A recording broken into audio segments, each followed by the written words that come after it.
What's going on? Good morning. It is a bright and early 5:23 a.m. here. Jake was ending his stream, so I thought I'd fire up a stream so you guys did not miss any action in this KVK. Trying to find the pass that he was fighting at, though. Give me just a minute here. What's up, Mr. Weedy? I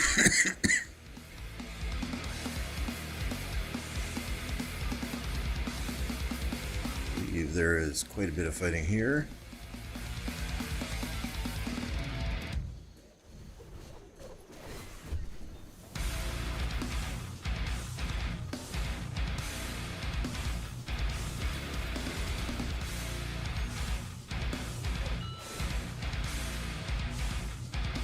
Just getting some bookmarks set up here, bear with me.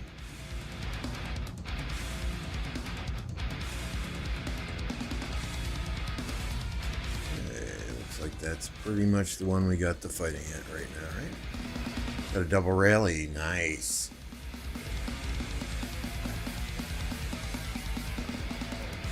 Oh, got my coffee. We're good for a couple hours here anyway. Get rid of some of these other bookmarks.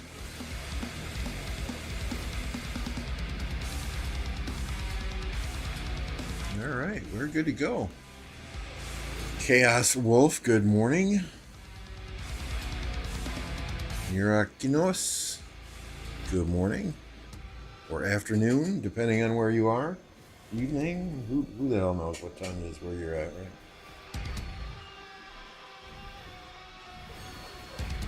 Been up for a while. I did 2 hours of work this morning already. While I was watching Jake the dog. You guys don't know who Jake is. Jake was streaming as well, but he was about ready to go to bed. So I thought it would be a perfect time for us to get going here.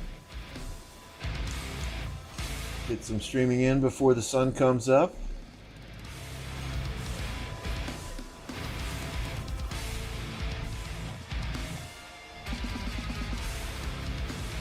Yeah, I mean that.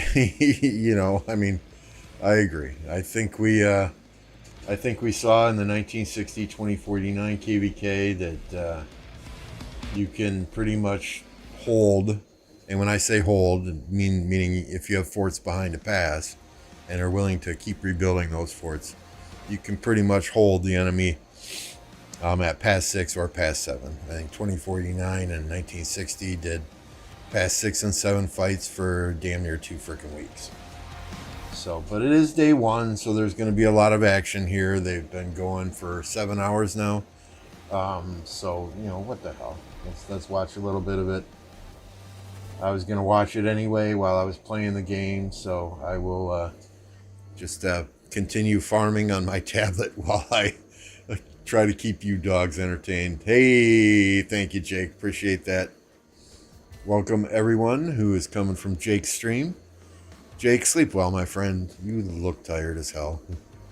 And you were getting rather irritable, so I think you need to get some sleep, buddy. I understand, though, being up for as long as you have been up for, though, playing this game, right?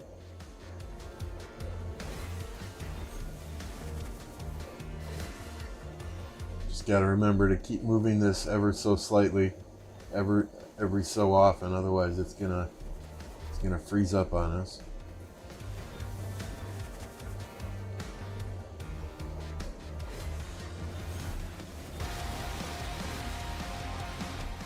And we'll check in periodically and keep our farmers going on the tablet. Wow, we jumped to 73 watching with your raid, so thank you, sir. Thank you, sir. If you guys are new here, my name is TSN Lambo. I am in Kingdom 1029. We are a C-Seed Kingdom.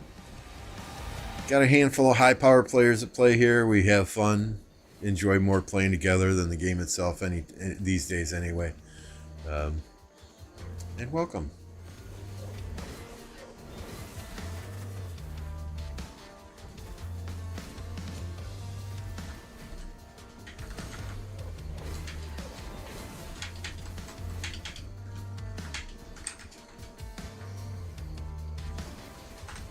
Just getting a poll up here quickly.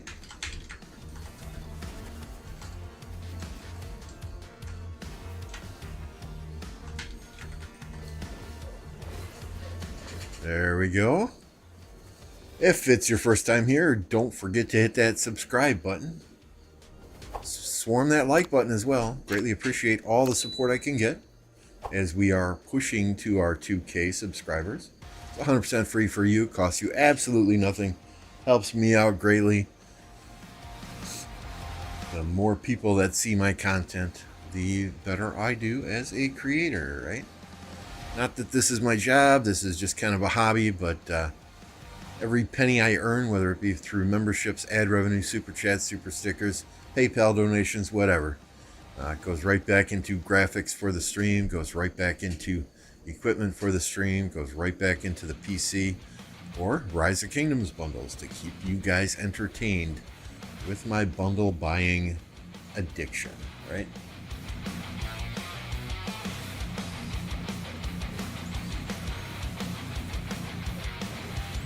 Speaking of graphics, if you are new here and are looking for somebody to do graphics for you, a good friend of mine, Electro King in Kingdom 1029, he does all my overlays, intros, outros, emojis, you name it, he does it.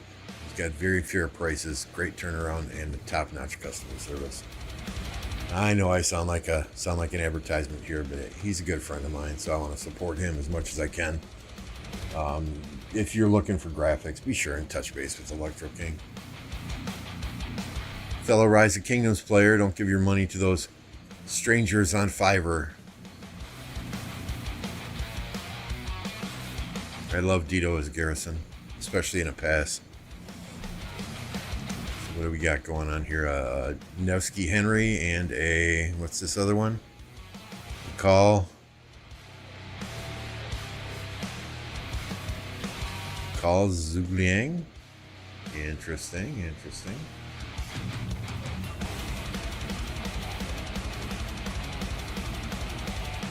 Yeah, don't be afraid to smash that like button, guys. It doesn't bite, I promise.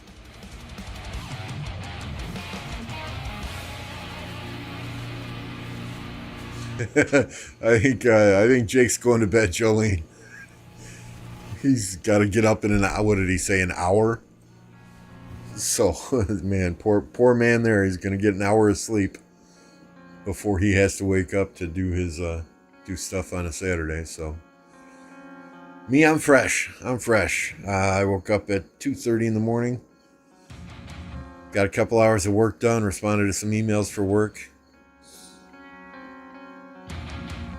Ran a bunch of 1+1 forts in the home kingdom, and here we are. They have to change something about this seriously. Fight for coin flip on a pass, and if you lose the pass, especially if it's two big kingdoms, rally and get swarmed down for a week. Yeah. I mean, you know, I like the concept of this KVK that you can only build forts next to a pass or a holy site. That seems like a good concept, right? But we've seen that it does nothing to prevent fort walls. One fort goes down, another one gets built behind it. That fort goes down, another one gets built. That fort, you know, if you have big kingdoms like this, they can do this indefinitely. You know, so I think they really need to examine exactly what their intent was behind creating a KVK like this, and, you know, maybe make some changes to it. Because the first day or two watching this pass fighting, it's all good. It's fun to watch. But after that, after it drags out for 3 days, 4 days, 5 days, or past 6 in the case of this KVK, 8, 9 days, it gets freaking boring as all hell. You know, and it's hard for me as a live streamer to keep you guys entertained when it's the same thing day after day after day. And that's no fault to these kingdoms. This might be a this might be a KVK better suited for you know, B seeds, low A seeds, B seeds, you know, those type of kingdoms that maybe don't have the alliance credits to keep dropping fort after fort after fort by the pass like this. Hey, we were just talking about Electro King, and there he is. The man, the myth, the legend, the graphics god, Electro King is in the house.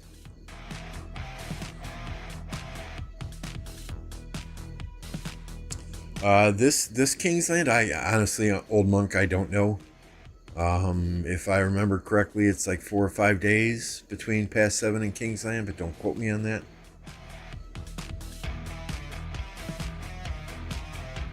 Yeah, one would think, if Lilith is watching, that they've noticed how these KVKs are fort drop after fort drop.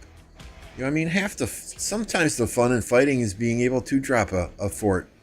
You know, finding that one chink in the armor that they may have left in a zone when they were blanketing with flags, finding that one little crack in the armor and dropping a fort behind enemy lines and coordinating a time for you and your allies to all push through and try and get that fort built before they take it out. You know, that's really, I mean, forts take 4 hours to build. If the enemy's rallying it for 4 hours, you know, that's a heck of a lot of action. That's in my opinion more fun to watch than this pass fighting. But you know, we'll see. We'll see if they make any changes. I mean, I think the artifact system is nice, you know, but in order to do artifacts, you got to do this KVK and risk this fort wall. I don't know. You know, nothing's perfect, right? There's no perfect KVK out there. You know, Heroic Anthem has its faults. Strife of the Eight has its faults. King of the Nile definitely has some faults. You know, Desert Conquest, I don't know anyone who has had a positive experience in Desert Conquest.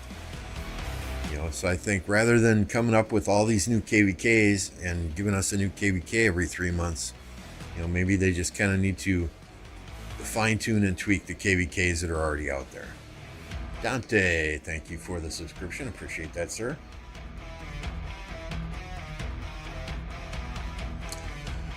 What do I think the solution is? You know, yeah, I mean, that would probably potentially be the only solution, right? Limit the number of forts every kingdom can use in a specific zone. But, you know, if you can only use 6 forts in a zone, are they going to save those 6 forts and build 3 here, drop 3 behind it when those 3 burn, and then drop 3? You know, I mean, how exactly do they do that? What are the logistics behind that?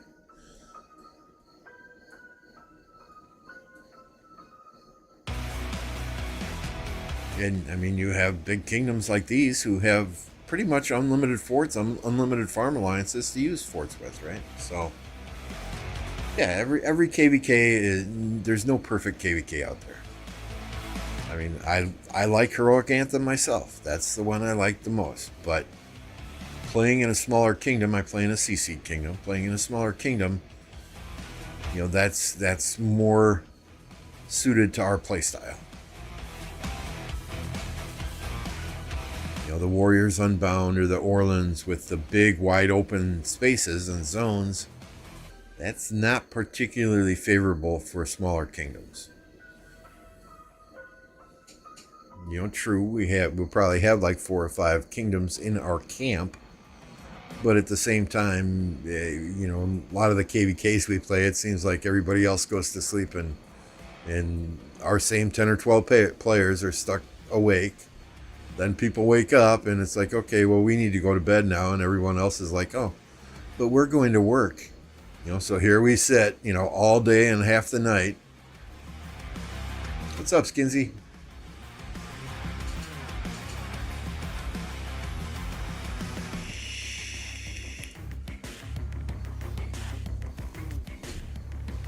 Are we all serious right now? There's 72 people watching, only 13 likes? Come on. You can do better. I know you can. Tell you what, let's hit 50 likes and I'll drop 5 gifted subs. Blue Panther, good morning.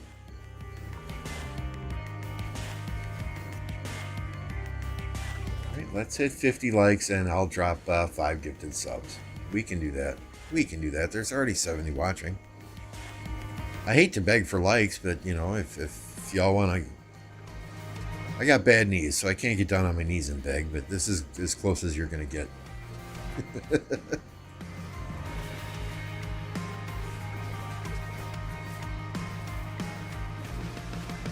Burn time. Yeah, I mean, there's a ton of things that they could do to make this KVK more enjoyable to watch. I'm sure they're having fun playing it. Well, maybe. Fish, good morning. Smash Squad. I mean, they own the pass, but they're just perfectly content defending the pass, not pushing through. I think 1175. I think 1846. I think is focused on this side. 1175 is, last I looked anyway, free burning 846 flags on the other side of the map. My Osiris League bets, we can check those out quick. I did not bet anything in the realm of Horus. The realm of Bastet, I put 2,500 on F8. And I dropped a boatload on 89 and the former blackjack players there. Fish, close your eyes. I did put 1,000 on Wib to beat 60 GT just because the odds, just only because, right? That said, most of my eye for talent coins, and I will even add this one coin on here, most of my eye for talent coins are on 60 GT. I think 60 GT will win, but with the betting like it was, you gotta go for broke.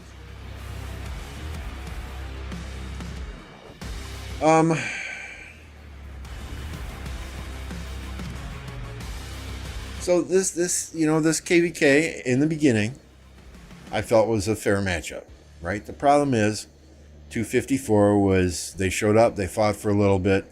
They lost that first zone against 1302, and they did nothing since then. They've tried to push out a couple of times to release some pressure on 846, but, and then half of the new leaders in 1254 migrated out. So 1254 is, for lack of a better term, being a higher power kingdom, they're dead. They're done. So they're tapped out of this KVK. I think 846 is going to have trouble in Kingsland if 2605, 1175, and 1302 are all there. But, time will tell. Time will tell. All your allies got to show up. All your allies got to show up to fight in big KVKs like this. And when you have one or two allies that kind of get pinned out or take the sidelines, it makes it tougher on the higher power, more active kingdoms. Fish says 2605 looks disappointing till now in this entire KVK. I don't know that they're.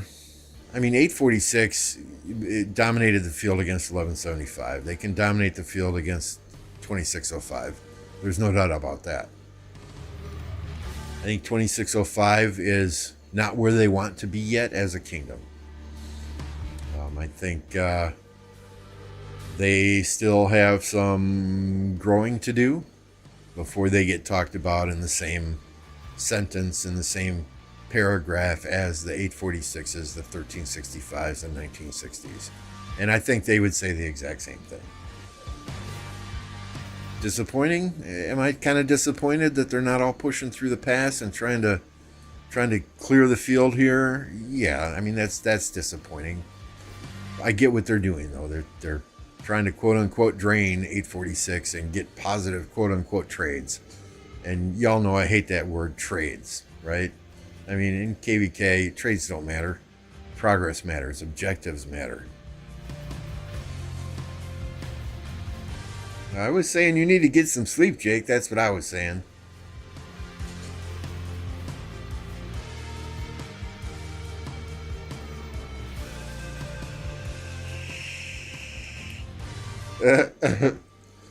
Hey, I'm being 100% transparent here, Blue. I could not go against those odds with Wib in there, especially how they played against MX last week. This KVK is unbalanced in many ways. Well, when you have teams in the beginning that say we're not going to fight unless the allies change, they kind of hold the entire KVK hostage. So you kind of got to fine-tune things.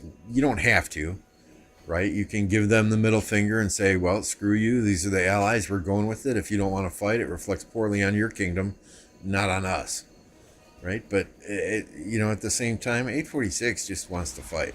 At least my understanding is from the people who've been in chat, 846 just wants to fight. So if that's all they want, they're getting their money's worth here. I think 2605 is in it to win it. They want that star. They want that on their profile picture, and they want those good fights too. I think they really need to get out of Imperium, so that they can get more players in and build that kingdom in the way that they intend to build it.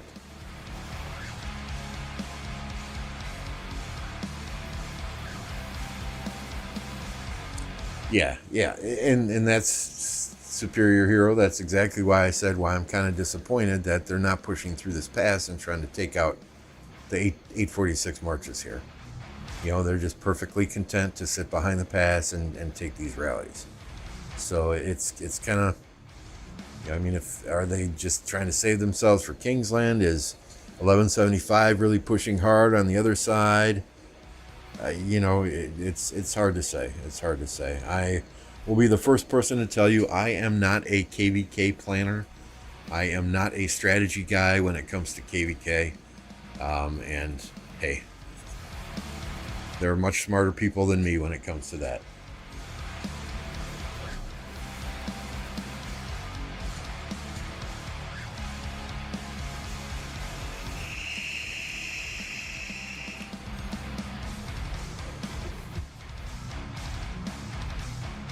Well, it's power and it's numbers, right? 1960 has the power, but they have gone up against kingdoms with much greater numbers, and they've still dominated. So 2605 trying to build their kingdom in the same way that 1960 has been built. You would think that they would want to test. They would want to see, okay, how do we compare against these other kingdoms so that they can get a game plan developed to move forward once this KVK is over and their recruitment doors open again.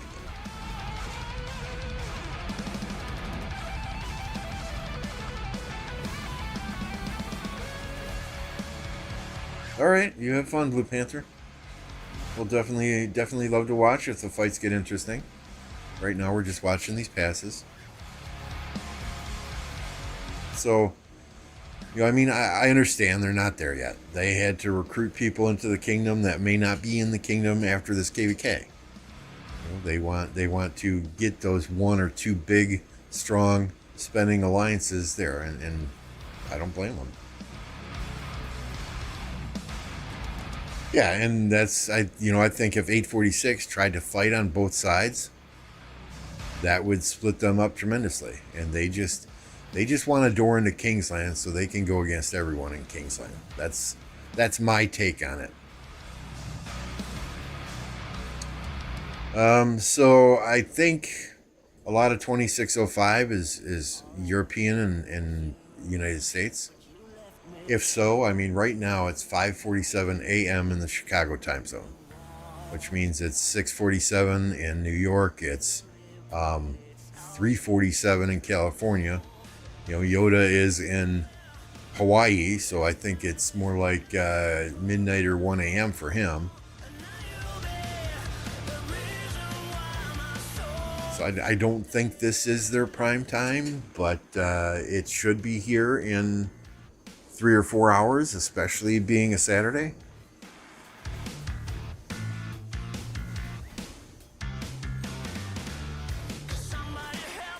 .2605 focus recruiting way too much at kill points.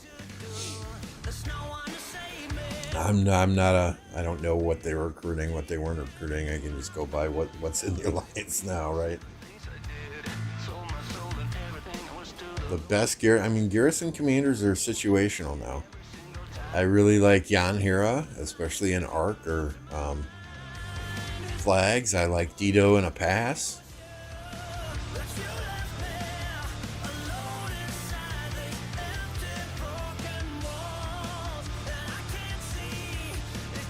Old Monk says, let's go 1960 versus 2605 next KVK.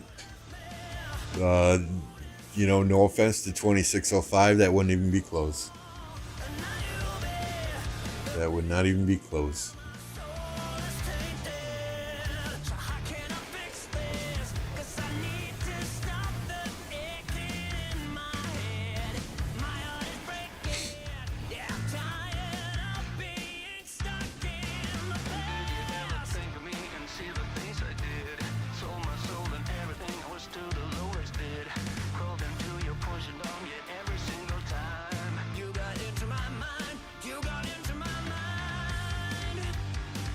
I like Dito Hero myself. I don't know what are they using here. Dito ZL. I'm not seeing any animation pop up. It's hard to tell. And I mean, some of these KVKs are weird too, right? You got the artifacts, you got the attributes, or you got other stuff going on in some of these KVKs. So, I mean, what you're seeing in some of these KVKs is because of the different KVK formats,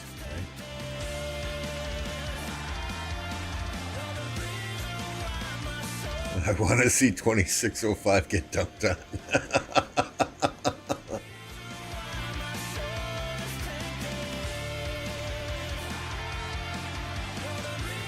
That rally was almost an hour.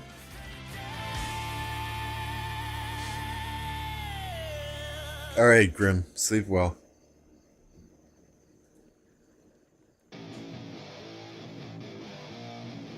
Ooh, shots fired from Fish.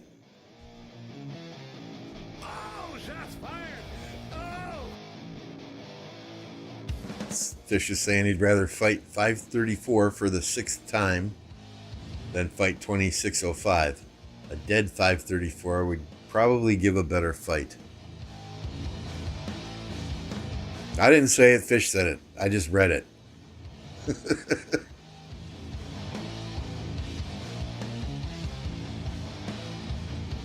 4 a.m. I'm always up at 2 or 3 o'clock in the morning.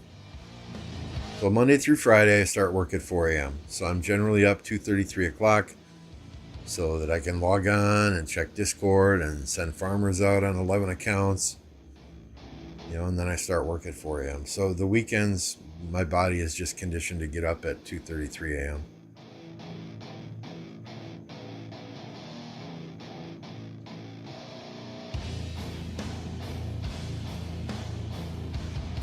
Yeah, Gojo, hindsight is 2020, right? I mean, we can speculate all we want, but with 2254 kind of leaving in the middle of KVK, Lord only knows. I think the leadership gear is still good. Do not know when they will launch the level 50 gear. They have said that they are reevaluating, right? We will reevaluate updates to the equipment system. So your guess is as good as mine now. Fish didn't say anything. Why are you making things up? Hey, I've got it. It's in here. Oh, Fish deleted it. Fish deleted it.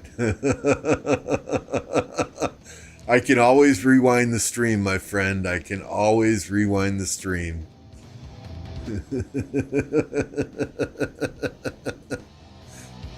You son of a bitch. Trying to get me in trouble now.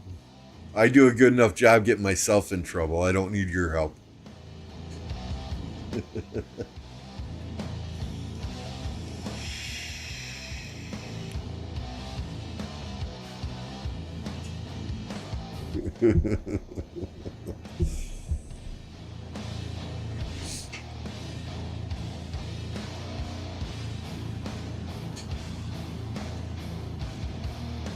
I mean, I think it's going to be very tough for 846, but, kingdoms like 846, 1365, 1093, they will fight until they have no troops left.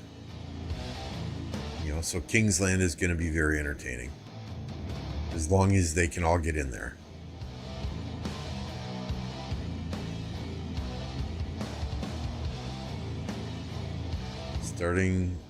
Starting contest at the gate. What do you mean?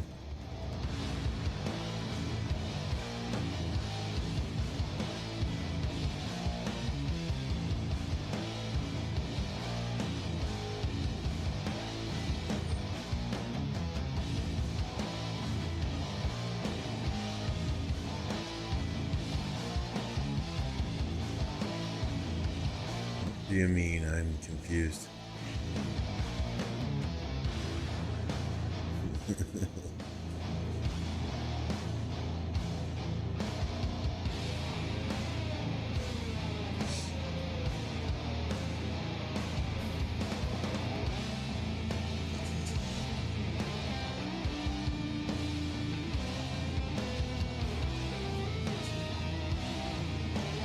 So most here in the poll so far anyway, 57 votes. 67% are thinking 1175, 2605 win. So if that is the case, okay, so let's assume that 1175, 2605, 1302 win this KVK. Who gets the zig at the end? 1175, 2605? Who gets the zig at the end? And more importantly, all the Autric rewards that come with it. Something to think about, or do they fight for it?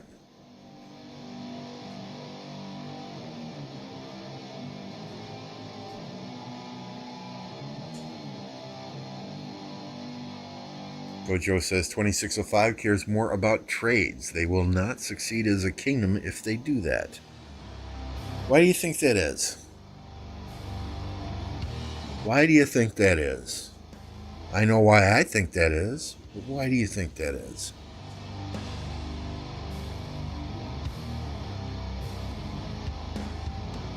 They will do a beauty competition between Chisgul and Mimi, which obviously gets won by Mimi. That's right. If I remember correctly, somebody said you're infatuated with Mimi. Huh. 75 will smoke 2605. 1175 deserves it more than 05. Go fish, go, Warpath says.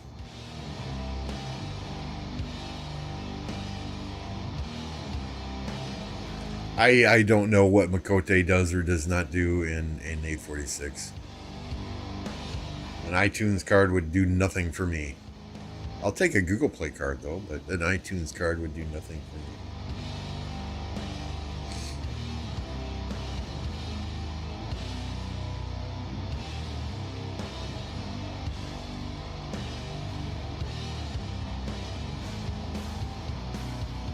Tash says 2605 is such a bad lead kingdom. Their field presence is horrendous. So I mean, let's talk about trades for a second, right? There are, I mean, if you guys have seen me fight, you know I don't give a damn about trades. I will delete reports faster than I can read them. It's all about objectives, right? If you're moving forward on the field, you're burning your opponent's flags, you're burning your opponent's forts, you're doing what you need to do to win the KVK, especially in Kingsland. It bugs me to no end when I see people in Kingsland checking reports and going, look, I got positive trades. Yeah, motherfucker, but your flag's on fire. You got positive trades. Hey, clapping sound, good for you, but your flag's on fire, right? There are too many people who put an emphasis on trades. Now, I understand. Positive trades, you're draining your enemy. But do you really think that you're draining kingdoms like 846, you're draining kingdoms like 1365, like 2160? Do you really think you're draining them because you have a few reports with positive trades on? Unlikely. At the end of the day, if you have to rally a flag 4, 5, 6, 7 times to burn it, you're probably better off just swarming the damn flag in the first place. Because you're going to get just as many deads rallying a flag 4, 5, 6 times as you do if you just swarm it in the first place. The problem is, people see those reports, they see the deads on those reports and those swarms, and they're too chicken shit to do it.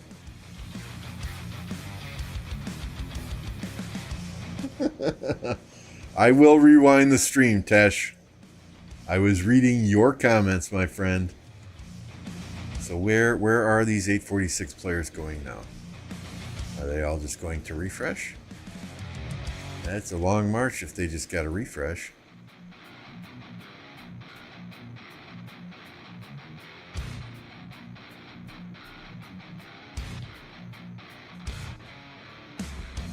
Let's check out over here. Anything going on here? Nope, nothing at all.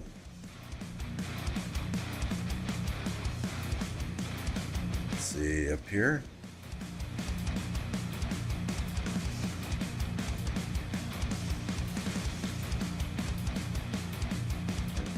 Just some stuff burning up here. No big deal. And they've got some field presence here, right? They're coming through the gate at least here. But that's because the bulk of 846 forces are down on the bottom.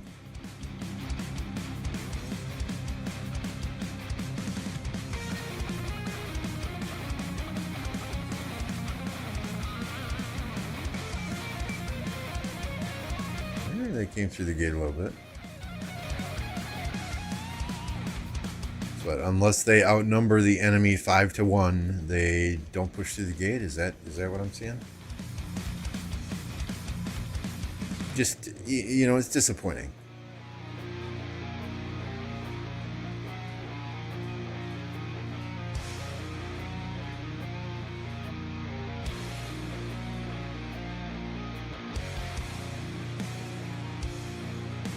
Yeah, 17.8, almost 18 billion.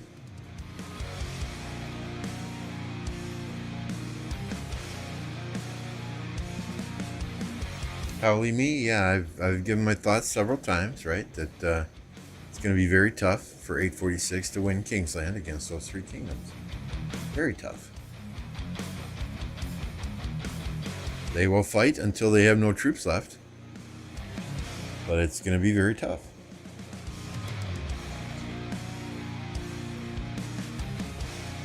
I think we have seen them dominate 1175 on the field.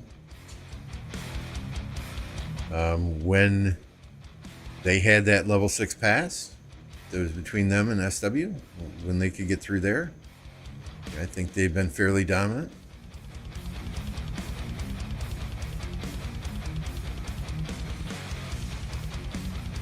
I think 1 versus 1 or even 1 versus 2, I think they would do fairly well, especially in a consolidated area like Kingsland. It's when they're trying to fight in two separate areas here where they got to really focus on one. They've held their own. And then 1 versus 3 in Kingsland, yeah, good luck. They're going to have some fun.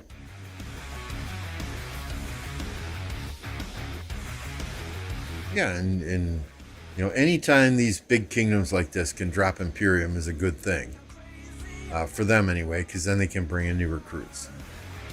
And a high-profile KVK like this, where fighters are seeing this go on, you know, that's something a lot of people want to be a part of.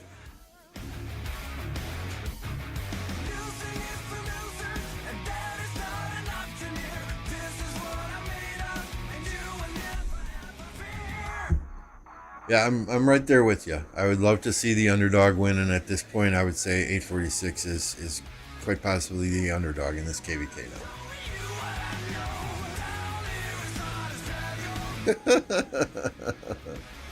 So, earlier in the stream, and I can always rewind the stream and capture those screenshots for you, because it does read chat while the stream is going.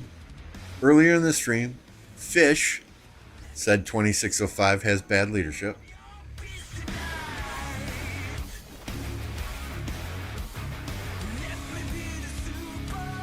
See, these guys, I'm reading what these guys are typing in the stream, and then they go back and they delete their messages to make it look like, to make it seem like these are Lambo's thoughts. No, sir. I have no idea how many kill points 846 has. But they left. They went somewhere. Where did they go?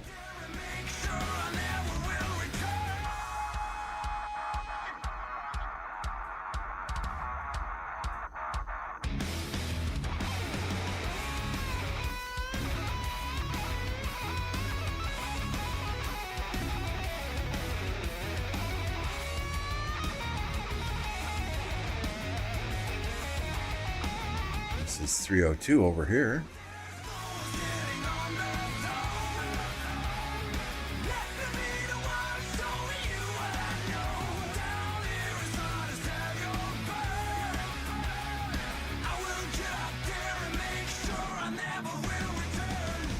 Damn, agreeing with fish is a new low for me.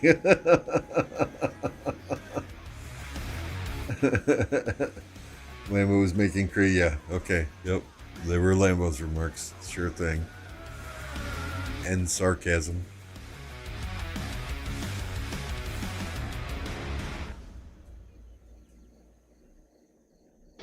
Where are all these guys going?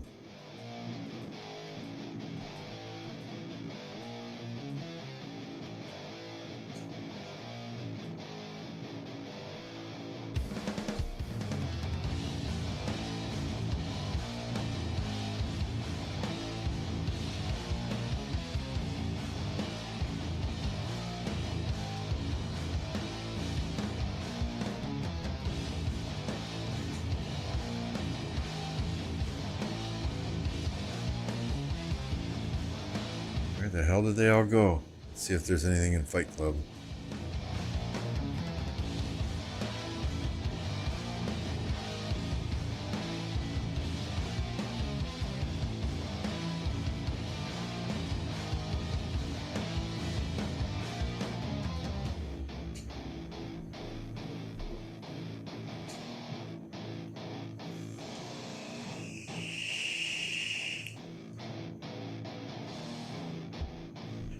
.46 Ally tried to build a fort, but SW destroyed it. They went to help. Okay.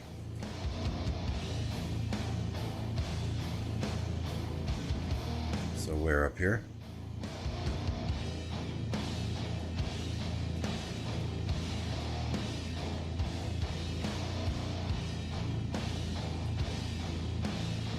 Oh, yep.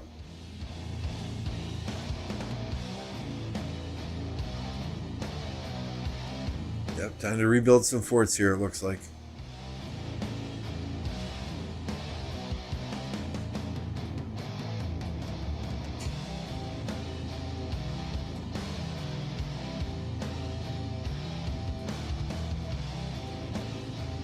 It did, Flavia Scipio, which is not bad in a pass.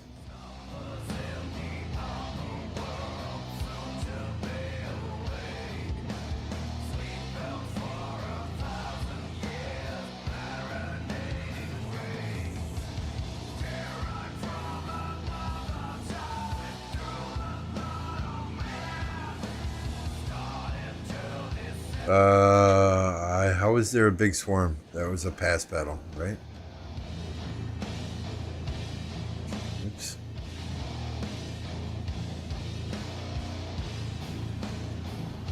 Level 7 pass. So that was a pass battle. So you can only swarm a pass with 3 marches.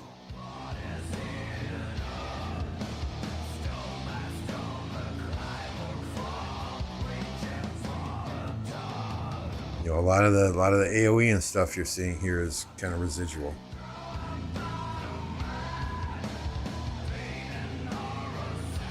Duck and Mimi will be coming from the back. Okay, all right, that makes sense. That's where the Duck and Mimi. That's where the 1302 and 1175 marches were coming from. Is back this way.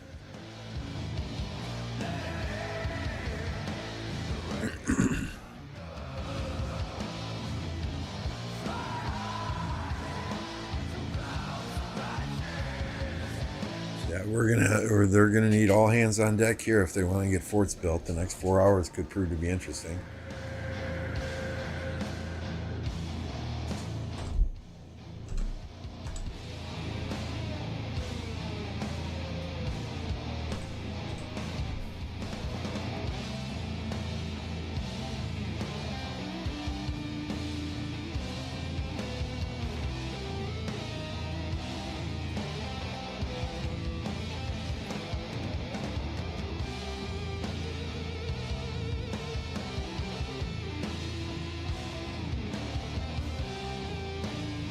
Yeah, they're either going to push over to this area or push up to this area.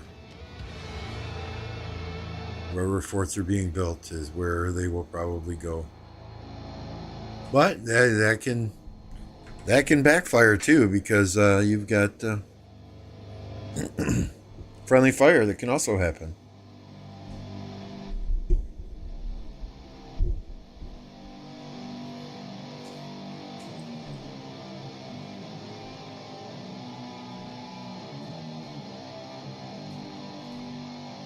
Yeah, we'd have to look at it again. There's time though.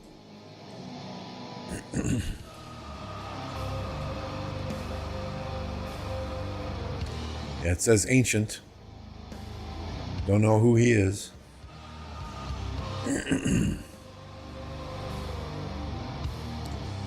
I don't recall when this Kingsland will open.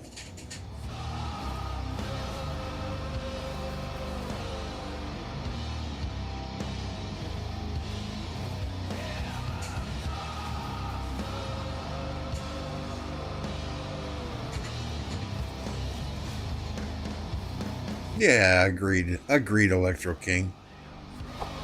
Swarm that like button, y'all. It's 100% free. We have 90 people watching, only 29 likes.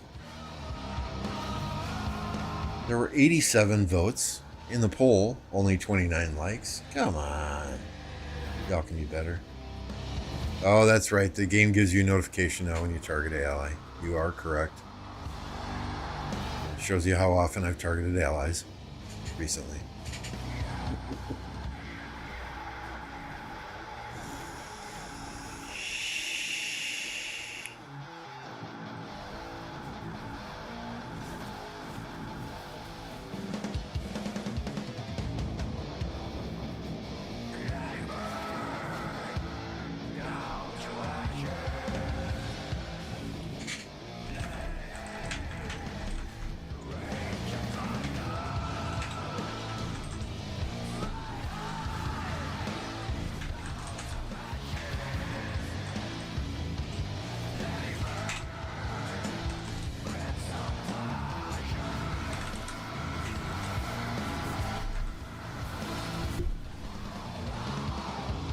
There we go. We got a new pull up. What do you prefer, coffee or tea?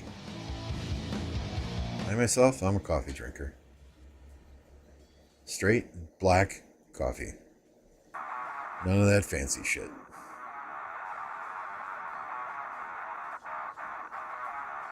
Yeah, we saw Mimi balling up there a short time ago.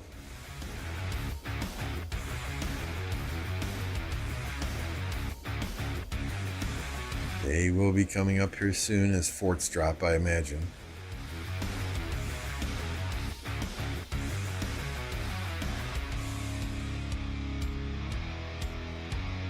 I mean, to their credit, these guys are still here. These guys are still trying. 2332. You know, they're trying. They're doing their part as much as they can.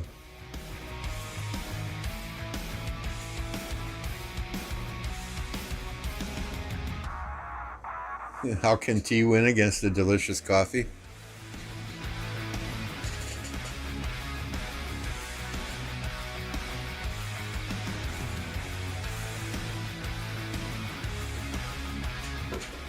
I would agree. Didn't used to like coffee. Didn't start drinking it till I got older. Used to be all about Mountain Dew, but that sugar will fucking kill you.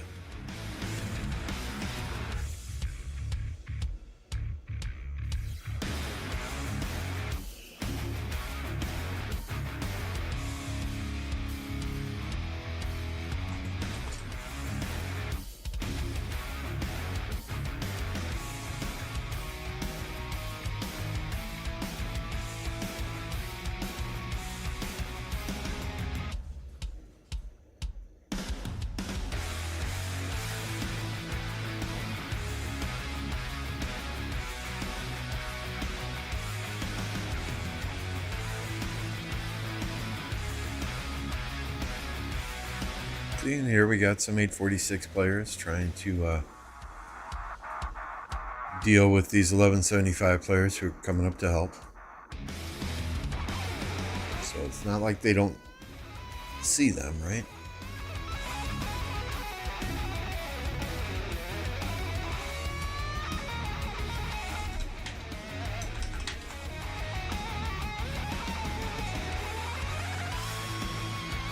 Espresso is the way, no sugar, just like a shot.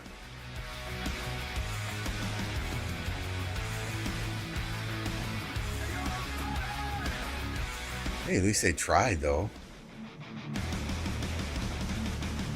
mean, you know what they need 1254 to push out a little bit, put some pressure on 1302 a little bit, you know, take away at least some of their marches.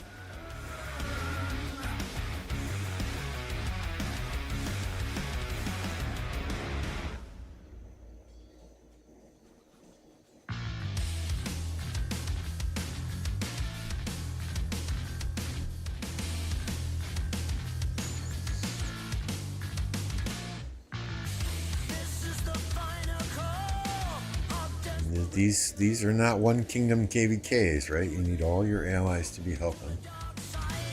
Thank you, Noodle. I grew up in the 1980s, so I prefer that heavy metal vibe versus the dance music rave hip hop type vibe. So I believe Jake did go to sleep. I hope for his sake he at least got some sleep.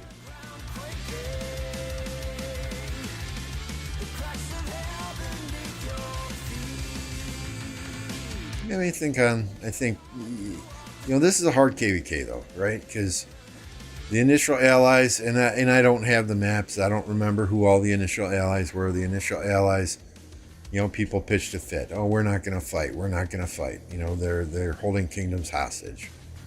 So then the allies were changed, and then 254 had a migration out in the middle of this KVK. You know, as soon as their OL was over. Well, their OL was over when people started not showing up for the matches. But,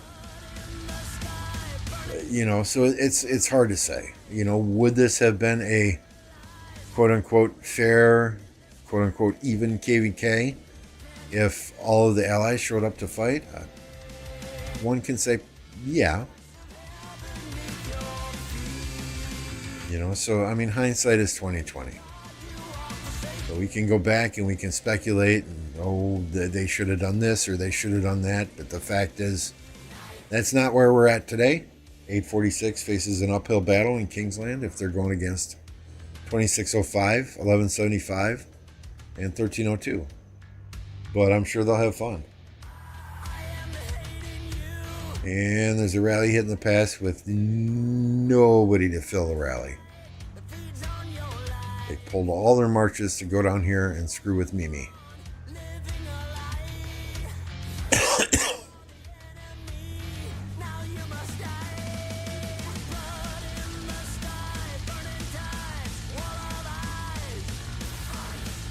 Remember, right? 1846, they can't rally this pass. Only earth or wind can rally this pass. So 846 is just here for field support to help them get their forts built. Continue the blockade.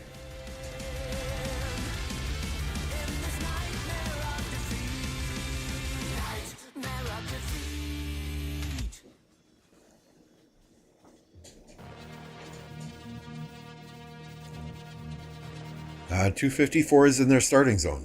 That's where 254 is at the moment.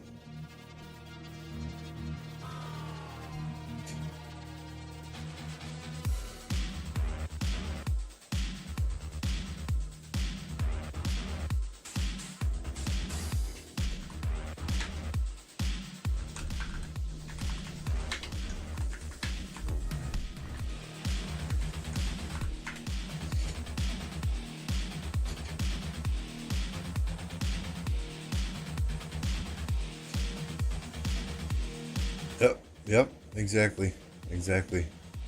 You take.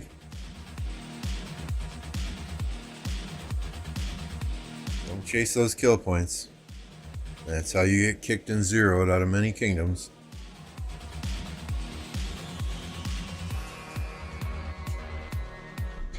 But, I mean, you could say too that there are many kingdoms that say, hey, if you're 60 million, you have to get X number of kill points and Y number of deads.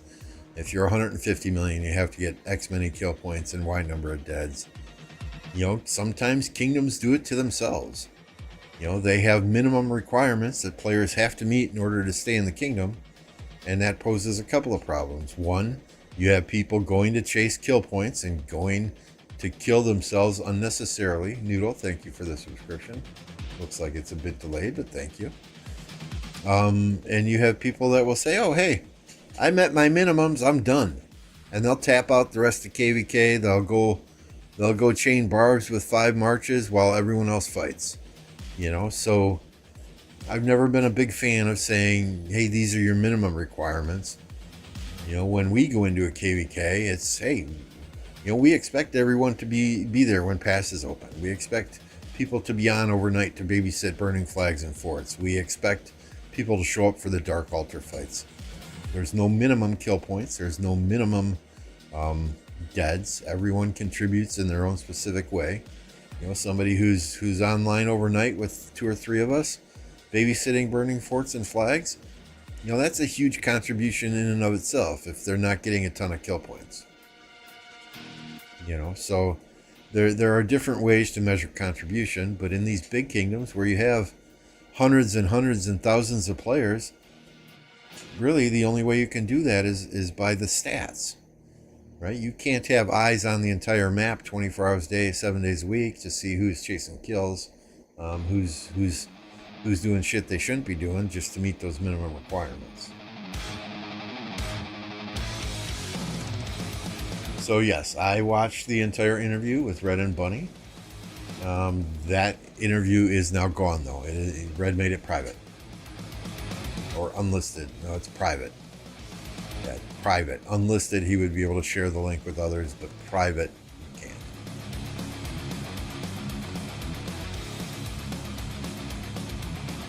So yeah, I mean, I understand, again, I understand why Kingdom set minimum requirements, but at the same time, I don't think you should broadcast those requirements prior to a KVK start. People should show up and contribute as much as they possibly can. Period.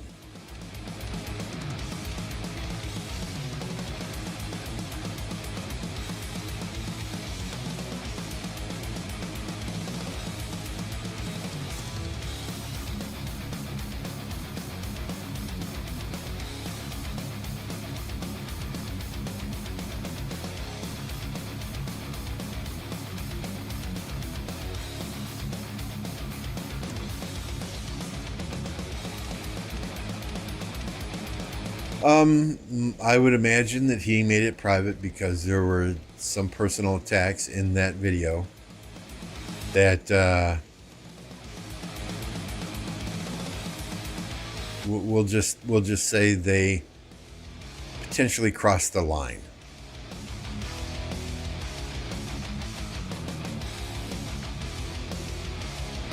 In big Imperium Kingdoms, there are eyes everywhere. Nothing is a secret. Possibly. But if there's a big fight going on and you got somebody watching somebody else barb chain, is that person watching just as guilty as the person who's doing the barb chaining and not fighting? I mean...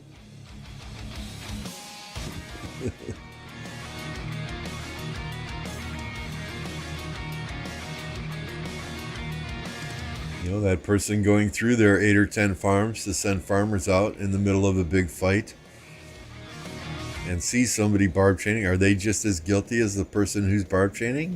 One could argue yes.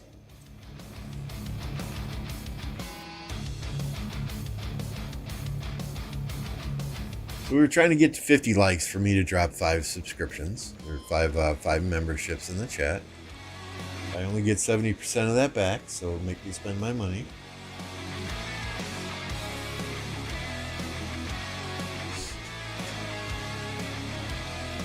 So we've got this pass tag. Let's see what else. Let's see what's going on down here now.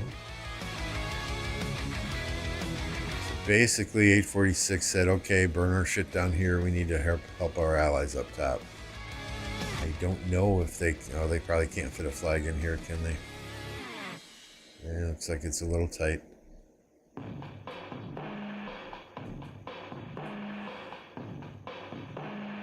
This has got 12, 13 hours on it.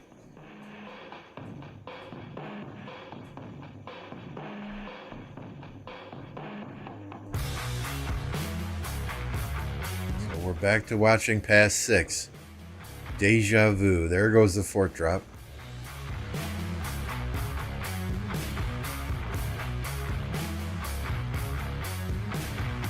before it's repairing.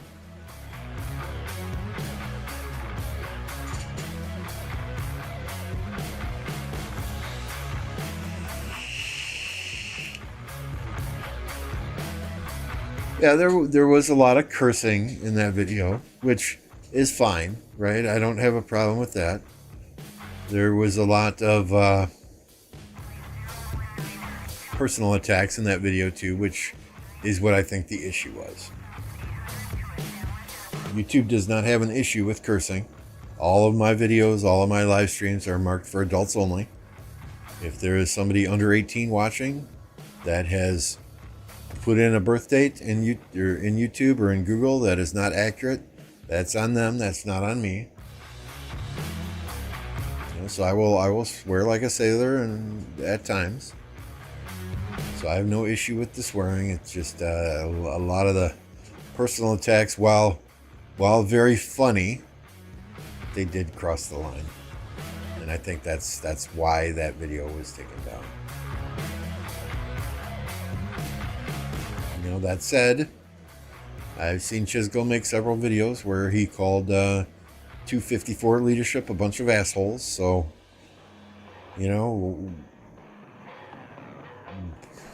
it's okay for one person, but not another. I don't know.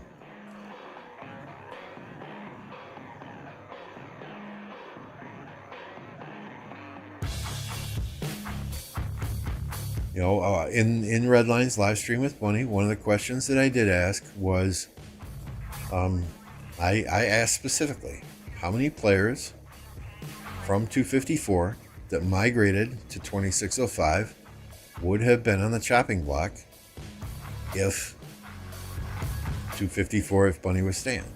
And they said at least 50% of the players that 2605 got from 254 would have been zeroed for not participating as much as they should have in that last KVK. So what does that mean? Does that mean that 2605 recruited deadweight to their kingdom? Maybe. Does that mean that those players didn't fight in that KVK because the announcement was made that Smash Squad was migrating after that KVK was over? Maybe. Draw your own conclusions is what I'm trying to say. But I don't think anyone participated in that KVK, whether it was TR, whether it was Smash Squad. There were a lot of players that took that KVK off, and that was very disappointing from the observer standpoint, from the 254 standpoint. But ultimately, the no match found led to that kingdom's downfall. Do I agree with the announcement of Smash Squad migrating being made when it was? I do not. That was poor timing. Anyone who says it did not impact that KVK at all has got horse blinders on, and they are drinking the Kool-Aid. That had to have an impact. Whether it was one player or 100 players, that had to have an impact. The timing of when that statement was made. That's my opinion. I don't care what anyone else says. I'm entitled to it.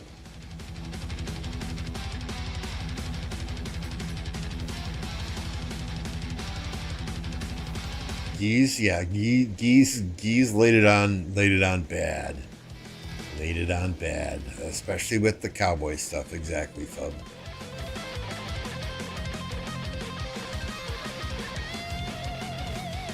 But yeah, if we had an entire group that made up a third of our kingdom that wanted to migrate after KVK, and they announced it before KVK, and they didn't think that we were going to be assholes to them once they made that announcement, with the poor timing of that announcement, that's just, what?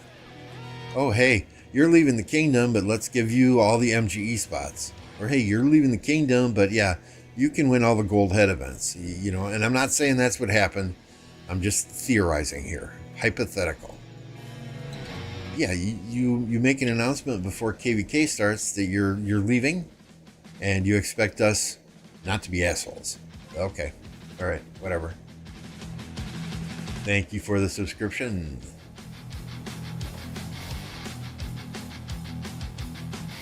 So, who knows?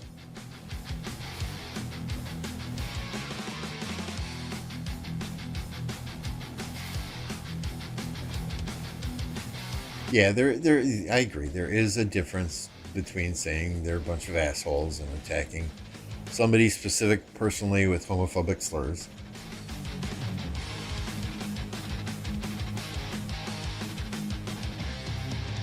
How is MF? MF is doing good. He's on Discord. We're chatting about once a week. He during the off season, he doesn't get online and play much. His thing, he likes to fight. When KVK is here, he is online and he is fighting.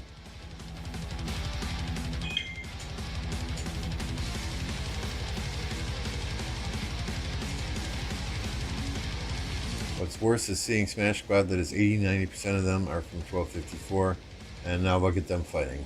Couldn't bother in our Kingsland after announcement.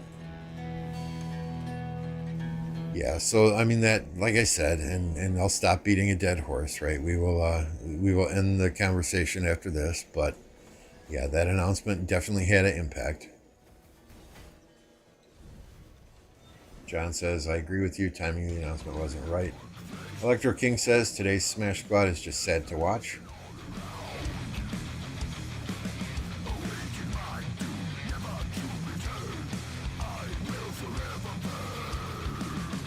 But I thought Chiz said that they were not supposed to get out of there if they were not treated badly. I don't know. At this point, I mean, somebody would literally have to build a timeline. This happened on this date. This happened on this date. It's all a bunch of he said, she said, they said, we said type situation here. Don't know who was treated badly when, but I mean, whatever. You went to 254. Bunny is Bunny. He's not going to change for anyone. And y'all should have known this when going in there. Bunny doesn't kiss anyone's ass. That's just Bunny.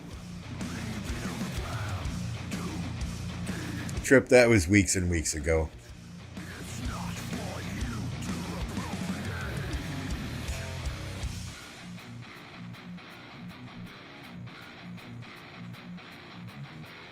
No one harassed peace is what St. Jolene says. I did watch it and I was TR. And before TR I was Smash Squad, so yeah, I think I know what happened.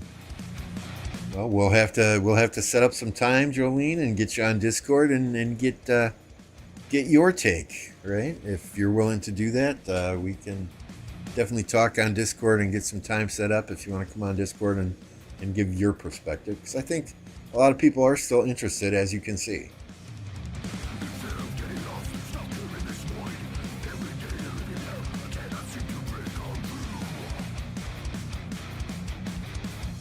I'm not typically one to do drama streams, but hey, if there are people that still want to get the truth out there, and the truth is hard to know based on, the red line video that's now gone and what Chisgul typically says on his videos, you're only seeing one side of the story then, so we can definitely set something up. I totally understand that, Invictus, right? Everybody's got their own side of the story. Everybody does. It is sad that 254 is dead. 254 will be etched in stone as one of the great kingdoms in this game ever. It's just, how do I phrase it? It's kind of history repeating itself.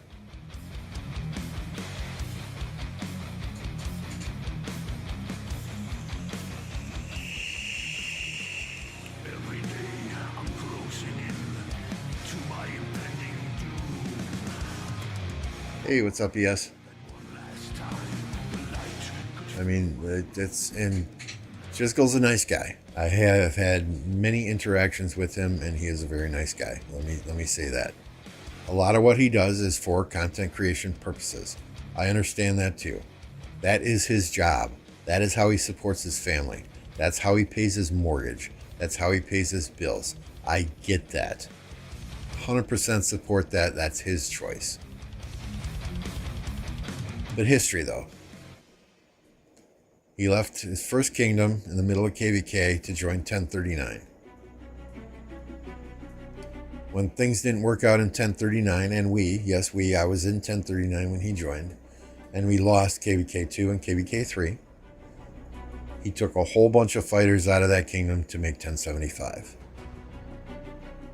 When 1075 started losing KVKs, went to 1254. 1254 starts losing KVKs, makes 2605. It just seems like history is repeating itself. And there are different stories with each of those migrations, right? 1039 was a trash kingdom. They had Solomar, they had several high power players that carried the load. They had a bunch of deadweights that were just there for gold chests. I get it. I left 1039 too because of that. I stayed there for 3, 4, 5 KVKs to try and help rebuild though. So I get it. I understand. You know, and 1075, that was the kingdom that they built. That was supposed to be their paradise, and they left for 254. So it's just hard for me to, and I don't know the full story. I am not part of the boys club that is 2605, that was 1075. I'm not part of that club. Don't ever want to be. I'm sure there are stories as to why the migrations took place. Okay, but it just, from an outsider's perspective, knowing the history of this game, playing this game for 1,600 plus days, it just looks like it's history repeating itself again and again and again.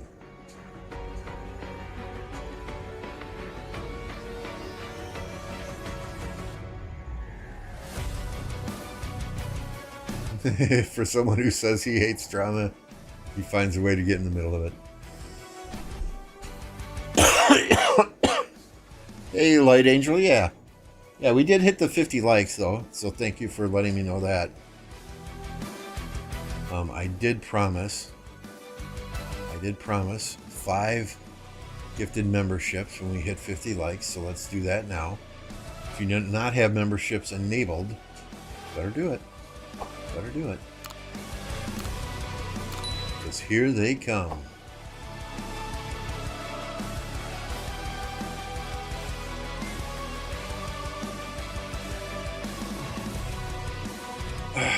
My prize, so Noodle, do you think it's not the right time to forge legendary equipment? My pride of the con is waiting. So the recent announcements about legendary equipment have not changed what I intend to do with my commanders. I still have several accessories that I need to craft, and I still have a second archer set that I want to proc, and that the new equipment is not changing that. So it's really up to you. If you're a rally lead, if you're a garrison lead, you may want to hold off until you can get that new KVK equipment. If you are more of an open field fighter, I don't think it's going to hurt you too badly to make that pride of the con now.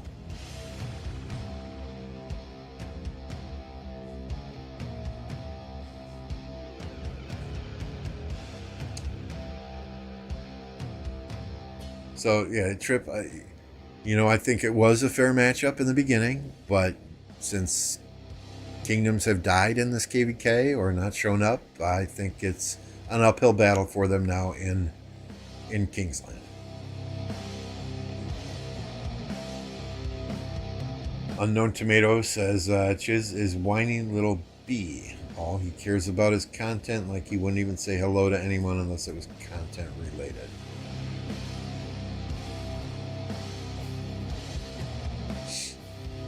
So, and I, he's got to get hundreds and hundreds of messages a day.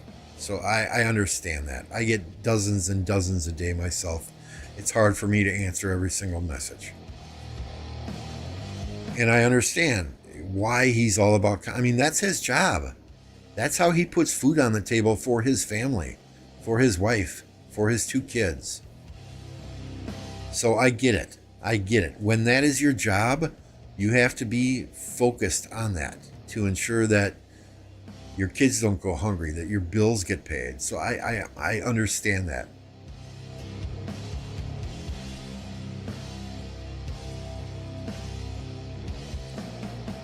Do I think what was caused by Smash Squad?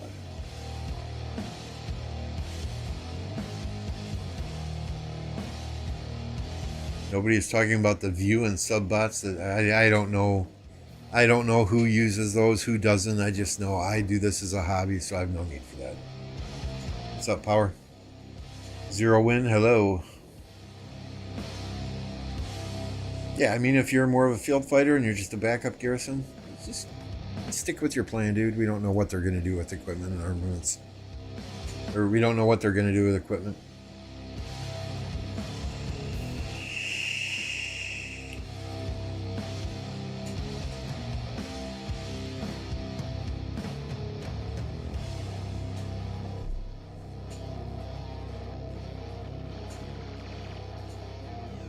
Yeah, I mean, it's hard, guys. It's really hard. Hindsight is 2020, right? Had everyone here known exactly what was going to happen, would these allies have been done?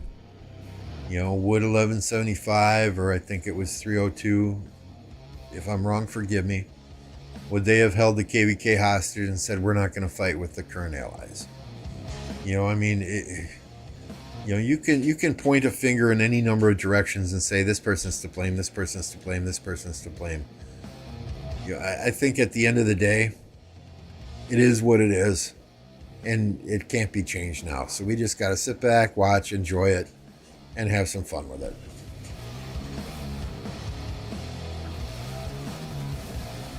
I think 60 GT will win that match, although I did put a few coins on Wib just in case.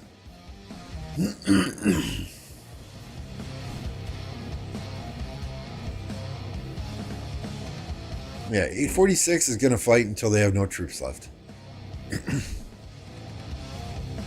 Yeah, I'm sure they want to get out of Imperium as well so that they can bring some players in. Good morning, Ray.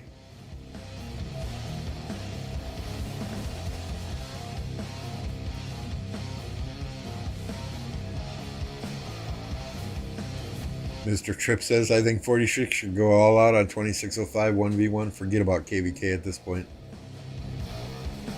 The odds that Wib will win against 60 GT, 1 in 20. I'm just being honest here. I mean, if you want to make a good bet, this is our matchup tomorrow. It does not look promising. If you want to make a good bet, I would suggest 89N. From what I understand, right, an 89N beat VC last week. But from what I understand, every time 89N has faced 89CG in a practice match, because they're from the same kingdom, 89N has demolished them. Or I guess the word that was used with me was dominated. So if you're looking for a good... Now, if you lose, don't blame me. But that's where the majority of my coins are, is on 89N. Those are former blackjack players. So they have beaten 1V in the past. They've played top tier competition for season after season after season.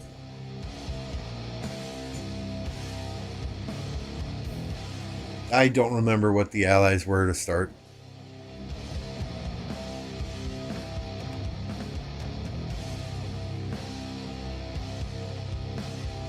$75 would have stood down if they didn't have 605 on their side. Possible.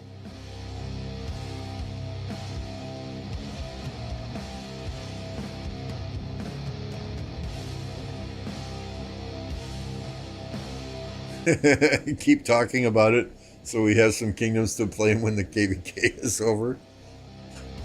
I'm not on either of these Diplo teams. I don't know how Diplo went. I only know what I've read on Facebook, what I've read on various discords, and we all know everything on the internet you read is true, right? Joking, of course.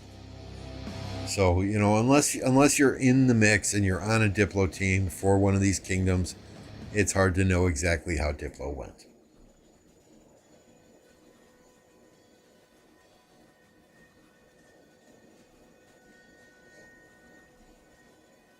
Too late, I already gave all my coins on AO77. 69F are worth the bet. They are in the newest realm. No way are they 9-1 to win 10%. Yeah, there's really been no change on this map. They are defending an allies building fort over here currently. Then I imagine they will shift back to the level 7 passes.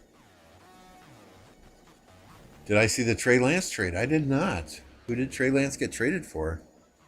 I guess they're all in on Brock Purdy there in San Francisco then, huh?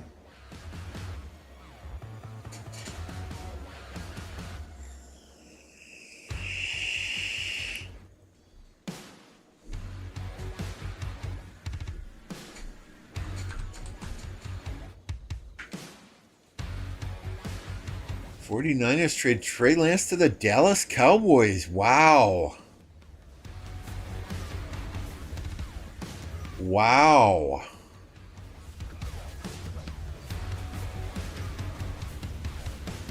That's crazy.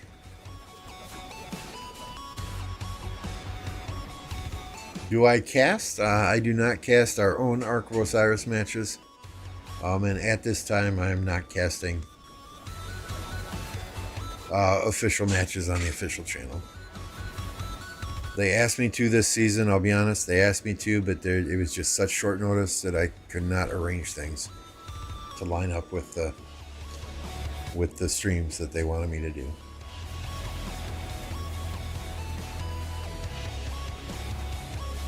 Wow, I hope they consulted Dak Prescott before they did that.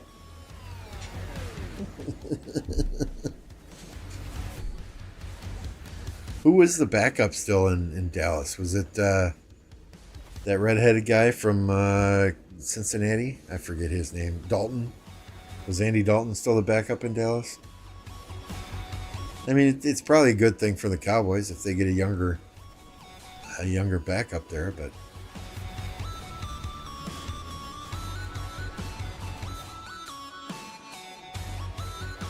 oh no, did that fort die? It did. Maybe. I don't see dotted lines anymore unless I'm...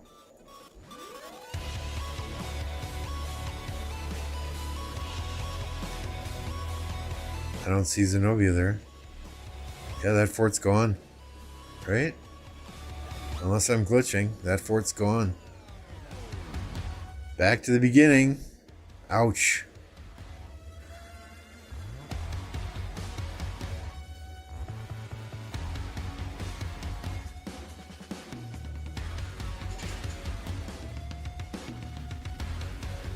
Yeah, I told him to hit me up next season, as long as it was within a good time for my schedule. I mean, this is the busiest time of year I have for work. Right, I work as a business analyst for a software company that makes enrollment and billing and claim software for the healthcare industry, primarily for Medicare. Every year, Medicare has open enrollment from October 7th through December 15th. So this is the time of year we are trying to get our systems finalized, get our testing done to make sure that our clients are all set up for the new calendar year. So this is the busiest time of year that I have, and just I never know what's going to happen on the weekends. Today I had to jump online and validate some user acceptance testing at 3 o'clock in the morning. Tomorrow I might get a phone call asking me to do the same. It just it is what it is. So hopefully next season they will approach me again and ask me if I would like to cast, and that will definitely be something that I do.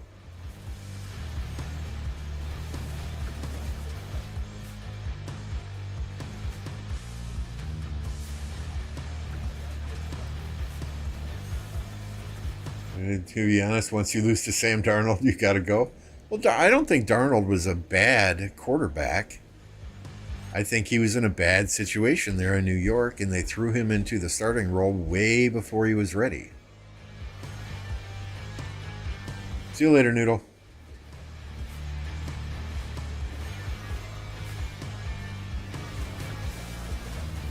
You know, I mean, and I think, you know, I hate to always reference the Packers, right? But, you know, Rodgers, I don't think Rodgers would have been so successful if he would have been thrown on the field day one. You know, he had time to learn the system behind Brett Favre for several years before he actually had to take over. That's why I think Jordan Love is going to do fairly decent. You know, is he going to be a Brett Favre and Aaron Rodgers? You can't say right now. But he had time to sit behind Rodgers and learn the system, you know, before he got to take over the starting role. You know, all these quarterbacks, very few quarterbacks succeed getting thrown in day one as a rookie. The NFL is just such a different game from college. I mean, Peyton Manning struggled for 2 or 3 years as the starting quarterback when he got dropped into that starting role as a Colt. Now, that said, organizations cannot always afford to invest years and years on a first-round quarterback and let them sit behind their starter. You know, people want to see those immediate results. The world these days is all about today. What's going to happen today? They want immediate results, and I think a lot of social media is to blame for that. Everyone expects immediate results, and that's not always the case. Just my thoughts anyway, right? Now, I will say I'm playing through a season of Madden 24 right now, and week 12, Jordan Love broke 2 ribs and he's out for 4 weeks. So I'm playing with our backup quarterback from Penn State. He's a rookie, but I'm handing the ball off a lot. I'm feeding Aaron Jones. Aaron Jones leads the league in rushing right now.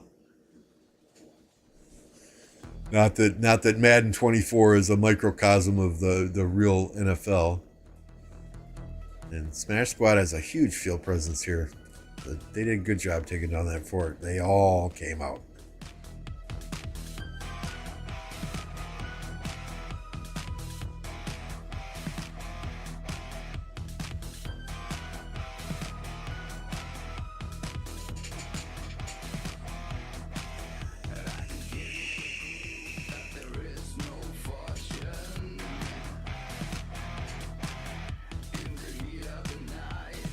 I did feel it was too early in the morning for the explosion, though, so we did not do the explosion when the fort went down.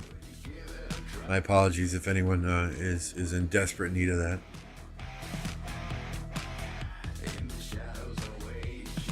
Good morning, Bear Gang. Oh, yucky, yucky.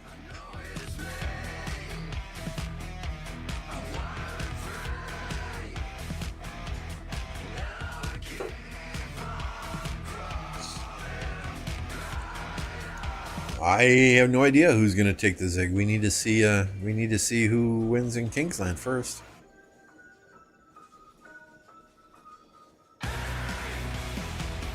SJ is showing up now in force as well. 302's down here trying to throw their hat in the ring a little bit.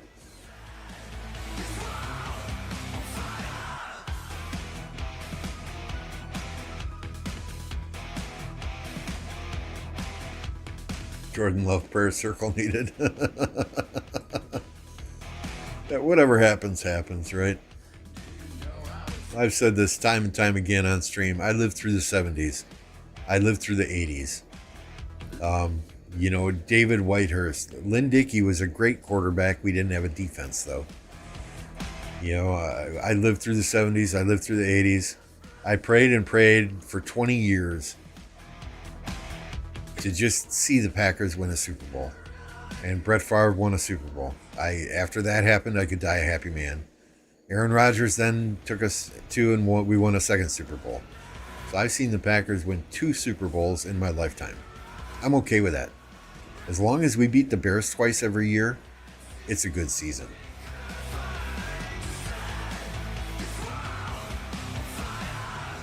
Can I check the other passes, please? Nothing going on there.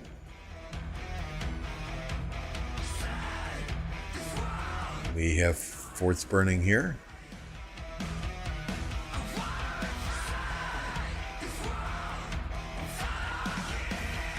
We have forts burning here.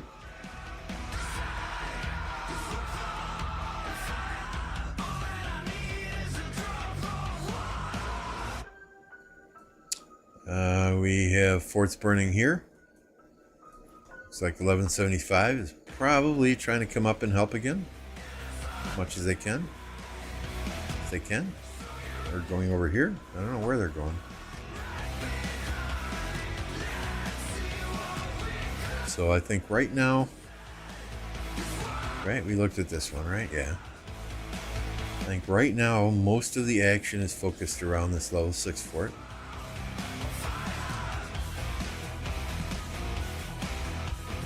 Trying to drop another one here.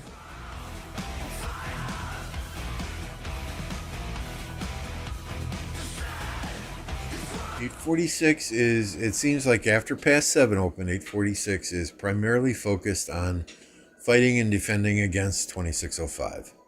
You know, they are trying to guarantee that they have a path to Kingsland, which appears to be this one here, right? This is .846 if I remember correctly.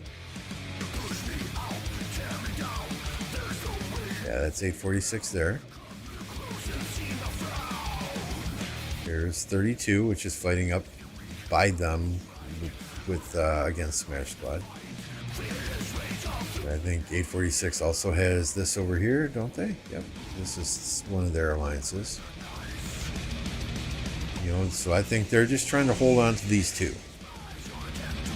And so they're going to have to hold them here. They're going to have to hold them here. But these forts are burning, so there's not much 1175 can do when they got to get through these forts to build anything into this territory.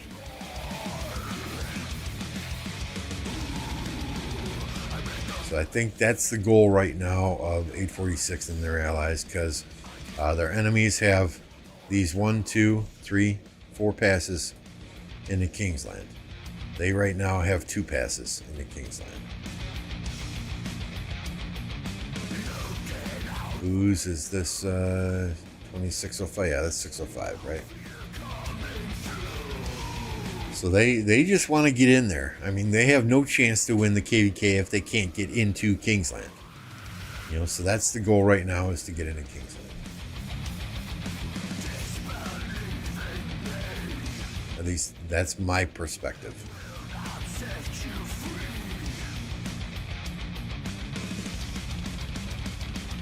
So this one's on fire again, but you know, this one covers it up. Here's the 32 fort again. So that is where 2605 will be focused for now.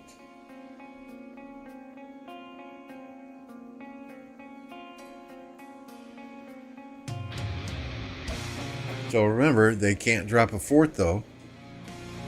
1175 can't drop a fort though unless it's next to a pass or a holy site.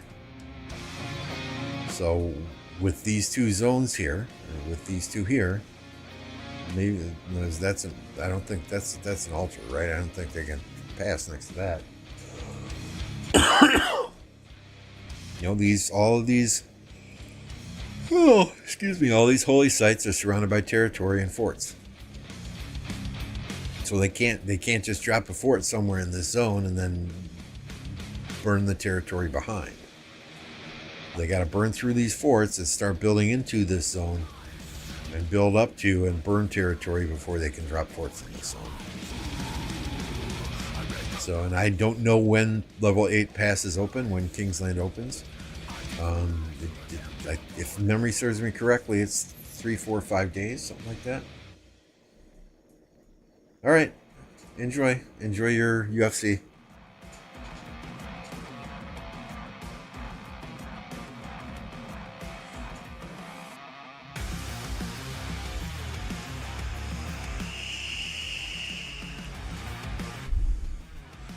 While we do have a break in the action, though, I want to remind you, please swarm that like button.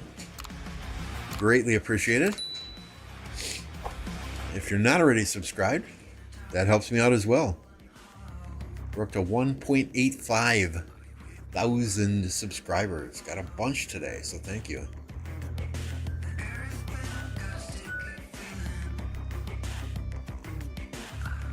Is it Fish? How many days between past 7 and past 8? Do you remember?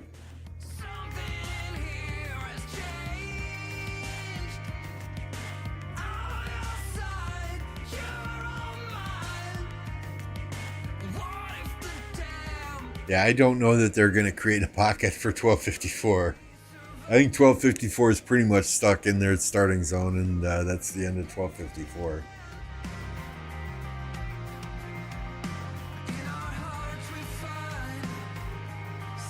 I think collect 3. Okay, thanks, Fish. So they just got to keep backforting and hold their zones so that they can get into Kingsland, and then the fight takes place in Kingsland, and whatever happens at these passes then happens.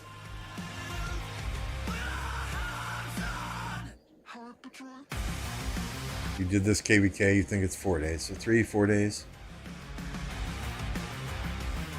254, we chillin'. Leave us alone, yo.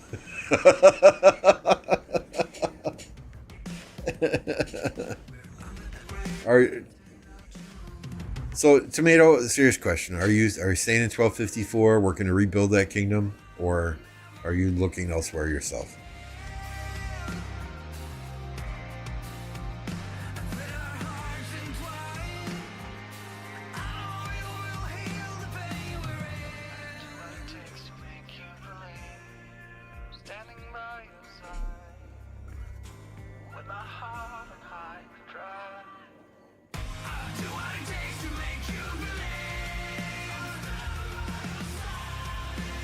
I mean, if you're sticking around there and you're not jumping ship, you deserve the utmost respect. Because that's one of the harder things to do in this game. I know I tried to do it in 1039 with a group of players, rebuild that kingdom when everything went to hell. It is tough. It is tough. We failed ultimately after 4 or 5 KVKs of trying. I migrated myself. I don't know that 254 will ever be the super imperium that they were, but I think getting that kingdom to a point where they can be competitive as an A or B seed kingdom, I think that's definitely possible. You're always going to have people that want to go to 254 just because it's 254.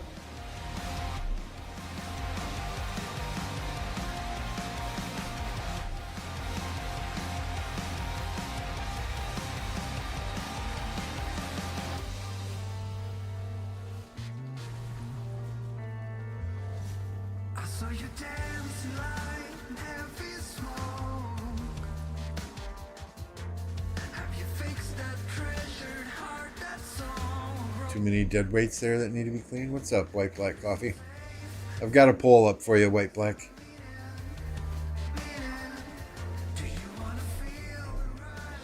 In my opinion, what is the strongest kingdom right now? Well, if this tells you anything. Oh, my 1093 fan, I forgot I took it down. I really like how 1093 does things. I really, really do. They are so well organized. When they push the field with objectives, everyone is focused on that objective. And they just do things, I hate to use the word right, but they just do things in a way where everybody in that kingdom buys into the objective first. Screw the KP. We're not chasing KP. We're not chasing deads. We have objectives to accomplish. We're going to accomplish those objectives together. I really like how they do things there. I think 1960 is possibly the best two alliance kingdom this game has ever had. I mean, their success in KVK, their success in Osiris League pretty much prove that.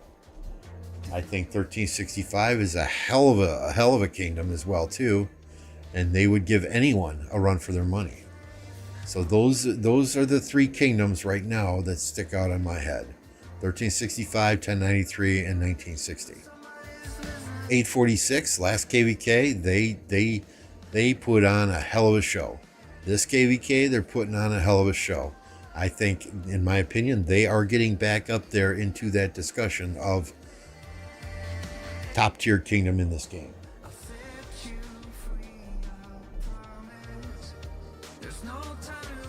But if you ask me what the best kingdom is, I'm always going to say it's the one I'm in. Right? As I should. Whatever kingdom you are in should always be the best kingdom in the person's opinion.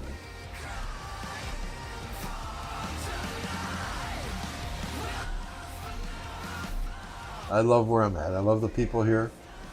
I love being a big fish in a small pond rather than being a small fish in a big pond.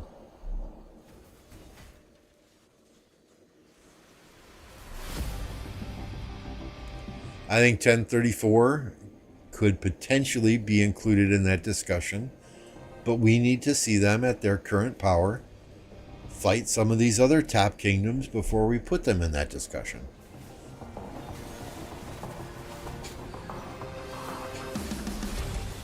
Are they possibly the best Osiris League kingdom ever? One could absolutely make that argument.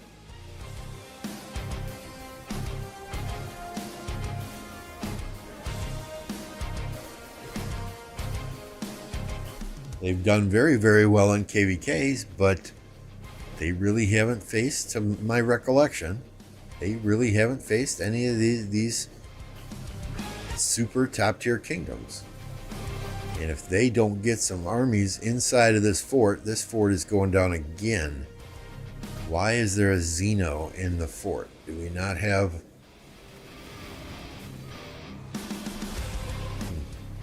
There goes the rally. At least the rally's dead.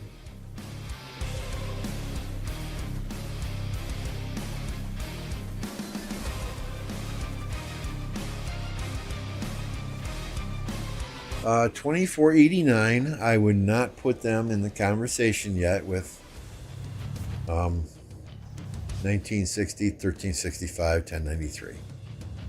I think they're getting there. I really do. I think we'll have to see how this all plays out with the KVK that they are currently in and see what they bring in after KVK.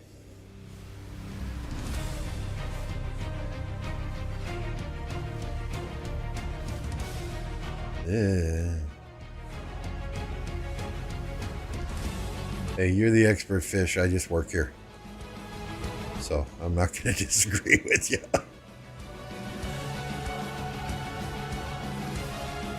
Yeah, I mean, I mean, that's the thing, right? When you are trying to take down a fort, every single player needs to be swarming.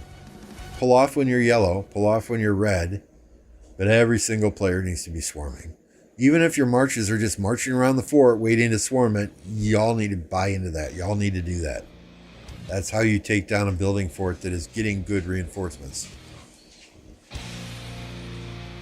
You cannot worry about your trades. You cannot worry about taking deads. The objective is to take down that building fort. Trades don't matter. Deads don't matter. You can't just have 3 or 4 people swarming with their 5, 6, 7 marches and everybody else open field fighting.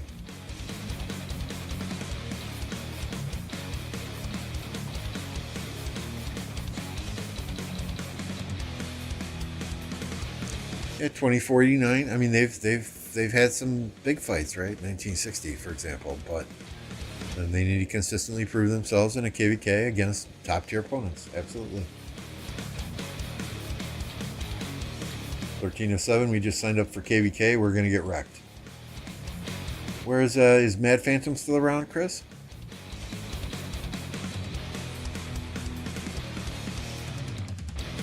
Too many SW players playing way too passive. I would agree there.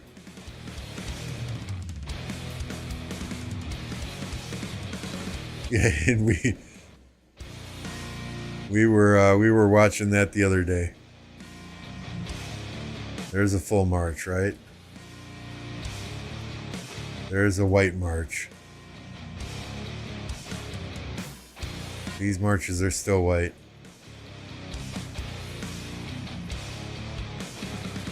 Okay, I mean, newsflash, people. Your troops march home quicker if you sad face them.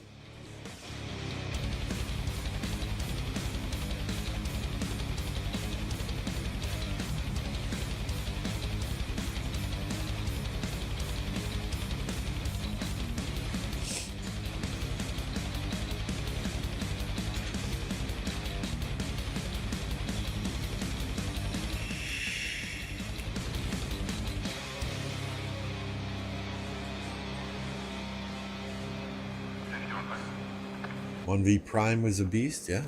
1V's a beast, but he quit and took a break, and 2 full alliances migrated out of 1307. We signed up in the same KVK as 1960. Uh-oh.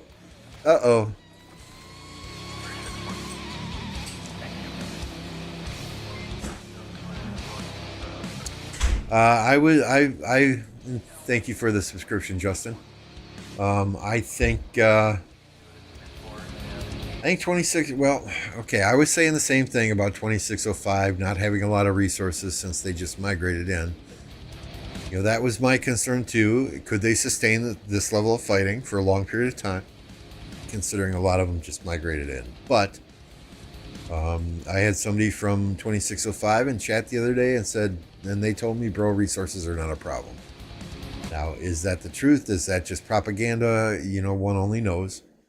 I would imagine if people from 846 are scouting their cities, they're going to know if resources are an issue or not. But there are resource sellers in every kingdom. As long as you have money, resources will never, ever be a problem.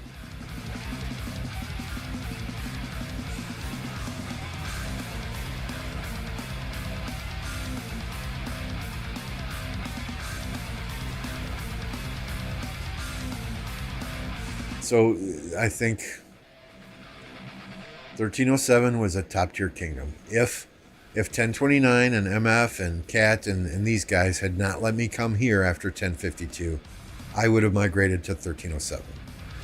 I really like Mad Phantom. I really like Thor. They are 2 very good people. I think it took them a little bit too long to get rid of the deadweights in that kingdom. I think where they're going now, from the sounds of it, to have 2 alliances in the kingdom, I think that's the way to go. I think they're doing the right thing. Whether they're involved in with the decision making still, Mad Phantom and Thor, I don't know. But I think they're 2 nice guys, and it took them a couple of KVK losses to realize, specifically the one against 1093, to realize they had more casual players in that kingdom than they did hardcore players, and they had to make a decision. Do we want to have a really big kingdom filled with lots of casual players, or do we want to downsize and have a smaller kingdom with some hardcore fighters?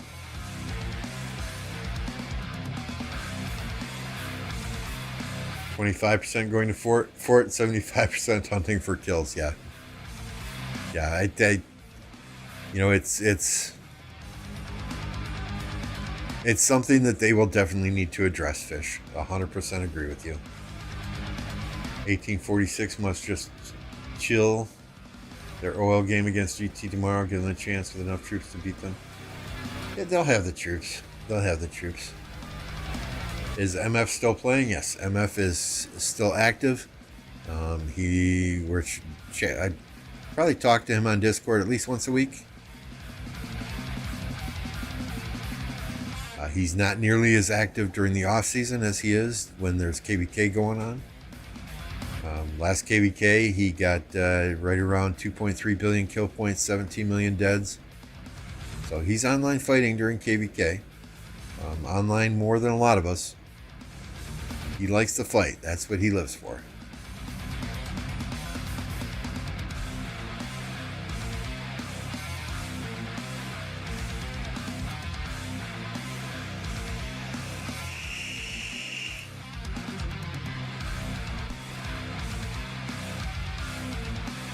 Yeah, it's very nice not to have to heal during Osiris League, right? But realistically, yeah, you just need those 5 marches. You just need to be able to fill those 5 marches at the 50% capacity boost.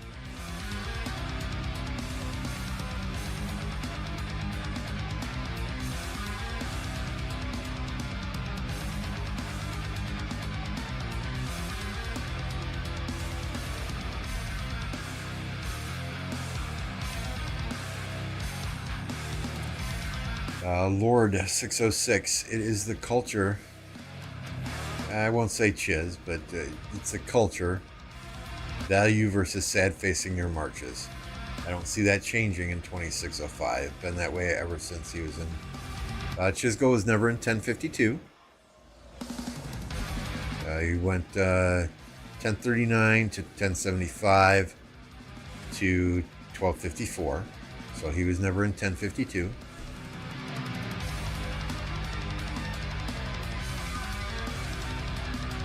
He does not have one of these, right?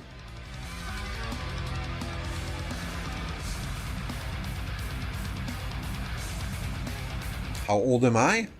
I am 52 years old. I will be 53 years old in exactly 1 month.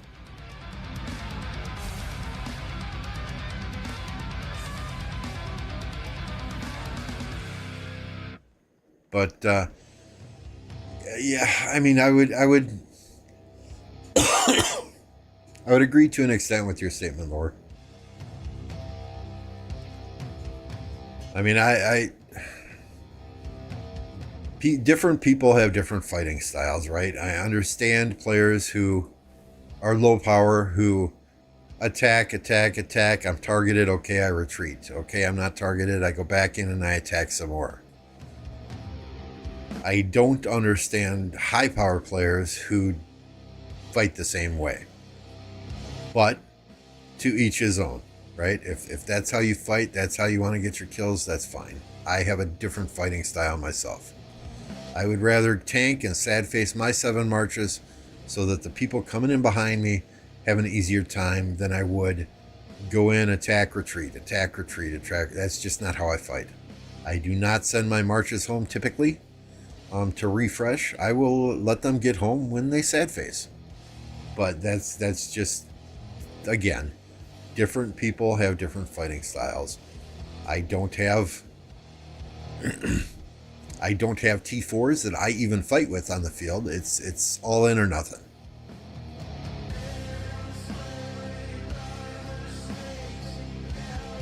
Nice. If Clubman reached 50 billion, nice. Congrats to Clubman.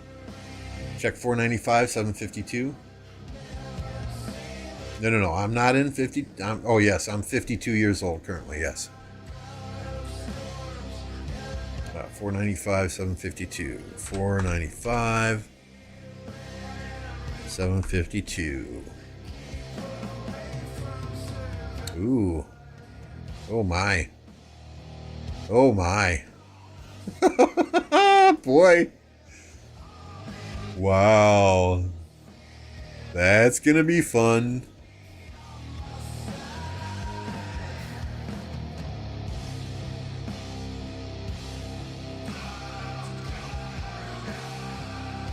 They're coming.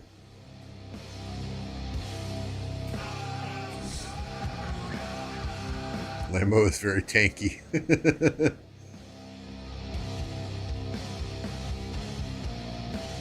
Hey, if I want to TP away from the main ball and pick off stragglers with all 7 of my marches, then that's how. Yeah. If that's what you want to do, and that's how you have fun, more power to you.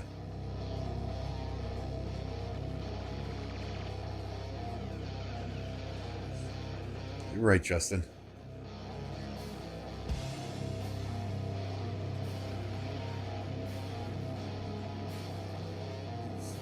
I have the same playstyle more often than not. The main problem here is I barely have any troops to field my marches because I'm stuck in the garrison.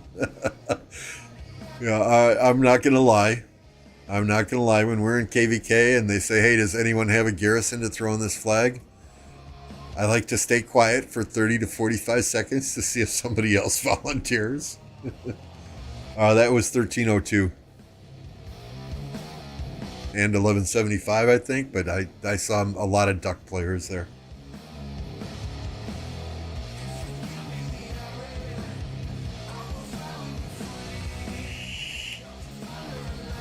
But whoever said I sound 30, hey, thank you. Thank you very much. I appreciate that. I've often been told that I have the face for radio, so it's working, right?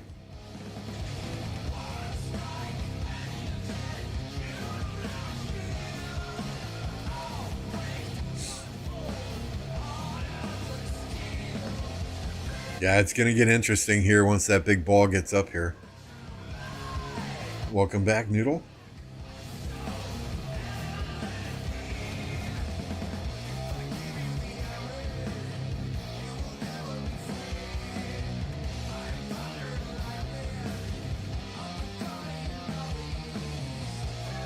I would not say they're doing a great job. I think, and Fish has made this observation as well as several others have. They were able to take down a building fort here once. But most of the time when they're rallying this fort, they have a very small number of players that are willing to kill troops and swarm the fort. A lot of their other players are chasing kill points in the open field. So I think they need to break that mentality. And if you call for the swarm, every single person needs to fucking swarm. You know, I think they are trying to build a kingdom. They have got several KVKs to go before they are included in the discussions of being a potentially elite kingdom in this game. And there's a mentality that they need to work on in that kingdom. And this is my observation, my opinion. There's a mentality that they need to work on in that kingdom, that objectives trump kills. I understand you're not in Kingsland yet. In Kingsland, it's swarm everything, right? No fucks given. Kingsland, swarm everything. I understand you're not in Kingsland yet, and maybe you're telling your smaller players not to swarm this fort and save themselves for Kingsland, but at the same time, if you can get this fort down and these flags go down at the same time, you've potentially got a foothold in this zone. I don't think they'd be able to hold it for very long if 846 is putting a ton of pressure on them. But if they got 1175 and 1302 coming up here to help them, then taking down this fort is a fucking priority. I mean, if 1175 and 1302 can just flood the open field here, then potentially 2605, if they take down this fort and this flag goes all the way down, they can potentially get a foothold in this zone.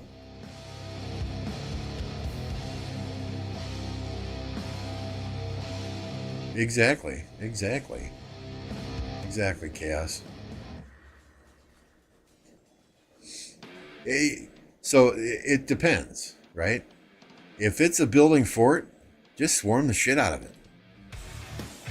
If you have 50 players swarming the fort, granted only 13 or so can hit it at once, but if you have 50 players or so willing to swarm that fort, chances are you're going to be able to take down that fort quicker than they can refill it.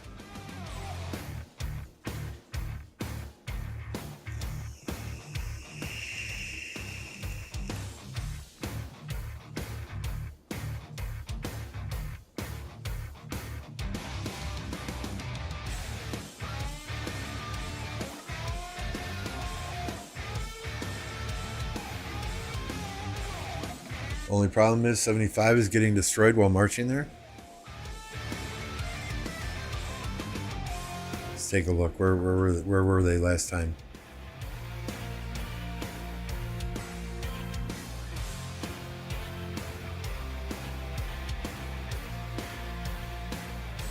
So there's 32 focused on these guys down here.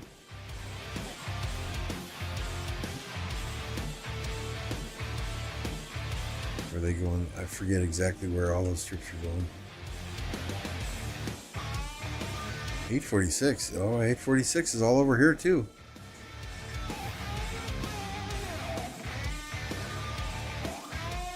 No, I do not want to take the midterm.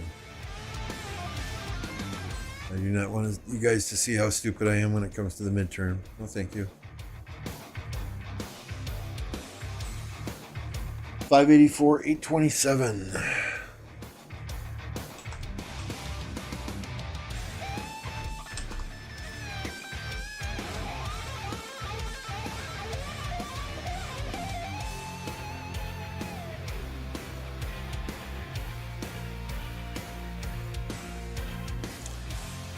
That's a little, holy crap. That's a lot of fucking armies, right?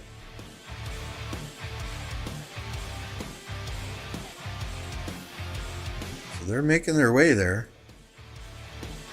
But yeah, I mean, if you can pick these off one by one, send them home packing, that's a long march back.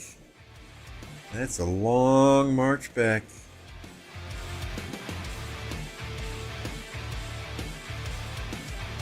I mean, it's still, what, 8 to 10 minutes, maybe 13 minutes over here, so...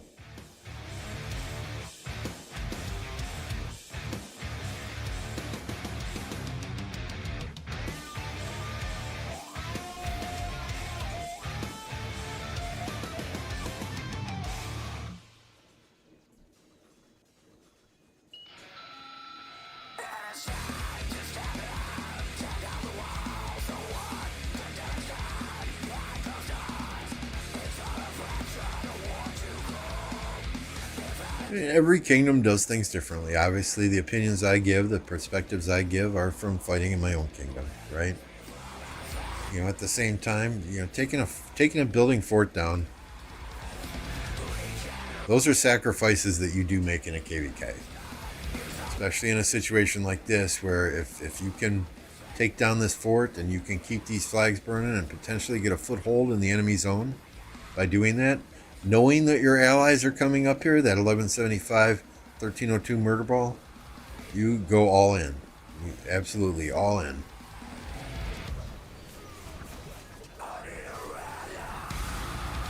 Not a whole lot. Same old, Angel.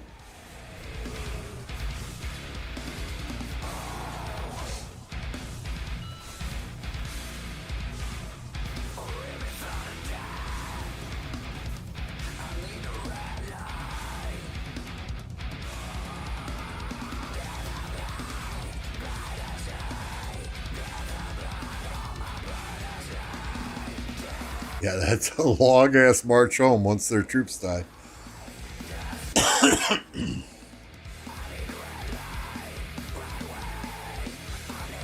Does anyone know where Mimi's 901 billion power cities are? You know, I would think that she would try and port up here closer. I know if this was our KVK and that was us, MF would probably burn 600 teleports until he got a spot right next to the fucking pass. I mean, I have seen that man go through 300 random teleports just because, you know, he might get a spot back here. But, oh, that's not close enough. He wants a spot up here. Right? I mean, why is... And maybe she is up here somewhere. Maybe she is, but...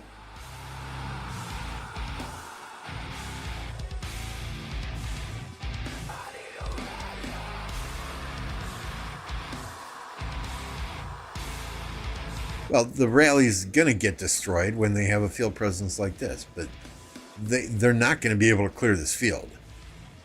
Okay, there's no way 2605 is going to be able to clear this field, which is where you need to invest in the swarm.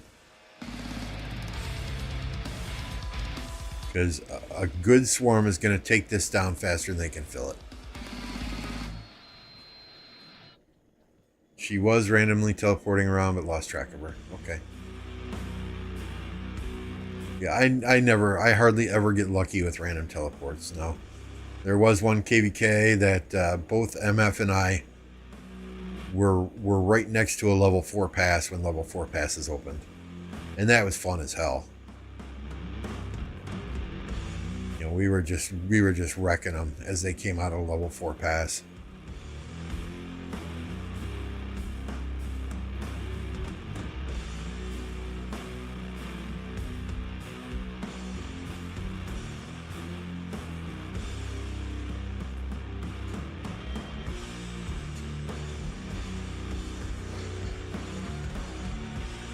And I think I only used 20 random teleports to get there. I've got a bunch, though. I've got 130.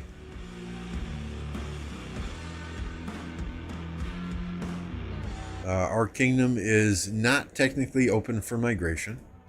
If you are interested in migrating here, contact TSN Cat. We do require you fill out a written application and do a voice interview. If you do migrate here without permission, you are food. We will zero you until you get the fuck out.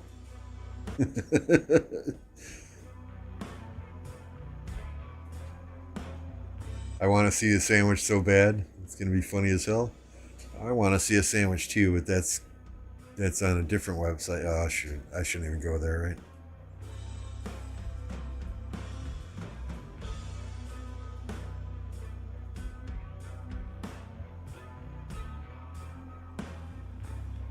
Well, I mean, they have to dedicate a lot of marches here if they want to help their allies get this fort built, right?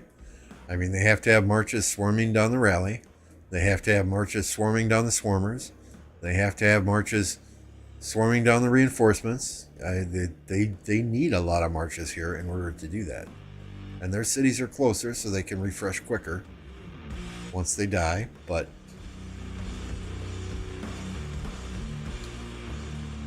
I mean, every time this fort goes down, that's a win for 2605. Every time that they defend this fort while it's being built, that's a win for 1846. If this fort cannot get built, then, you know, Smash Squad and 2605 can potentially get a foothold in the zone. And that is not what they want, because this zone contains the only two entrances here and here to Kingsland for 846 and their allies. So they're gonna fight like hell to make sure that they can keep those.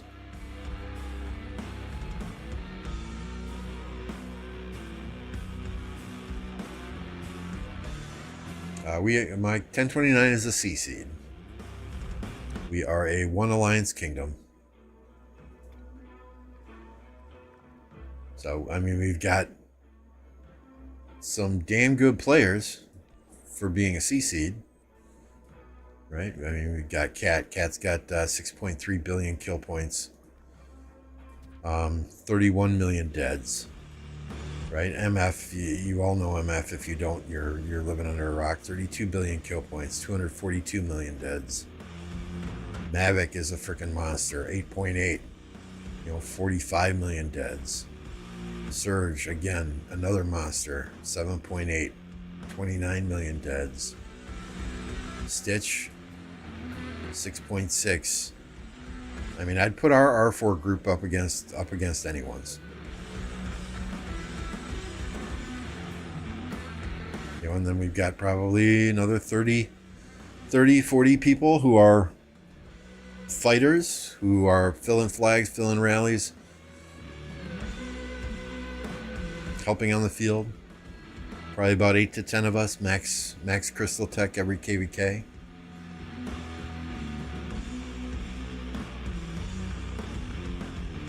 Yeah, every time the fort burns down, it does take Alliance credits to build it back. Absolutely correct.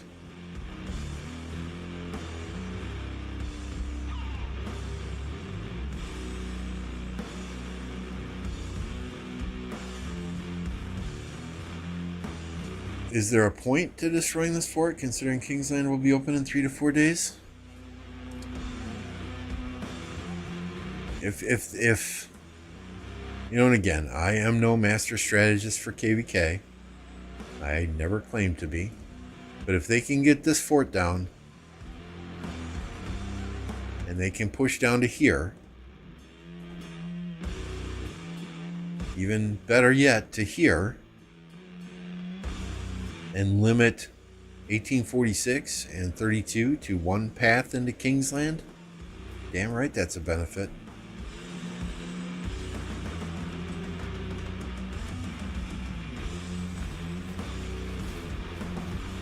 Amish, they've kept it up for what?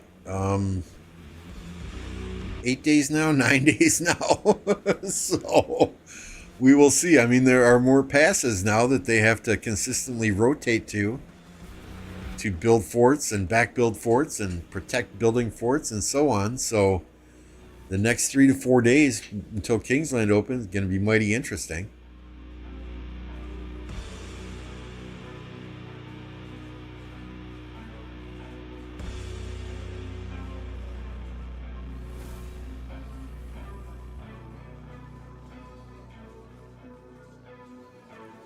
Just freeing up the defense at pass 7 is already massive. Well, I mean, yeah, they got the forts on fire down there, and that's what they need to do, right? And that's what 2605 and 1175 need to do as well. You know, focus on one pass at a time, make sure the forts are burning there, and then move to another one, and move to another one, and move to another one. And they just need to keep these guys on the defensive and find a chink in the armor. 46 is a beast, absolutely. I think there was a while there where they were not talked about in the same top tier. You know, they were once talked about as one of the best kingdoms in the game. That kind of fell off for a couple of KVKs until they refocused. I think now you have to consider them as one of the best kingdoms in the game. Again.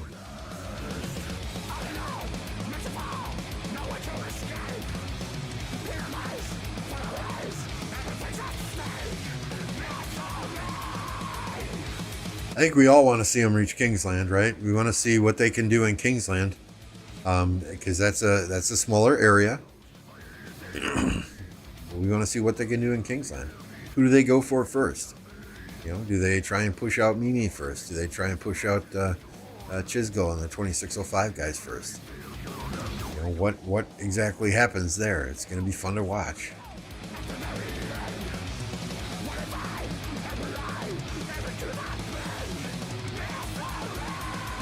Where's the ball?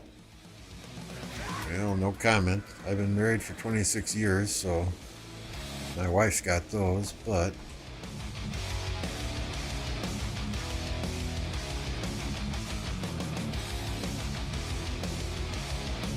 I don't think they're there yet. I don't think they're there yet.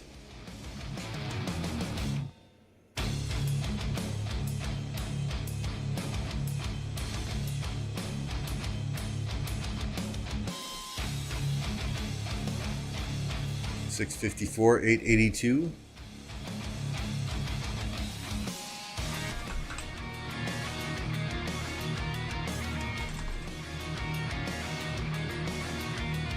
They're coming.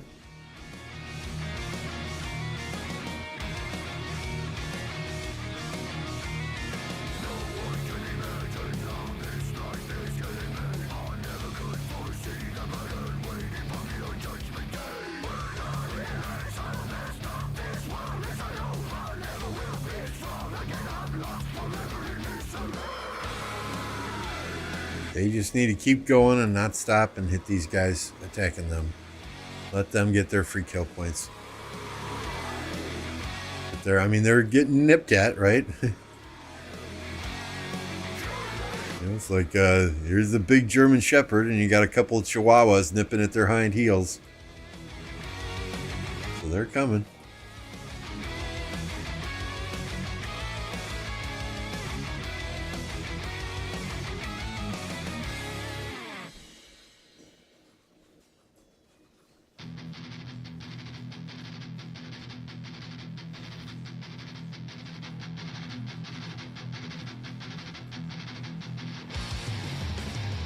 My kingdom, I'm in 1029.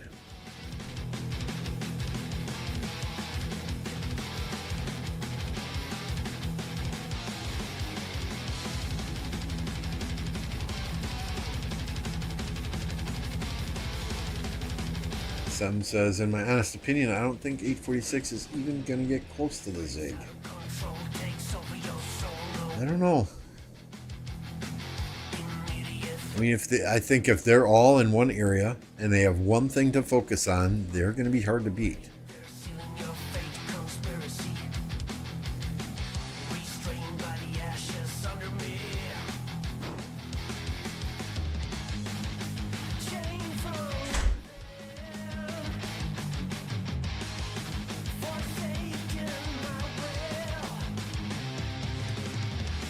I mean, I think they can handle 2605 and 1175. 1302 is the X factor. Can they handle all three? 1302 has been pretty much on the sidelines these entire past 6 fights for the past 7-8 days. Now that they've entered the mix, it's going to be tough.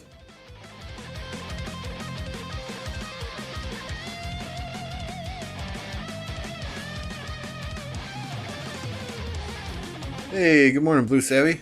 Good to see you.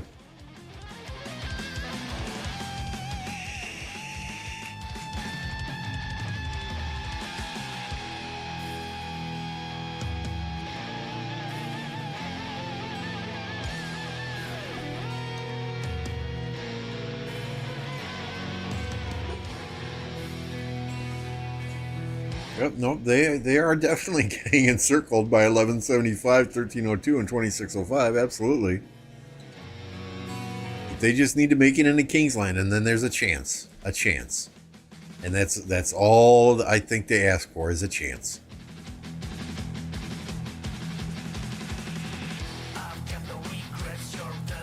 So 2605 doing it differently this time.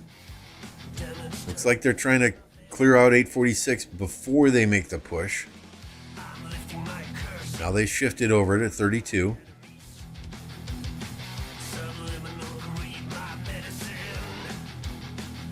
Still though, there's a good number of marches back here that aren't even moving. They need all these people to contend.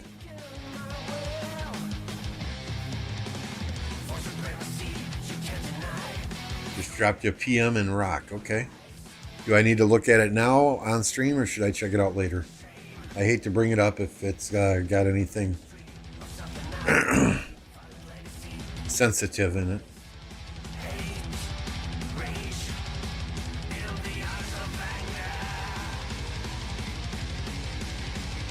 I think 1175, 302, and 2605 are going to send a murder ball to that pass 8, to 846's pass 8. That's a good possibility. That is a very good possibility. Remember the Great Wall of 1302? Absolutely. You can't forget that. Can't forget that. AFK marches. Yeah, they might be alts to fill a pass. Very good point.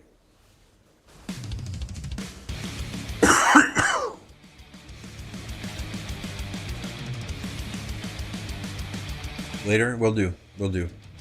Just wanted to check.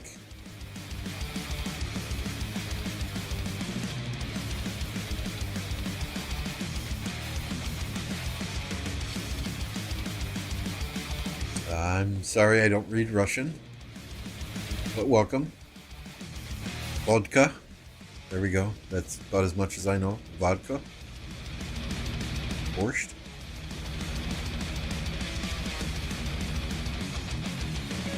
Look at all the sad faces.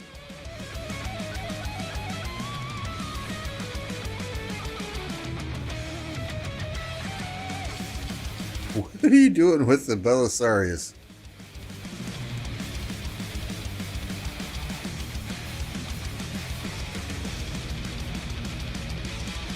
And let's look, right? Okay, these marches are all going home to potentially refresh. Okay, they're yellow. They're still white. And it's not letting me click on half of these. They're pretty much full.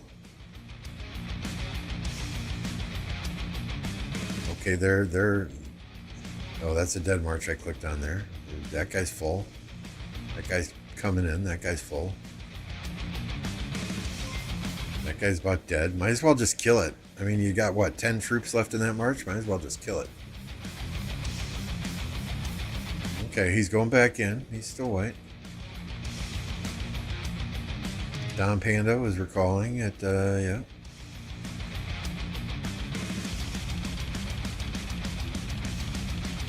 I mean, if you want to clear these guys out of here, yeah, I know your allies are coming, but if you want to clear these guys out of here, you can't recall to refresh your marches when they're 3/4 white or even yellow. You just gotta fight it out. This fort has got 1 hour and 38 minutes on it yet.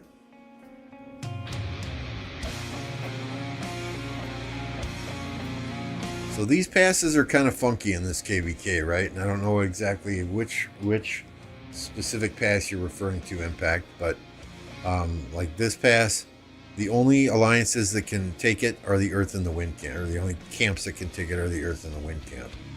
So 846 can't even touch this pass themselves. I don't know if that's the same as the 302 pass that you're referencing, but potentially it is.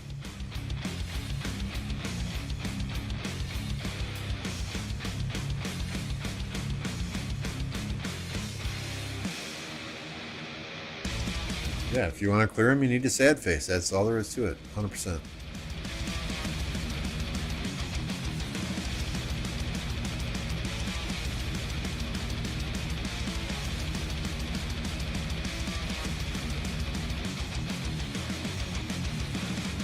So there are 1846 marches here.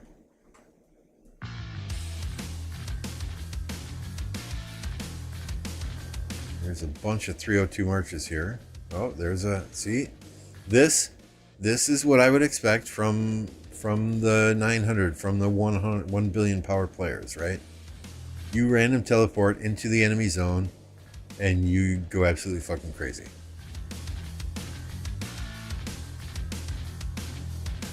$100 million, you know, this guy's got some balls. He's got a big set of balls, right in the middle of the enemy zone. Much respect to him.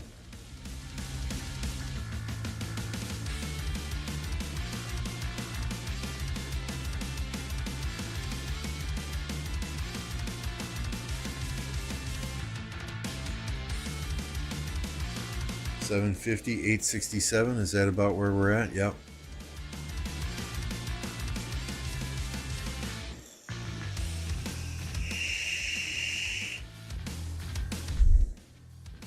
Who do you think is stronger? Well, I think 1175, 2605, and 1302 combined are potentially stronger than 846. It's a matter of heart and it's a matter of desire. Who is willing to sacrifice everything they have for the victory? But you could say that about any KVK, right? Power doesn't matter. It's all about heart. It's all about desire. Organization and communication help, obviously. But if you're not willing to sacrifice everything and lose troops, your KVK is over before it even starts.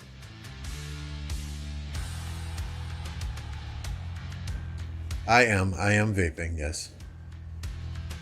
I quit smoking about 4.5, 5 years ago.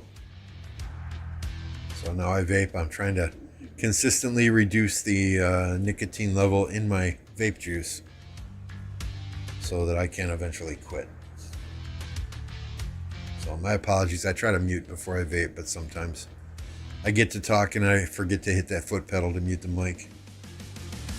And sometimes I hit the foot pedal to mute the mic and forget that I mute the mic, and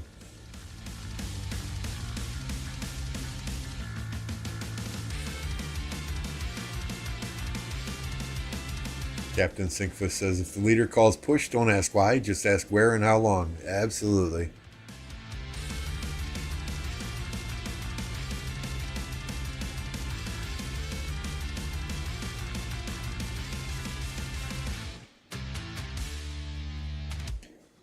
Yeah, I think at first it was hard. It was hard to switch from cigarettes to vaping because the nicotine just the level wasn't there, right? You wake up in the morning, the first thing you do is light up a cigarette, and that nicotine's in your system lickety split. Vaping is a bit different. You wake up in the morning, you start vaping a little bit. That nicotine's not really in your system for a good, I think they say 20 to 30 minutes. So that was the hardest part. And then, just it was just habit, right? Get in the car to drive somewhere, light up a cigarette. Go to take a shit, light up a cigarette. After a meal, light up a cigarette. So it's just breaking habits. That was the hardest part for me.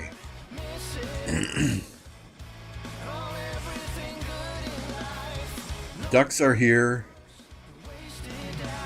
and I would imagine that they're going to try and push down into this area to keep 846 from reinforcing and from refreshing, right?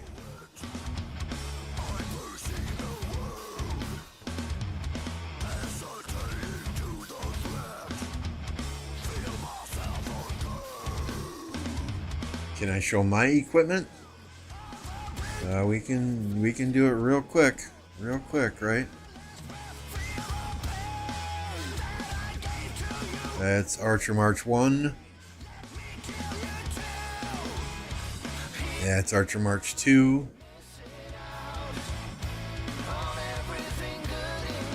That's Archer March 3. That's Infantry March 1.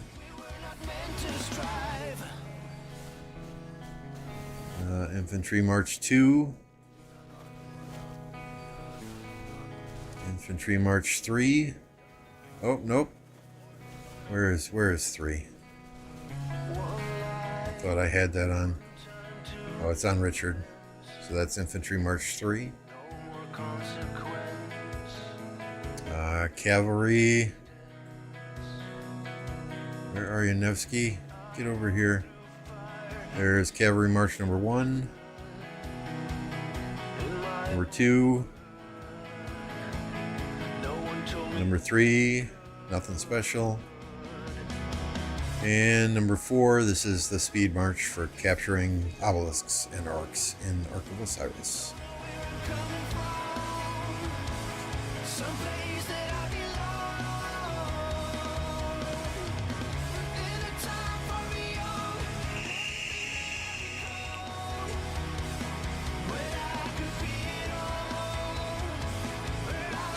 I just love the versatility that archers give you. Because archers, besides Edward and El Cid, right? The other archer marches are all top tier. And it's very easy to find combinations to use. Now, are there S tier combinations and A tier combinations? Absolutely there are. But at the same time, you could pair Cyrus with almost any other archer and be fine. Same with Nebu. Same with ZL. Same with YSG. You can run most of those behind Boudica and be fine. So I really like archers for that aspect.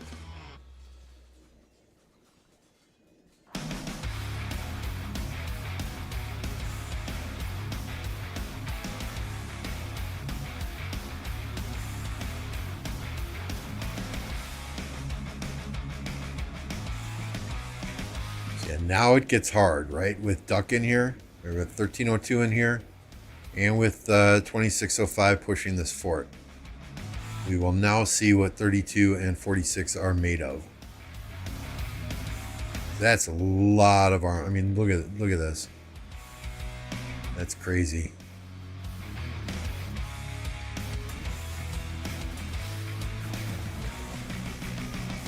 El Cid and Eddie are easy. Find the perfect match. The bench. If this fort doesn't go down now,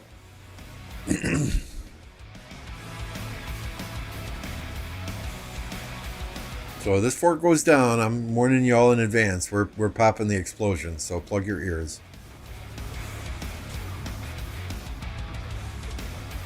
They just got to refill it. Doesn't matter what you're sending in there, just keep freaking filling it.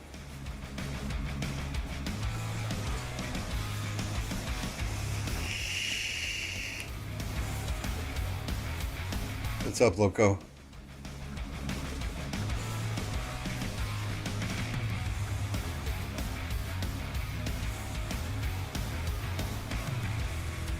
I can't even click on the fort to see. Sometimes on building fort, when you click on it, you can see the time decrease and increase based on how often it's being filled. But yeah, these guys march, what, 30 minutes? If this does not go down this time, then yeah, I think it's built.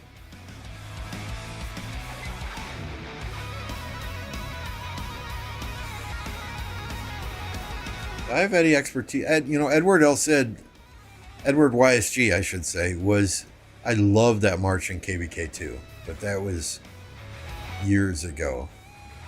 I can't remember the last time I used Edward on the field. I take that back. Edward and El Cid are great for their march speed if you are refilling flags or filling rallies, especially in Ark of Osiris.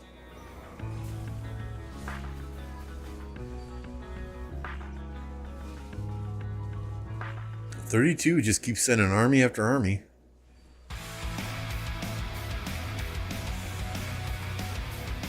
Yeah, I really wish in cases like this, Lilith had a caster mode, a streamer mode or something, so you could tell the differences between the armies in each camp. One is red, one is blue, one is green, one is orange, one is yellow, whatever the case.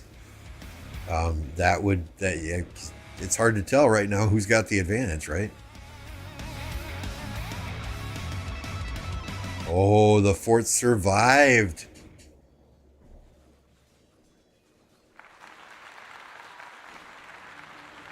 There's the confetti and the applause. Nice job.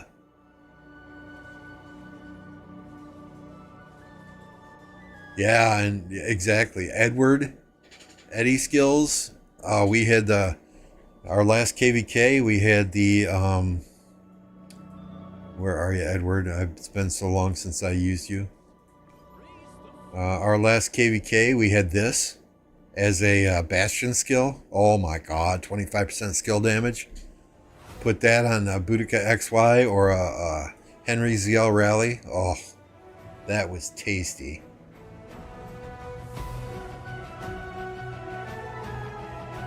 I have, Noodle. I have. Lilith doesn't listen to me. I only have 1,800 and some odd subscribers. Like they listen to me. I don't have much weight when it comes to talking to my Lilith contacts.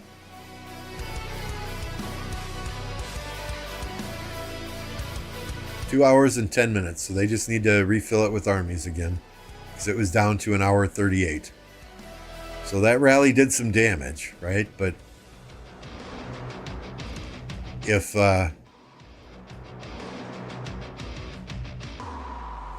that's it, if that's all 1302 and 1175 come with,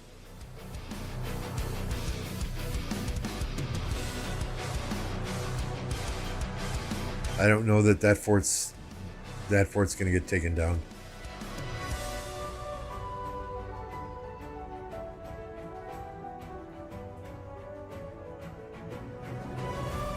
Nah, not quite the beginning. But I started in Kingdom 1207. So we are at what, 1,687 days? Started in Kingdom 1207, that was a shit show. The ruling alliance in 1207, it was do as I say, not as I do. They would make rules for MGE and enforce them if anyone else broke the rules, but if members of their alliance broke the rules, it was no big deal. I mean, I can respect rules in an MGE, just enforce them no matter who the person is. But they would, he wasn't in the alliance when he was breaking the rules and swarming cities when you weren't supposed to swarm cities. He wasn't in our alliance. We can't enforce those rules on him then. What are you talking about? He left the alliance. He swarmed the city. As soon as he was done swarming the city to get MGE points, he rejoined your alliance. So he's exploiting a loophole. If they're MGE rules, they're MGE rules for the entire kingdom, not just for players in your alliance or in my alliance or in any other alliance here. Enforce them unilaterally. So every single night in 1207, I went to sleep thinking, okay, am I going to wake up to a city that's zeroed? And that was just no way to play this game. So after that, I went to 1039, which was fun in the beginning. KVK 1, 1039 was against Baba's Kingdom. I remember probably only 27, 30 million power at that time. And I remember our alliance, we had to block a pass. And the White Tiger said, when Baba comes out, you let us know. So when Baba came through the pass, it'd be like, okay, he's here. They'd all pour it in, they'd take care of it, and they'd pour it away. So I didn't fight much because it was, I was following orders, right? Call the White Tigers when Baba and his people show up. KVK 1 was fun against Baba. KVK 2 was against 1016, which at the time had Roni and Dragothian in it, and 1093. We got absolutely trounced. That was the KVK that Solomar was zeroed in. KVK 3, interesting. We got our asses kicked in KVK 3 as well. Shortly after that, I think Chisgul and a bunch of fighters, or during that KVK, Chisgul and a bunch of fighters left Kingdom 1039. And Kingdom 4, 5, and 6, it was a pain in the ass trying to get people to fight. Most of the people in 1039 were there for the Solomar gold chests, and after that dried up, all they cared about was farming and their power. They didn't care about fighting. So we went to 1052 after that, fought against 1254 in a miserable KVK. The alliance I was in, I wasn't in OV at that time, but the alliance that I was in, I remember the leader screaming on Discord, "Take your troops out of the flag. Don't get dead troops. Take your troops out of the flag." And I'm like, yep, fuck that. I don't want to be in this alliance anymore. This is not the same mindset I play with. So then I joined OV. Won Season 3 of Osiris League with them. Won a very, very fun KVK. Makote and the kingdom he was in, they were our allies in that KVK. Played against 1234, who was undefeated at that time, and 1142, which had Tickle Fist and J1313 in it. We won that KVK, and I met these great folks from 1029 and migrated over here, have been there ever since.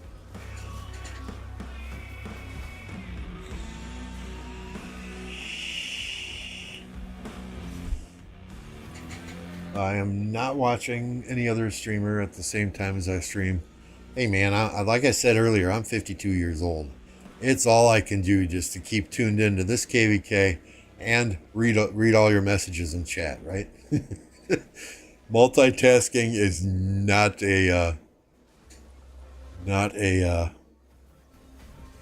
my wife is much better at multitasking than I am. Much, much better. I mean, I remember when our kids were little, she'd have a baby in one arm, she'd be talking on the phone to somebody, she'd be making dinner, and she'd be feeding the dog with her feet. I mean, I swear to God, women can multitask like nobody's business.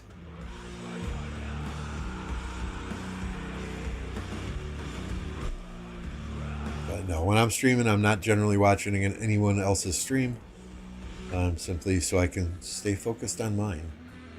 Make sure that when I do mute to take a drag off the vape, that I am unmuting. Make sure that I'm reading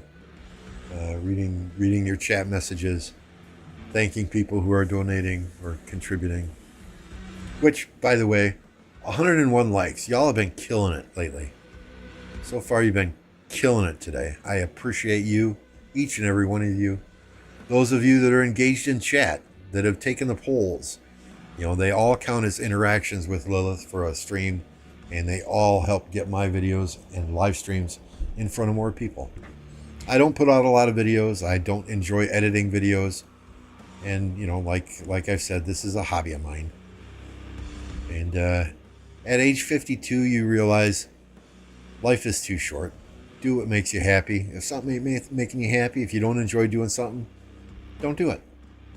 I don't enjoy editing videos, so I don't generally put out a lot of videos, shorts included. If anyone out there is a video editor that works for very cheap, hey, hit me up on Discord. Maybe we can do something. But most of the people that I've approached about videos, it's like, oh, okay, $20 if it's a 2-minute video. In other words, a short. $40 if it's a 5 to 10 minute video, and they want anywhere from $60 to $150 if it's a 10 to 30 minute video, right? And it's like, yeah, no, okay, sorry.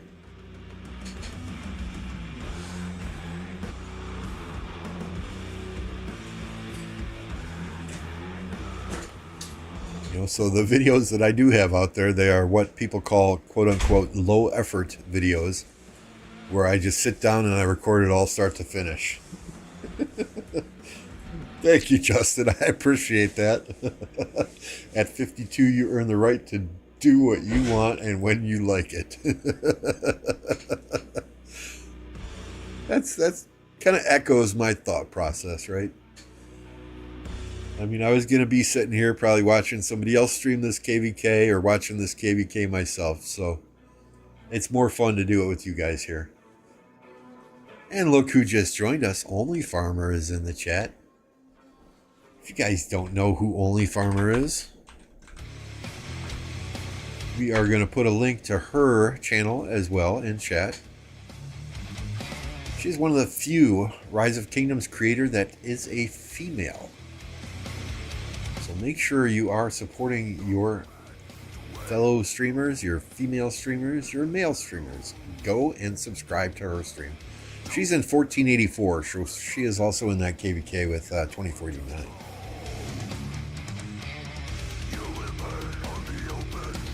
Did you make your stream setup or did you pay someone to do it? So I paid Electro King for a lot of the graphics that you see, the overlays, the intros, the outros, that type of thing. So he does have very reasonable prices, very fast turnaround time. He's a good friend and a fellow Rise of Kingdoms player. As far as piecing together everything on the overlays, setting up the stream deck, setting up the PC, setting up the mixer, all that stuff I did. Dark Knight is a female as well? Okay, nice.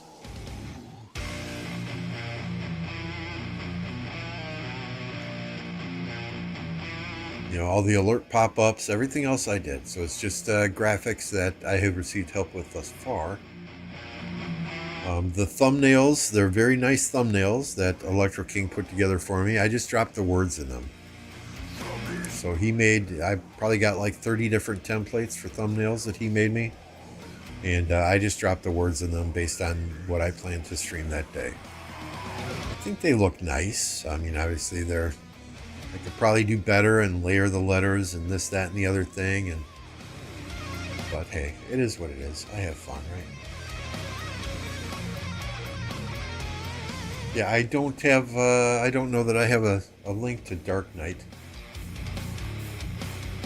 I did drop a link to Only Farmer in here up a little bit. There's a Nightbot dropped a link in there, right? Nope, it's not Slipknot. This is... Let me find it. No Sons of Mine? Lack of Humanity? So this is Lack of Humanity by No Sons of Mine. This is a this is a copyright-free playlist from Epidemic Sound. Missing the feet. Hey, I promised feet pics if we would get to, what was it, 200 likes that day, and we did not get to 200 likes, so no feet pics.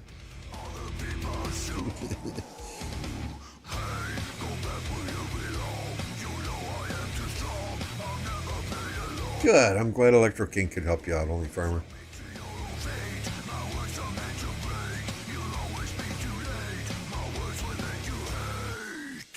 How much can I pay for video editing, or how much have people asked me to pay for video editing?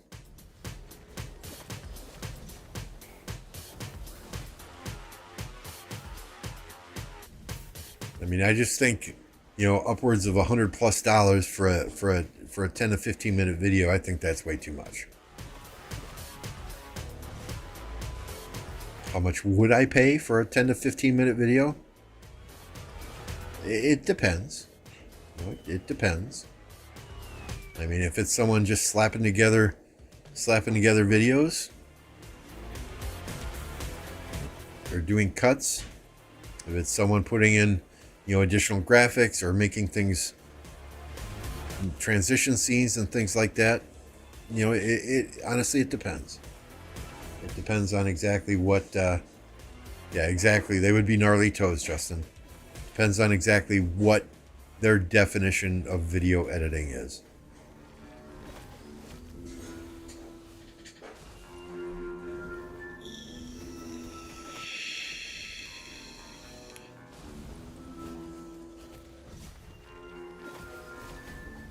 I mean, in a perfect world, I would find a video editor that I really, really like. And if a specific video earned $100, they would get a percentage of that. So that's my perfect world, right? But I don't live in a perfect world. I'm not a huge content creator, so I doubt there are video editors out there who would make that kind of deal with me. You know, if I was Mr. Beast getting 2 million views per video, okay, you know, he's probably got a full staff of video editors himself. But you know, I would definitely share in the profits if there was the right person out there that was willing to do that.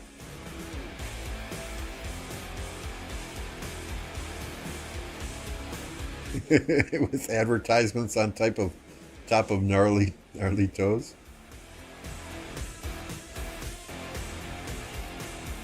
Yeah, and yeah, I mean, everything I see, Chris says, oh, you got to do videos, you got to do shorts, you got to do live streams. But I love getting subscribers. Don't get me wrong. I love that y'all are hanging out here with me, but do I honestly want to have 100,000, 200,000 subscribers ever? Probably not, because then I can't keep up in chat. You know, what I enjoy the most is the interaction with the people in chat. Right? And if it gets to a point where people have to donate money to me in order to get me to read what they're chatting or what they're asking, the question that they're asking, then I don't think I would enjoy it as much. You know, it's just a hobby. It's just a hobby. You know, it's nice to get a few bucks here and there to put back into graphics, to put back into the PC. But it's never expected that you guys donate anything. I just have fun. The fact that y'all are here hanging out, top tier in my books. And that's why I promote all kinds of other streamers in my chat too. Like when Only Farmer joined, I'm putting her link to her stream in here. You know, whenever Plato's here, Black Panther or Jake or there's probably a dozen other content creators that I have a Nightbot command for. You know, a lot of these guys and girls are trying to do this as a living. They're trying to make a living out of this. I'm not. You know, a lot of these other folks are fighting in KVKs, and I'm not right now anyway. You know, it's like I didn't even start this stream until Jake said he was going to go to bed. You know, because he's fighting in this KVK. You know, he's a friend of mine. I would rather not stream his KVK, and technically, okay, this is his KVK. He's in this KVK. I'd rather him get the views than me, because this is something that he aspires to do full time. You know, that's just me, and I get it. YouTube is a cutthroat world, blah blah blah. Hey, thanks, Chris. Appreciate you joining the Touchdown Club. YouTube is a cutthroat world. You know, stream over other people, blah blah blah. Do anything you can. Nah, that's not me. I could not look at myself in the mirror if I was being a dick. This is not what I wanted. You can never take it back.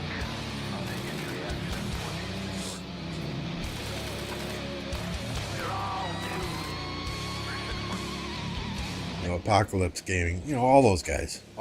There's a really good group of content creators out here that support each other, and that's also what I like about doing this.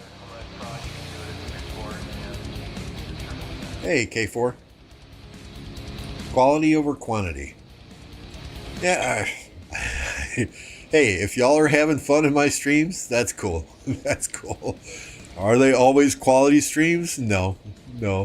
I mean, those of you that have been watching me for a while have seen me go absolutely rage on chaining barbarians, because the barbarians don't cooperate with me. But I'd like to think my live content is quality over quantity. That said, I do try and stream about 5 days a week.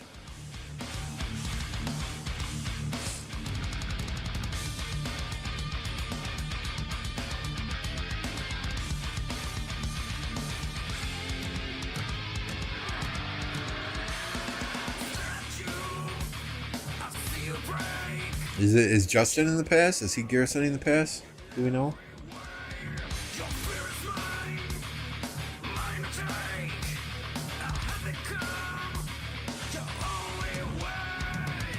I hate this kind of fighting though. What do they call it? Pass humping? I hate that.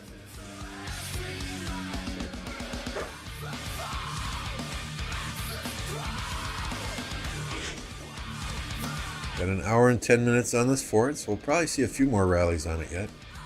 What do I do for a living? So, my 5-day-a-week job from about 4 a.m. until noon or 1 or 2 or 3 or 4, depending on the amount of work I have. I am a business analyst for a software company. Our company makes enrollment, billing, and claims software for health insurance companies. I have several clients who use our software, and they will say, hey, I want this, I want your software to do this. And I will help them, and I will write up business requirements for our coders and put that through the change request process to get bids and see how much it would cost and so on and so forth. I also help oversee our operations area. So we have several teams who not only do we supply software, but we will do the enrollment operations for various clients. So I help supervise some of our operational areas and do oversight on them as well.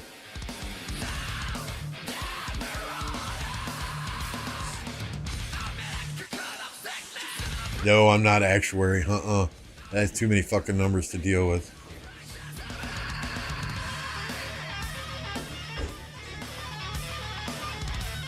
Most of what I do is writing business requirements, making a client's business requirements into language that our technical team and our programmers can understand. And then once our programmers have whatever those requirements are built into the system, I will help the testing team test those requirements and watch their testing to make sure that it is exactly what my clients are asking for. Product owner, I don't know that I own the product, but really I'm kind of a low man on the totem pole, but I have a bigger voice because I stomp my feet and bang down doors until my clients get what they want. So my clients are fairly happy with me.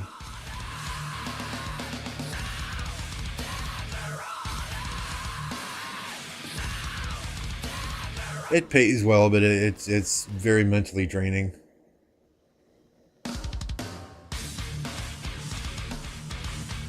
That job description makes me want to listen to Celine Dion.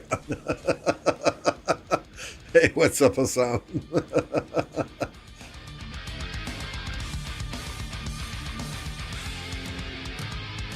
I work as a software engineer. How you describe it, we call them the product owner.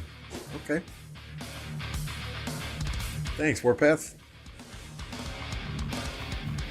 I like the 80s metal type music much more than I do the hip hop, rave, techno type music myself. So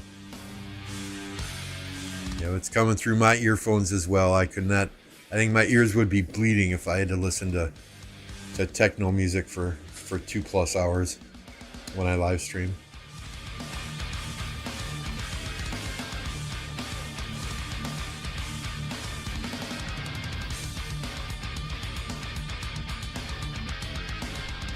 Oh, nice. They're popping off some of these animated emojis. I like it.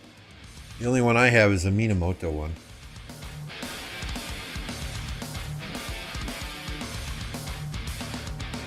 Nice to see some of those being used. You mean Euro trash music? You said it, I didn't.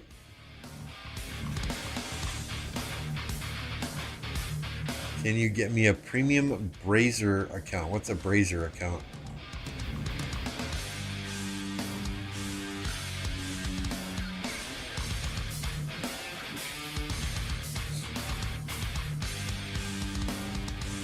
I like that one. I like that Clio one. That's the one I have right there. That's the Mina one I have. He's the one I started putting apples into first. I know MF is going after the cow emoji with the sunglasses, because the animated one, because he doesn't have the regular cow sunglasses one. Oh, naughty stuff? Brazer is naughty stuff? Yeah, I don't know what Brazer is, sorry. My 19-year-old son might, but I don't.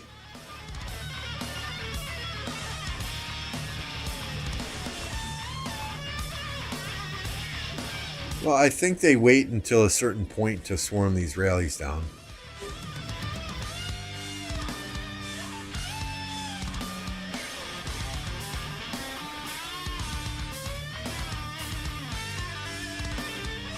Oh, I'm not the main reason that you got attracted to my streams?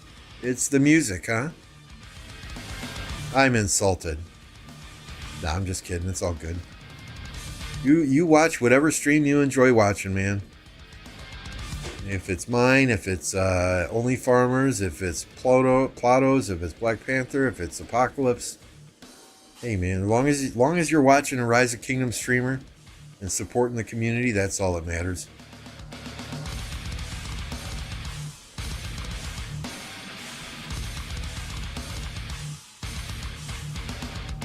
Oh, I like that cow one. I like that.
Came for the content, stayed for the music.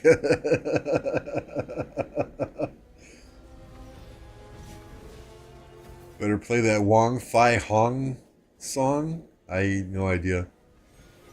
No idea what song that is. They're lying. We're here for the same reason. Lambo's toes. You want feet pics, huh? Chris wants feet pics.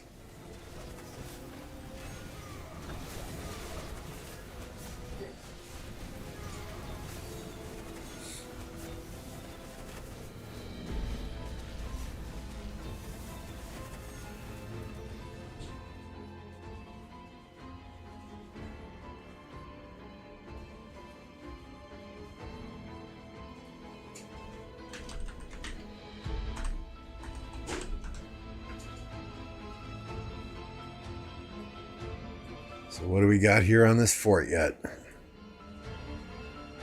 So I think we're gonna try our best here to hang out until this fort is built. So that's another hour, depending on how many rallies it gets, right?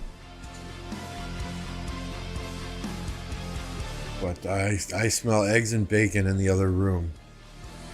So it is very, very hard for me to sit in front of this computer right now.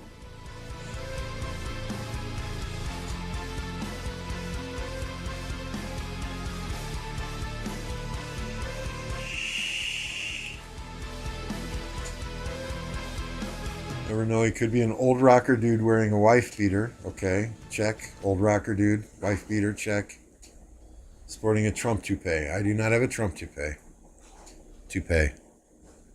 But the old rocker dude and the wife beater T-shirt, yeah, it's what? It's 8:24 in the morning. We've been streaming since 5:23 in the morning. Yeah, I'm wearing a pair of athletic shorts and a sleeveless T-shirt. Damn right.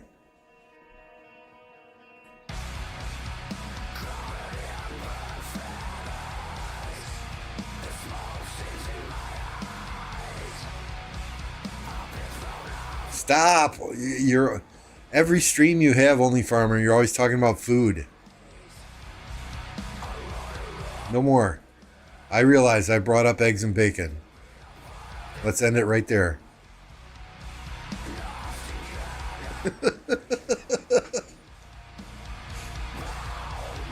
I could eat breakfast food 24 hours a day, 7 days a week.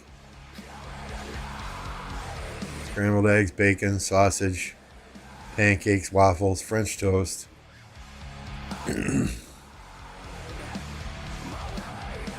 Eggs Benedict. I love making something I call Chucky Browns. Right? They're hash browns with they've got sauteed onions, jalapenos, hash browns. You put mounds of cheese on top, a couple of sunny side up eggs, drop a dollop of sour cream on there. Good stuff.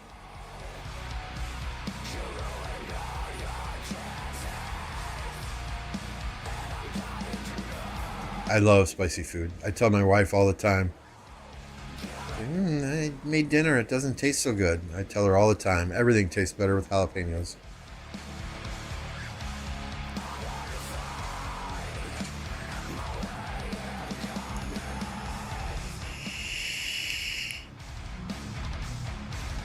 Do a waffle burrito with chicken, bacon, and cheese. It's like an orgy of flavors in your mouth. That sounds good. That sounds good.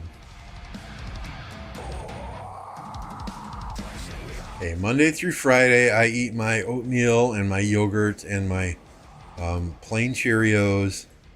On the weekends, I eat a good American breakfast.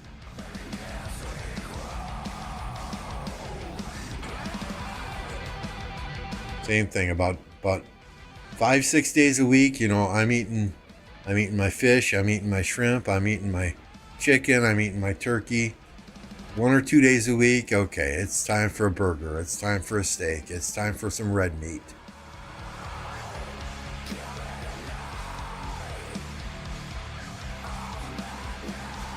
My cardiologist doesn't necessarily agree with that philosophy, but hey, if all I'm eating is freaking veggie dishes and seafood, then I'm not enjoying life. So you gotta let me have a burger or a steak at least once a week.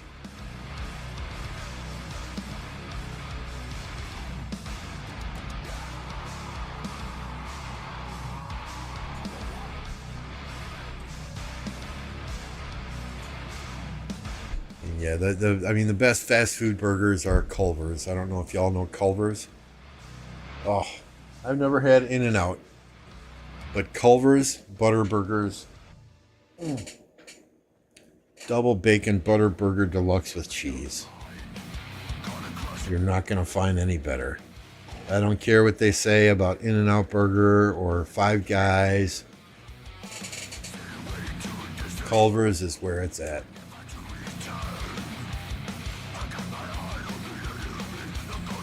I like shrimp. I like scallops a lot.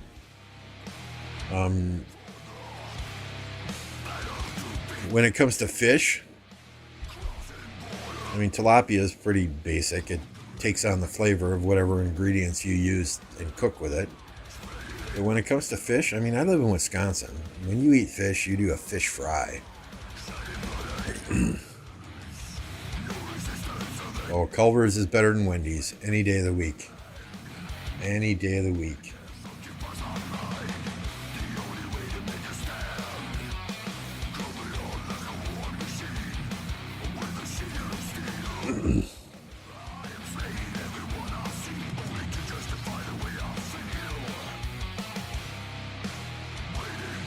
So I mean, Culver's too. You know, you get that double bacon butter burger deluxe with cheese on it, and then you're getting deep fried cheese curds. You're getting onion rings, and they have these little pretzel bites that you dip in cheese sauce. Oh my God.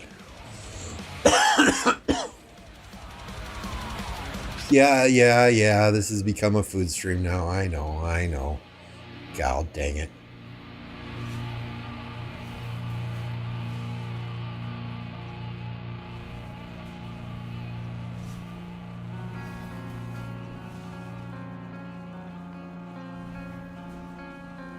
You can get more people on here. Go with an American mukbang. What's a mukbang? I honestly have no idea what a mukbang is.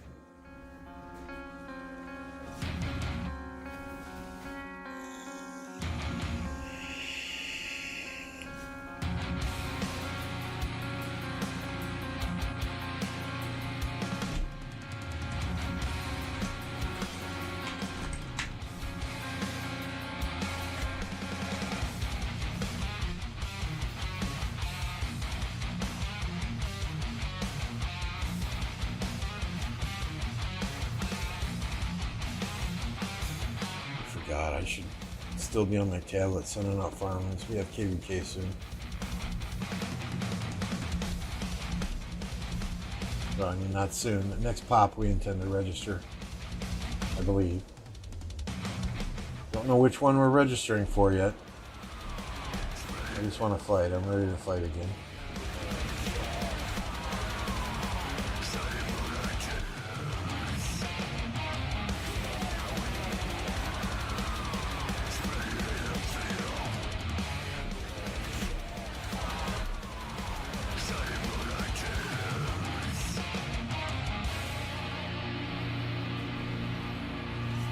Korean barbecue? Yeah, anything barbecue is good.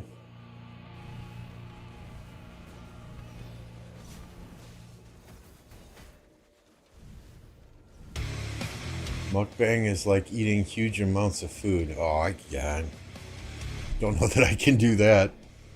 There's two guys I watch, competitive eaters. I watch their stream or watch their videos all the time. Beard Meats Food. He is an English guy. That dude can eat, I mean, crazy. I mean, he'll finish like 9 pounds of food, then he'll ask for dessert. And then Joel Hansen. That guy, that man, those competitive eaters, I don't know where they put it all and stay so damn skinny. They must work out 24 hours a day when they're not eating.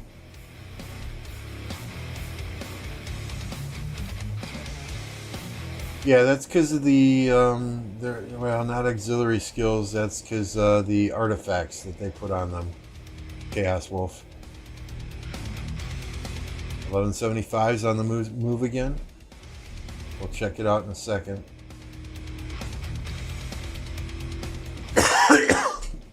Excuse me.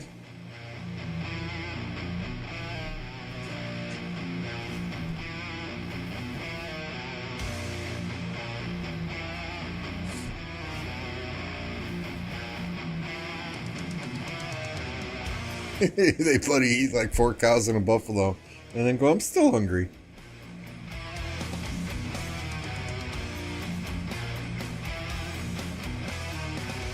So 52 minutes. Anyone know where 1175 is in relation to the map? Way the fuck down here, right? They gotta march a long ways. I think last time they marched up here first, right? Maybe they marched over here first and they got a rune.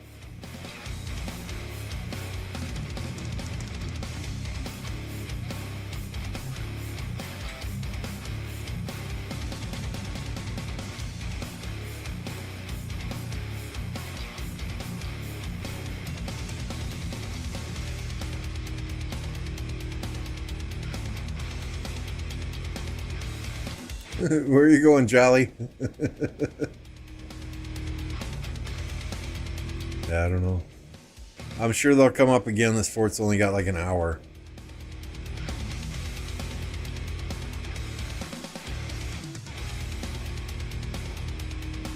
What's up, eh? Yeah, we're a little early today. We've been going for 3 hours now. Bet my wife wishes I could go for 3 hours, but hey, that's another story.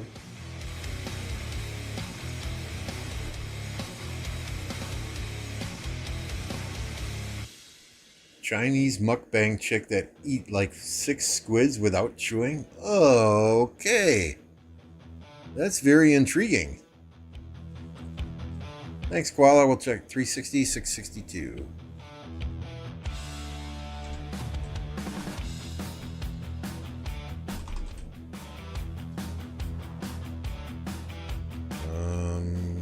Right? 622.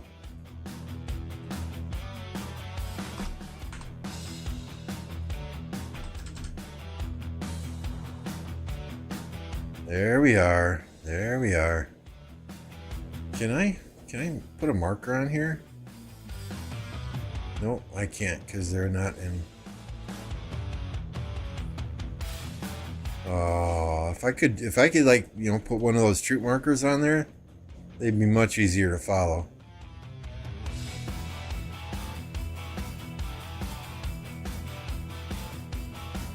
Yeah, they're still a ways away, right?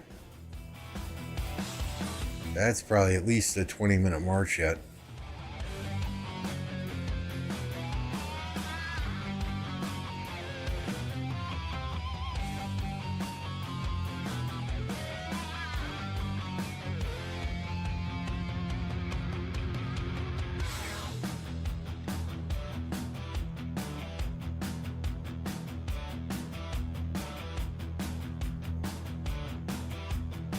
It's cheaper to vape.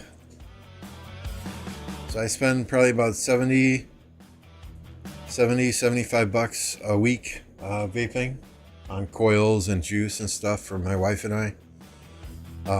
Whereas a carton of cigarettes, and we were going through probably 2 cartons of cigarettes every week between my wife and I. A carton of cigarettes is 50, 60 bucks. So you're talking probably about 60% of the cost.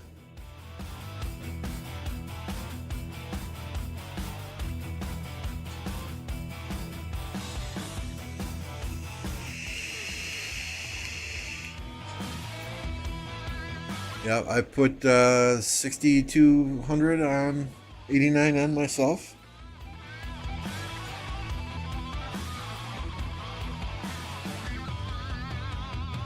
I think really the only way they lose that match is if 2489 zeros them all before the match.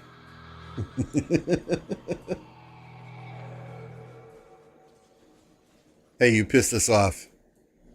We're gonna zero you all so you don't win. Don't make it to the finals. I joke though, right?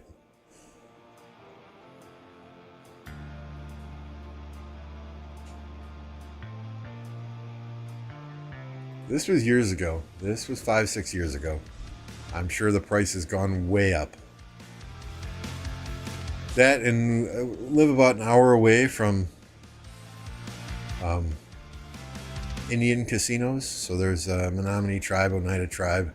They have several different Indian casinos on Indian land here, and they don't pay federal taxes on cigarettes. So whenever my wife or I or any of our family members, her dad would go up there often to play blackjack. You know, whenever I heard anyone was going up to the casino, I'd give them money, tell them to buy a couple of cartons.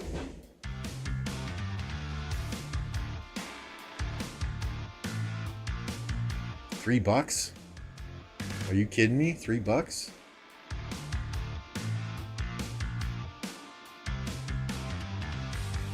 Damn, no, I think it's like $6.5, $7 a pack here now.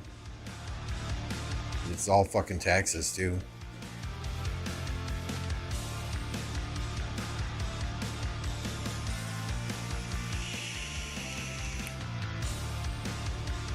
I don't think I've seen a single animated emoji that I dislike.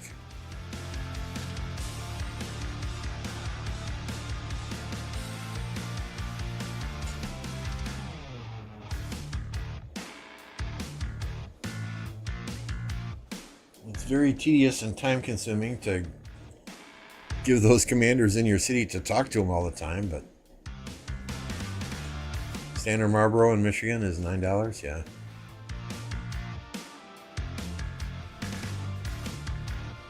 Do SNUS, it's amazing. What's SNUS?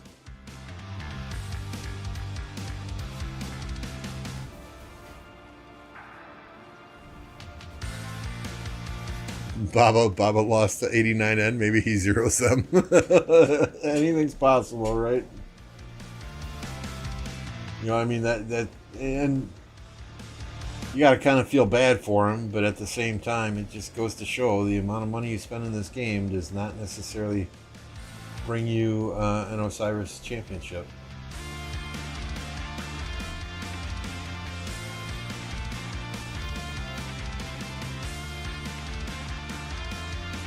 I mean, honestly, I got lucky with mine. I was in the right place at the right time, and John Wick liked me. Just under an hour, I believe. Yeah, 45 minutes now. So 1175 and 1302. They need to get a move on it. Small nicotine pouch you put in your mouth. Different. Oh, never tried that. I miss John Wick as well. He was my go-to for advice in this game.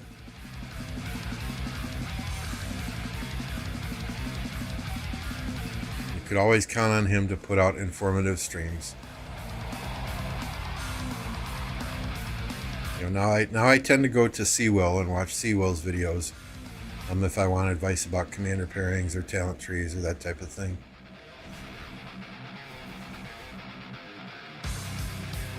You know, even when people ask me for advice, right? You know, hey, what I tell you, you know, make sure any streamer out there, you know, if they're giving you advice, make sure you're checking your facts. You know, just because Chisgo says something, or just because Lambo says something, or just because Apocalypse says something, doesn't mean that their advice is going to be right for you. You know, get advice from multiple sources and weigh all your data before you make decisions, especially if you're free to play low spend. You know, it's hard to accumulate gold sculptures. It's hard to accumulate gems. You know, if you're not spending money in this game, you really got to be smart about what you're investing in. You know, so always solicit advice from multiple people who you trust, and then take the advice that they give you and put it all together and do what's best for your account. You know, you guys have a group playing for Olympia? Champions of Olympia? No, I hate that. I'm undefeated in Champions of Olympia, and it's going to stay that way. I have never once played a Champions of Olympia match. We used to have a Champions of Olympia channel on our Discord. People would jump in there and play, and I would go in and I would listen, and all I would hear is, run away, don't die, run away, don't die. And I understand the concept, but that's not how I play this game. It is not in my nature to run away from a fight. I don't care if they're full white health and I'm low red health. It is not in my nature to run away from a fight. So that just is a game mode that has never been one that I thought I'd have fun playing. Not real, thank you for the subscription. Appreciate you. We've increased like 30, 35 subscribers just this stream alone, so thank you all.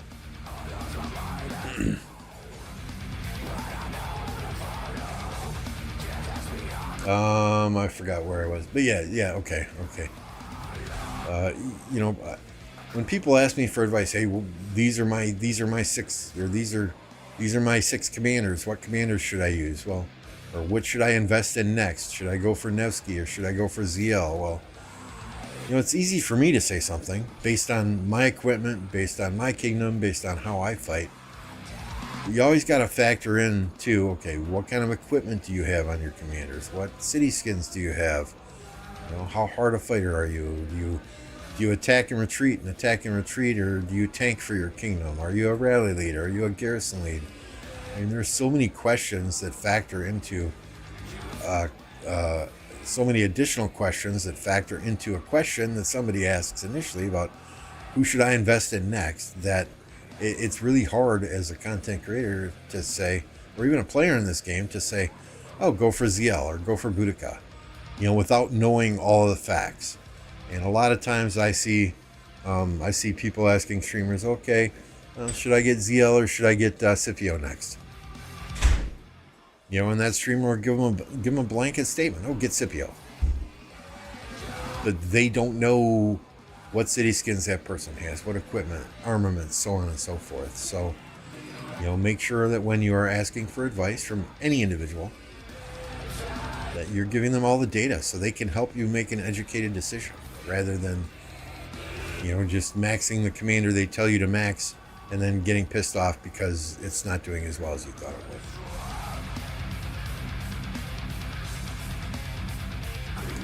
450, 670 is where the Duck and Mimi group is now. Nice. We'll check that out. Thank you for keeping me abreast of exactly where they are.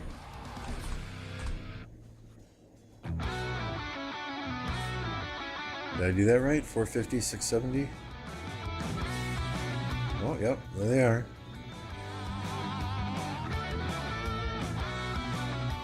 See, people are just nipping at their heels as they're walking over here, so that at least they're not full red or full health marches. Although there's a lot of them coming again.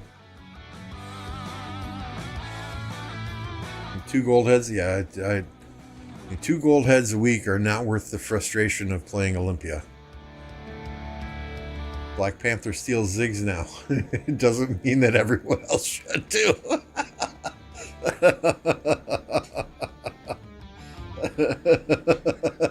That's nice.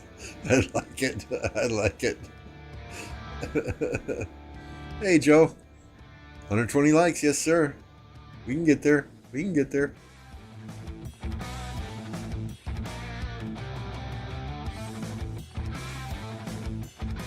They got to get a move on it, though. That fort had, 45 minutes? If they're coming, they really got to get a move on it. They can't stop and dick around with all these people poking, cheeseburgering them out of a city.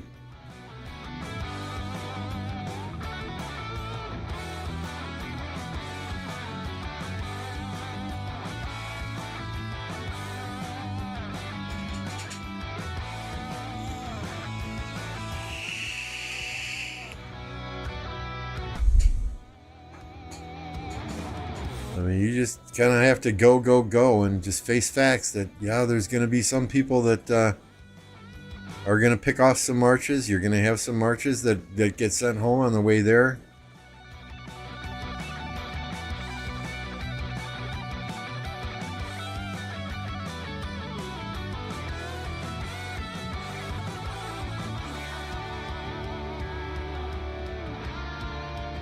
Wow.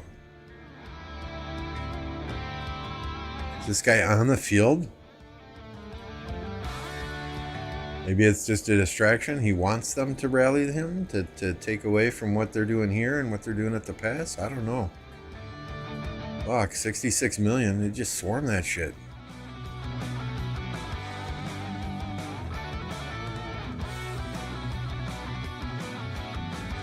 You guys want to stay on this ball or do you want to go back to the pass?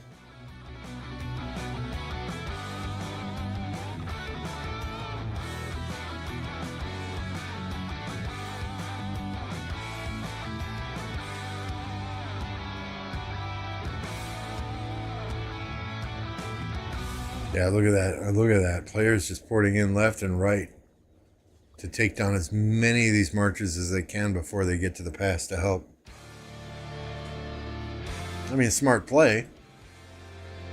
And this is one of those, okay, these players porting in here, they're not going to get good trades, but fuck the trades.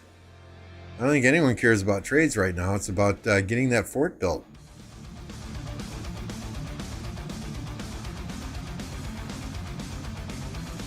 Justin says pass. Pass or this ball?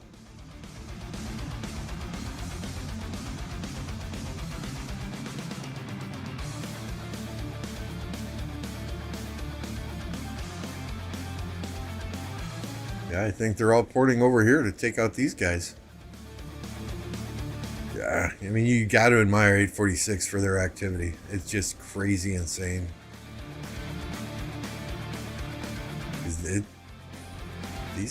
Seriously, that's at least 20 minutes away, I think. And what do we got on this fort here? 35 minutes. It's going to be close. If they don't start hauling ass up here, it's game over. Well, I mean, not game over. They'll probably do it all again in 24 hours, right? But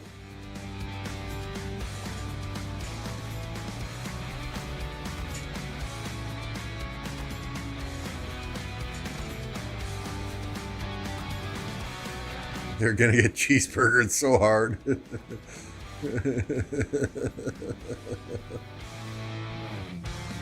Jolene, did you get a membership when I donated, or did you sign up for a membership and I just missed the notification? Either way, welcome to the Touchdown Club.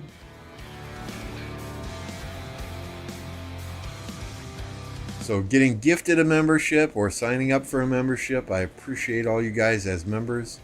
I love seeing green names in the chat. It gives you access to a ton of YouTube emojis, custom emojis. Most of them made by Electro King. Feel free to use them at your leisure. And then it also does give you access to the Touchdown Club forums on my Discord.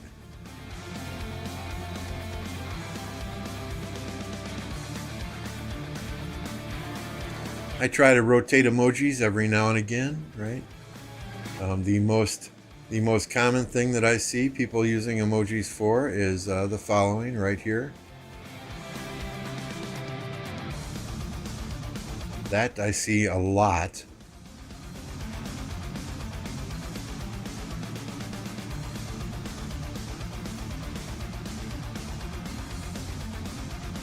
Hey, let's all right, let's hit 150 likes before I end the stream and we'll drop another 5. How's that sound? Is that a good compromise? Tell your friends, tell your neighbors, tell your mom, tell your dad, your brother, your sister. Log on to your additional YouTube accounts. Let's get to 150 and I'll drop another 5. How's that sound? Yeah, the most often I see people dropping the Mimi emoji and then the dead weight emoji. I don't know. I'm just saying. I would like a headbang emoji. You can't do animated ones, but I've got some ideas that we're going to get over to Electro King in the near future here. I do have about 6 other emojis that I try and rotate through here. Number of members on YouTube is what directly drives the number of emojis that we can have available for people in chat. So the more memberships we get, the more emojis that we can have out there.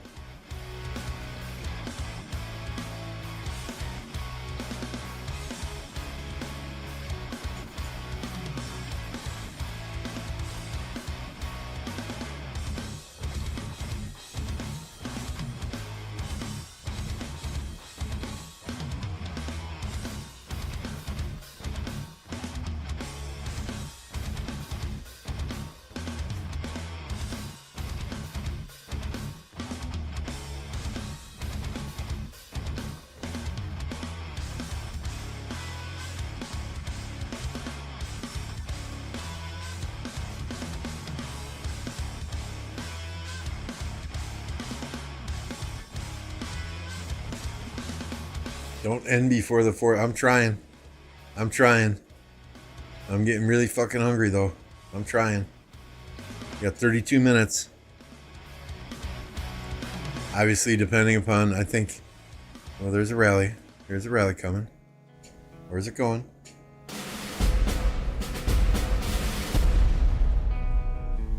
Oh, it's probably a counter rally. Yeah. I don't think they're going to rally this fort again until 302 and 1175 are close.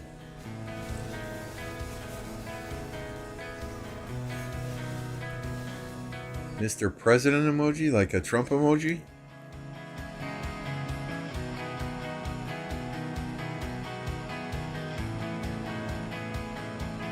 I mean, we're never getting rid of Go Pack Go. We're never getting rid of Swarm. Bears Still Suck is here for good. Justin is always in here dropping memberships, so we're keeping him. TSN Emoji stays.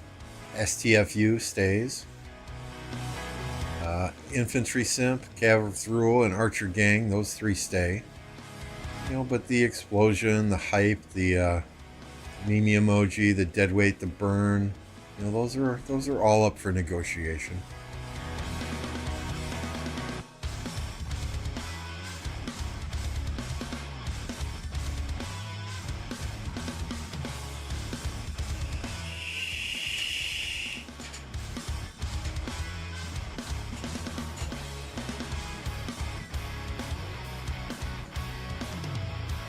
Next weekend, since it is tomorrow we have Ark of Osiris, but next weekend, since I'm not playing in Ark next week, we'll be taking the PC down, and we're going to put some new fans in there and replace the AIO cooler, the all-in-one liquid cooler, going from a 240 millimeter to a 360 millimeter.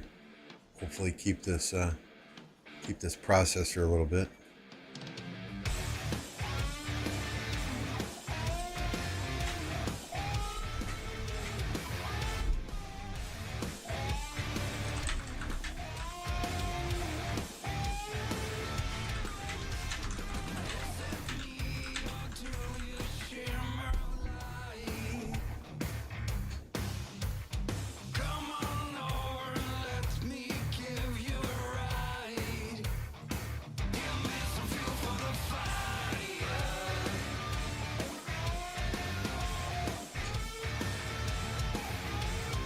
I mean, we're doing good. Right now it says CPU temp is 50 degrees, so it's not like we run hot or anything. It's just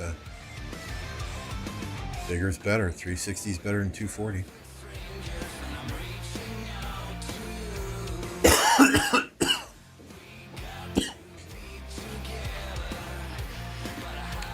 Then I can take and use this 240 in a build that I'm going to do for my son's PC soon.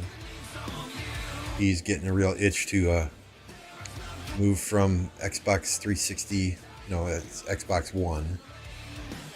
Okay, he plays Halo on Xbox One. And his Switch, where he plays Minecraft and what's that fighting game? That Nintendo fighting game, Super Smash Brothers. He's looking to move to a PC in the near future, so.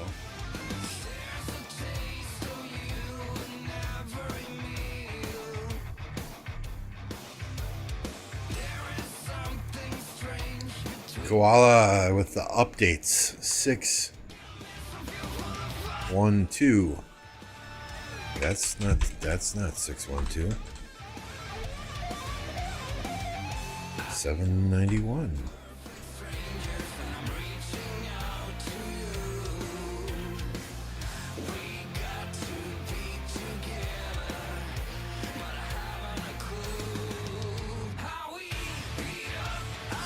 $846. Oh, that's the 846 ball. There. Okay. Okay. I'm saying we see you. We see you. Gonna be a fight here soon.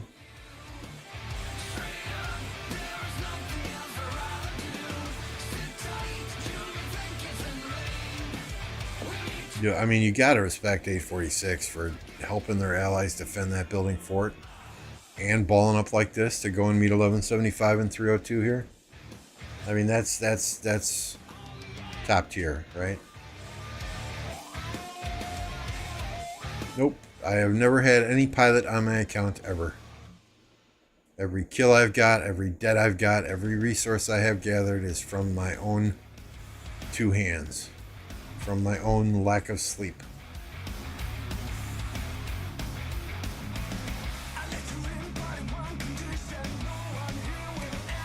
So HQ, what's the verdict?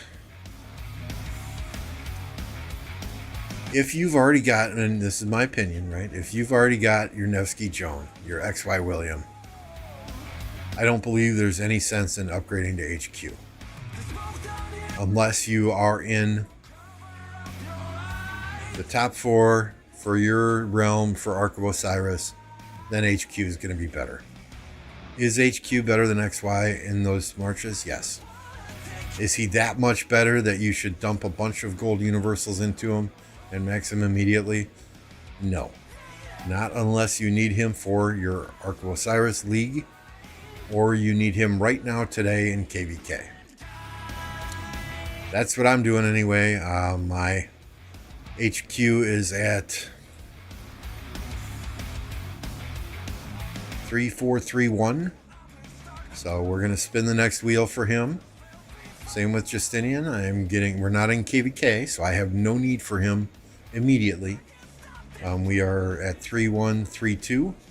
So we are getting as many MGE placements as we can for him before I max him. We'll max him before past 4 opens in a KVK. And HQ will probably max before fighting starts in the next KVK too, but I'm not dropping universals into him. You know, as quickly as they are releasing, and I've got universals to blow. As quickly as they are releasing these commanders though, who knows how soon infantry will come out that, you know, might change the meta. You know, so I'm slow playing these guys myself. 2 huge murder balls by 46. So there's one here. Is there another one somewhere that I'm missing? Or are you talking the other one up by the pass? Show my kill points. Yeah, absolutely.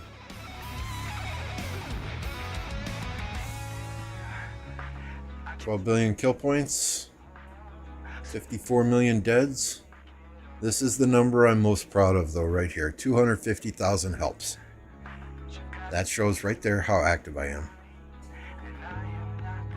You know, screw the deads, screw the kill, screw the kill points. 250,000 helps. There are, I would bet that there are probably less than 500 players with that many helps. Just a guess. It'd be nice if they had an achievement for, you know, 250,000 helps or 50,000 helps or 500,000 helps, you know, but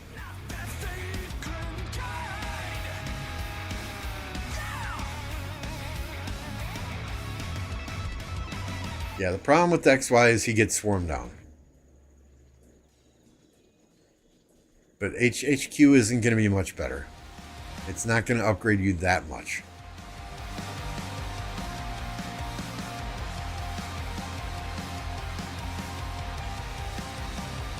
He's better than XY, don't get me wrong, but he's not leaps and bounds above XY where, unless you absolutely need him today, where I would say to dump a bunch of universals into him and finish him. You know, again though, if you need him in KVK, it might be something you consider. But either way, HQ, XY, they're going to be squishy. They're going to get swarmed down. When I send out 5, well, I guess I don't use XY until my 6th march, but when I send out 6 or 7 marches and XY is in there, he is always the first one that gets targeted. Always. And I mean, I'm running Boudica YSG, Henry ZL, RD Tommy, Guan Scipio, Nevsky Joan, and XY William. You know, when I throw a 7th march in there, it's Sargon CJ. I don't have Tariq done yet. You know, and it doesn't matter if it's 6 or 7 marches, XY is the first one to get targeted always.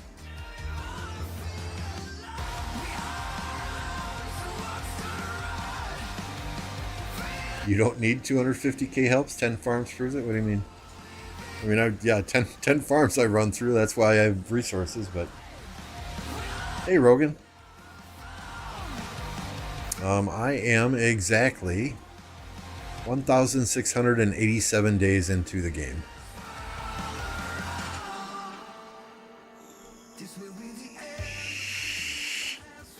Only Farmer has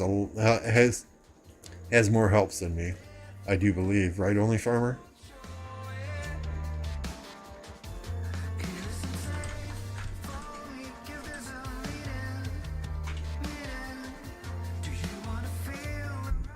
But hey, I'm pretty proud of that 250,000 helps. That, I mean, literally, I wake up in the morning, generally 3 a.m., even on a work day, and I'll send out my farms, and then I will have the tablet up in front of me for the majority of the workday just so I can hit help and send farmers out.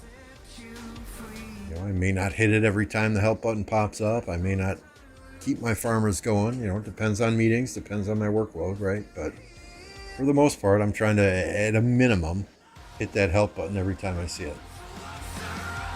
And those helps went up a lot quicker when I was in a bigger kingdom or when we're in KVK. You know, they don't tend to go up as quickly when you're in a CC kingdom and in home kingdom.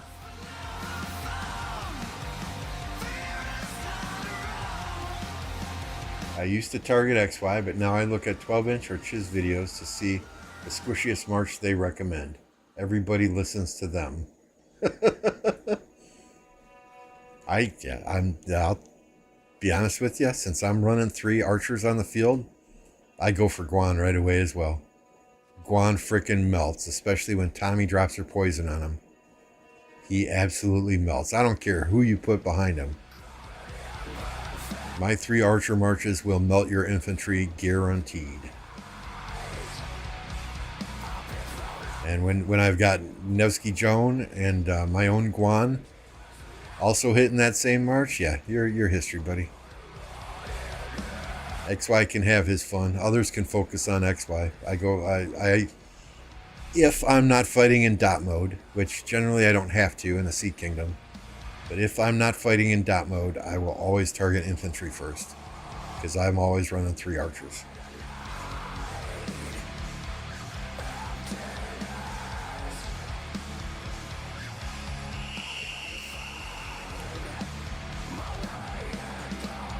So yeah, lots of sad faces from 846 going back, but they're going to be able to refresh and meet them again before they get up to the pass. Hey, thanks, Jolene. I appreciate that. I gifted 5 earlier. And if we hit 150 likes, I'm going to gift another 5, so keep smashing that like button, y'all. But yeah, thank you for the $11.99. I think that's European pounds, I don't know. Appreciate that either way. I mean, they're doing what they need to do here. They're making a lot of marches yellow. They're going to be so much more ineffective when they get up to that pass. They're sending a lot of them home.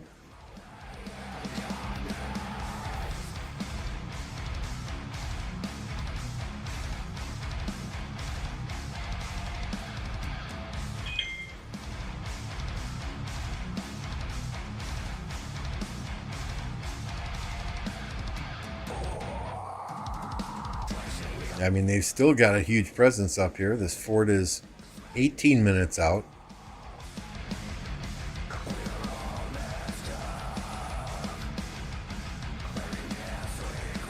Thank you. I'm not up on all of the different currencies of the world.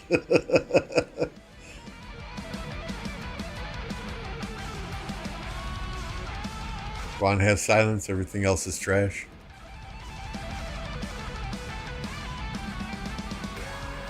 I think Guan's still a relevant commander in most murder ball situations because of that silence.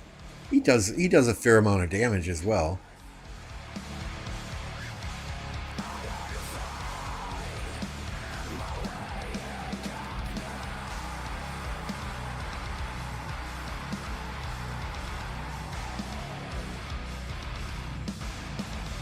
See, I mean, you're not seeing these 846 players here fighting until they're yellow and then retreating. You're seeing them fight until they sad face so they can get home quicker. Right? And if you look at all of these 1175, all these 1302 marches here, a lot of them are yellow and red now, and they're going to be very, very ineffective when they get up to that pass 6. You know, so these guys did their job. And that's what it's about. It's doing your job for your kingdom, accomplishing that objective. Not only that, not only did they make these yellow and red, a large number of them, but it caused a huge delay in these guys pushing up.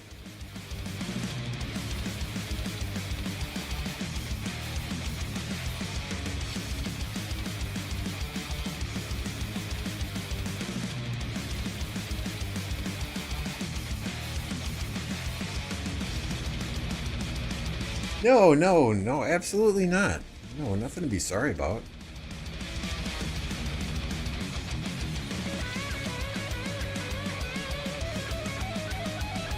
Just appreciate the fact that you're here and engaged in chat, right? Whether you're here for 5 minutes and saying hello in chat, or whether you're here for the full 3 hours, hey, you do you. And I hope you enjoy your vacation and you're somewhere fun. The sand between your toes, the sun in the sky.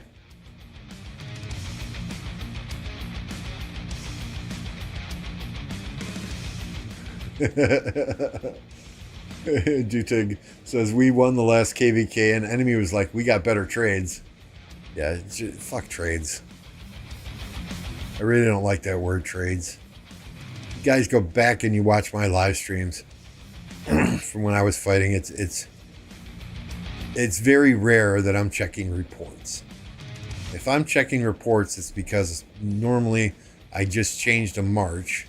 You know, I might have gone from Sargon Mehmed to Sargon CJ, or, you know, and I want to see if it's performing better than the last one was. So I do check reports for that, but I don't check reports and whine or cry if I get bad trades. Hey, if we take down the fort, if we take down the flag, if we defend the fort, if we defend the flag, that's at the end of the day, that's all that matters.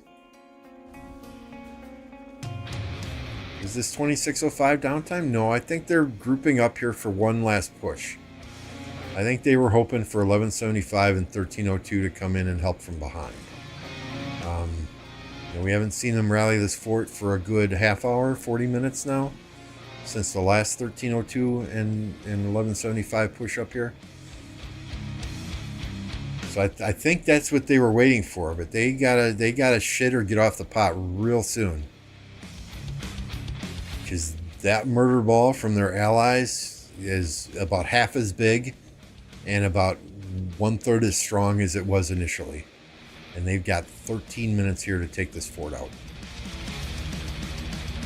And all those sad-faced 846 marches, they'll be back in their cities real soon. And their cities will be teleported back up here. And that's another 50 to 75 marches that you're going to have to deal with. So if they were going to push and try and take this out, they should, in my opinion, they really should have done it while 846 was down there fighting Mimi and fighting the duck guys. Yes, it is currently 9:13 a.m. in the central U.S. time zone, which means it's 10:13 in New York. It is 8:13 in Denver, and it is 7:13 in California. And here they come. Here they come. They must have heard me say they need to shit or get off the pot, because here they come. Maybe it's just to swarm that rally down, but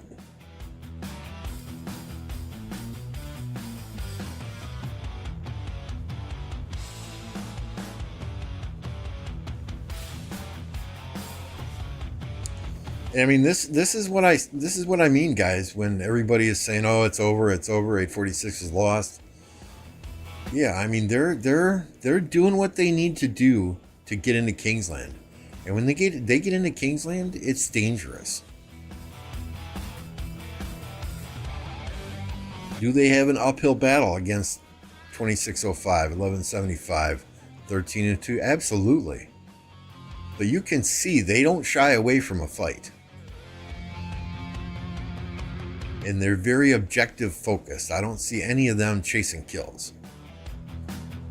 Now, granted, they can't get through the pass to even chase kills at the present time, but you know what I mean.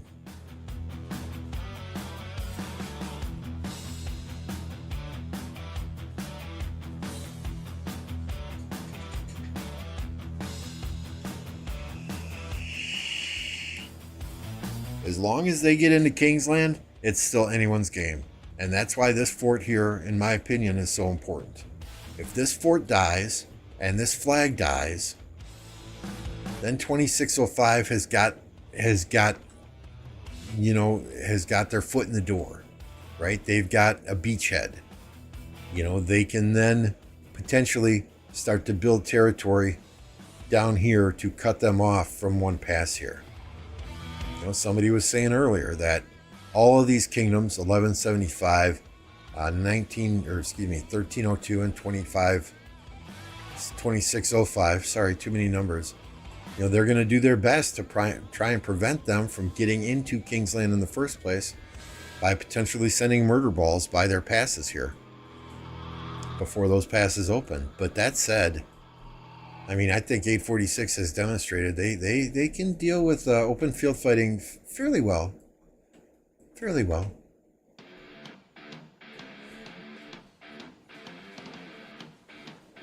$615 $788.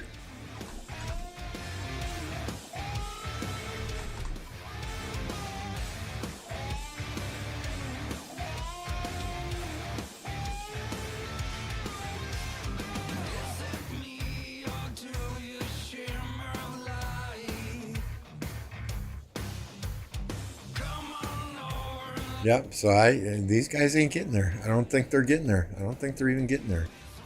Honestly. Because they've still got a long ways to go if their objective is to come up here and help. And I don't think they can do it in, 9 minutes? It's now or never for 2605 if they want to take down this fort. And maybe they don't. Maybe they gave it their best shot and they took down the fort once.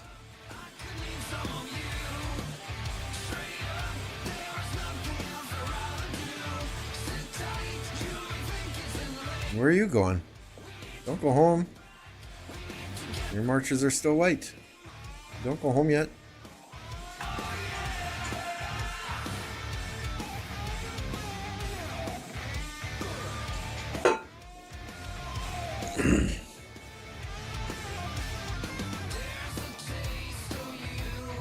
Maybe they're all refreshing now because they realize, hey, they're gonna have to rally it. They're gonna have to rally it. They're all gonna have to push out in the next 8 minutes. I don't know that they have the numbers here, though. I really don't.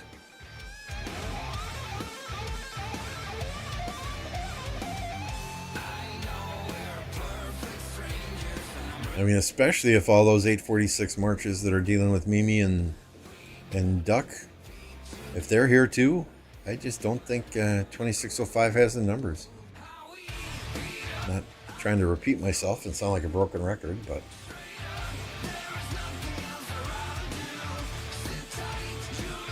Andrew says 846 can't win Kingsland. It seems like an impossible task. Stranger things have happened. Right? I know somebody in chat last week or the other day told me that 2605 is not in any danger of running out of resources. Which I had speculated in the beginning that if this keeps up, 2605 is going to be out of resources because half of those people just migrated there. I can't imagine everyone in that kingdom is willing to, we'll just say, do what it takes, i.e. buy resources. You have to think some of them are very low. Now their whales and their spenders, I'm sure, can buy resources until their credit card's maxed or they take a second mortgage out on their house, whatever, right? But I think the average player is not one who's going to spend hundreds and hundreds of dollars to buy resources for a KVK that they are not even guaranteed to get the ziggurat in the end. Because even if 846 loses Kingsland, who gets the zig? 2605 or 1175? You know, if there was an absolute 100% guarantee that, hey, you guys can have the zig in the end, should we get 846 taken care of? That might be a different story. People might be more willing then to say, okay, we'll throw everything we have at this. I want that inscription. And 1175, there's some fierce fighters. There's some fierce fighters there, right? But their downtime is crazy. And how much is Mimi willing to lose on those 1 billion accounts? How far is she willing to drop? How much is she willing to sacrifice? I mean, we've seen Justin last KVK go absolutely crazy. He went from like 1.6 billion down to what, 6 or 700 billion, if I remember correctly. I mean, that's the type of thing that you need from those 1 billion power players.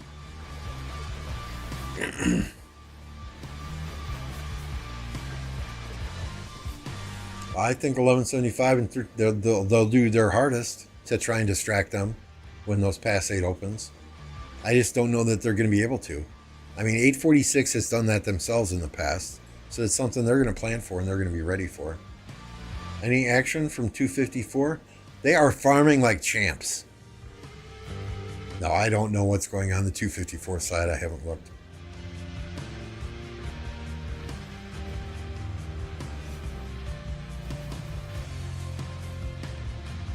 $11.75 fought more than 2605 did. I'll take your word for it.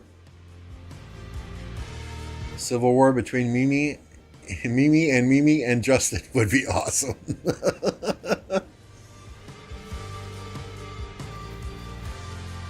So I had speculated back when they announced Autric rewards that was going to lead to KVKs where you have the most powerful kingdoms teaming up, keeping the smaller kingdoms out of Kingsland, and then the more powerful kingdoms just saying, okay, it's now a free-for-all in Kingsland. Whoever wins it, wins it.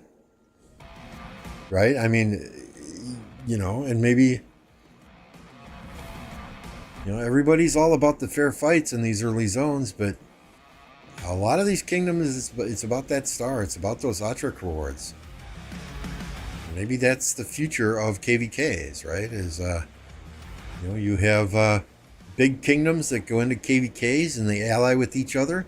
They keep all the smaller kingdoms out of Kingsland, and then those two battle it out in Kingsland for the Zig at the end. I don't know.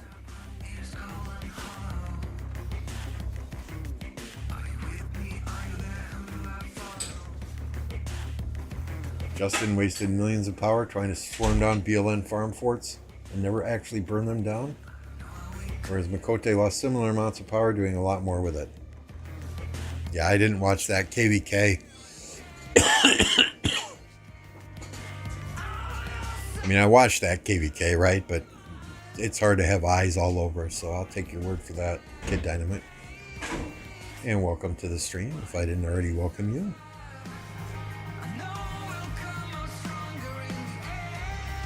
All right, if there's no rally incoming here, that fort's built.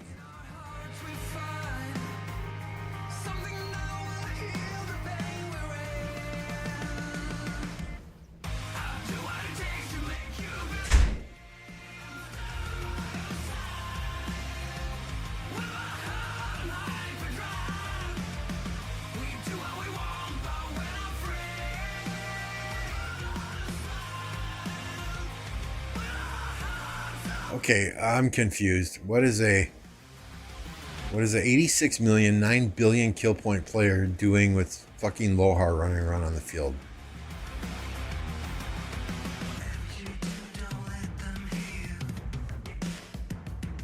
Hey, let's do our Bastion quests while we're trying to take down a fort.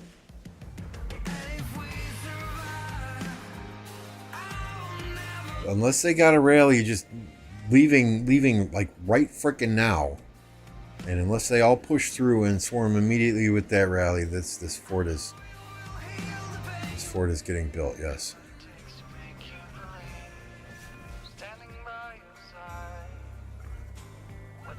I mean, like, the rally literally has to be halfway here or more. I smell chicken KDs. Ooh, KFC. I like KFC. Popeyes is better, but I like KFC. Win 846. Oh, okay. I was going to those coordinates, Mr. Tripp. I'm like, wait a second. Is there a 2605? Are those coordinates on the map?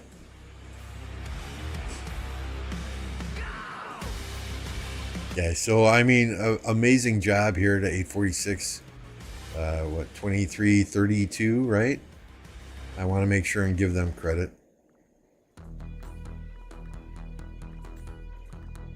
Yeah, 23-32. Amazing job getting that fort done. Now they've got another 24 hours or so that they're safe here.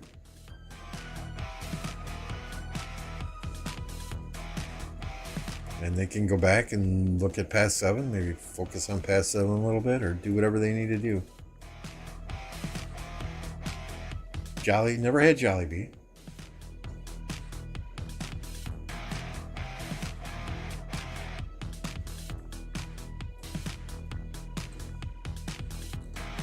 I mean, I live in Oshkosh, Wisconsin. It's a smaller town by many, many perspectives here, right? About 60,000 people. We don't have a KFC. We have a Popeyes, but we got a Chick-fil-A, but we don't have a KFC. If I want KFC, I gotta drive 20 minutes south to another city. Got an Olive Garden. They're building a Chili's. 3 McDonald's, 2 Hardee's, 2 Burger Kings, Chick-fil-A, 2 Taco Bells, 2 Pizza Huts, 2 Papa John's, Toppers. So we got everything but KFC. I take that back. There's no Red Lobster either. There's an Olive Garden, but no Red Lobster.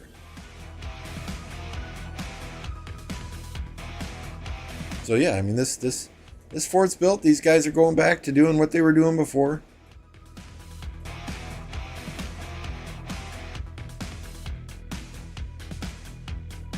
Nice work.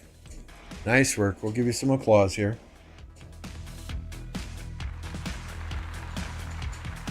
Hey yo, what's up, Artemis?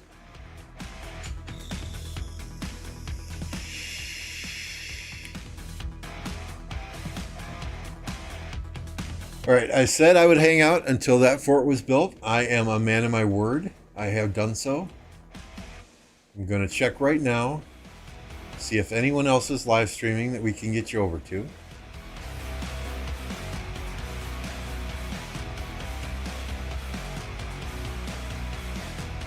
I'm not seeing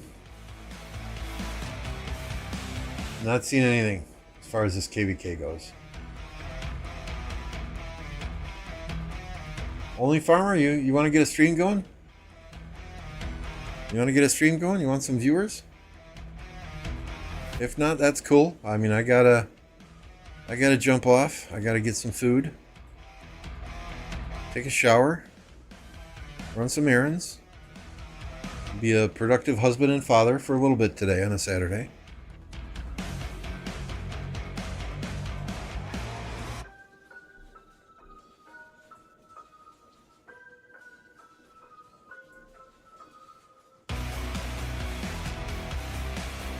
I do appreciate y'all hanging out. It's been a phenomenal stream. You could? Yeah? Okay. I'll wait a few minutes if you want to fire one up. Nah, no KFC. So I like the KFC's chicken better than I like Popeye's chicken. I like Popeye's chicken sandwiches better than I like KFC's chicken sandwiches. And I don't know why everyone is so infatuated with Chick-fil-A. They have not impressed me. Their service is top tier. They are very, very friendly when you go there. But I like Popeye's chicken sandwiches much better than Chick-fil-A and KFC.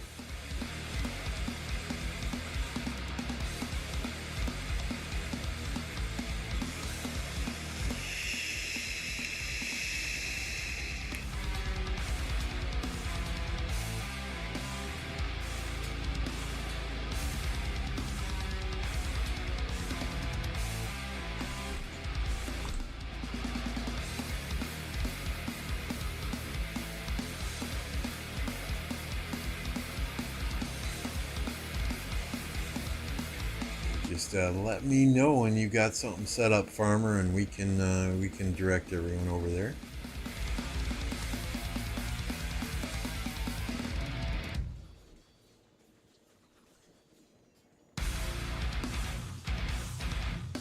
Several of the people I watch for Call of Duty are streaming right now, but I honestly don't see any Rise of Kingdoms streamer, which is crazy because this is a very high-profile KVK. You'd think somebody would be streaming it. Which probably explains why 90 people are watching little old me.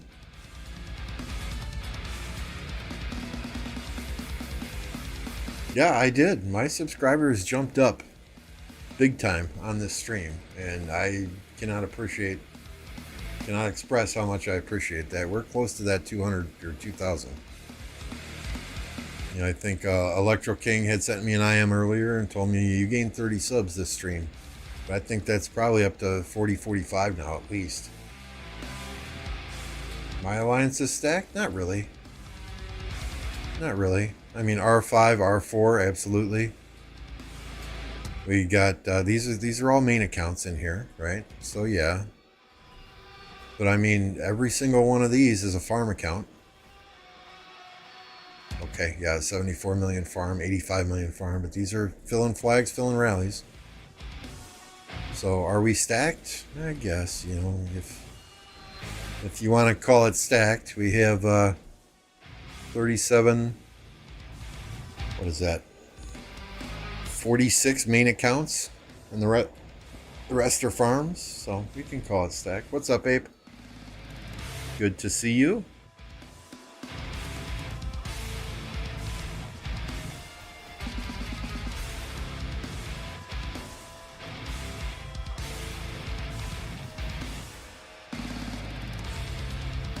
Coming in at the tail end of the stream, we are just waiting for Only Farmer here to fire up a stream so that we can send everyone over there and keep watching this KVK, or if there's action in her KVK, do that one too. All our talk about food has gotten me quite hungry.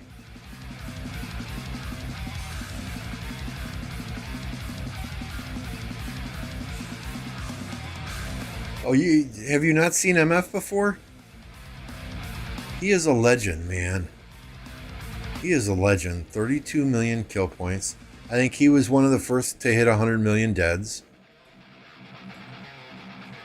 Yeah, he plays in a Sea Kingdom with us now. He's, for the most part, semi-retired from the game. But, I mean, if you think about it, everyone runs away from him in our KVKs.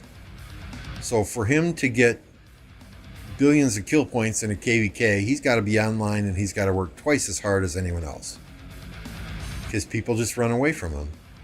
You know, I mean, you have Clubman, you have Ahmed Aziz, you have Arvix, you have all these players with 40, 50 billion kill points, but, you know, they play in Imperium Kingdoms. They're online.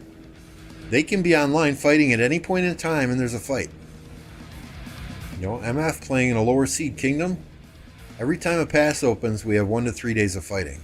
And then it's chill again until the next pass opens. And then it's another 1 to 3 days of fighting. You know, so for him to have, and granted, he played in Imperium Kingdoms before, probably 17 to 20 million of those kill points were playing in big kingdoms. But for him to get the kill points he does in KVK still, and the deads that he does in KVK still, he's got to work twice as hard as any of these other guys.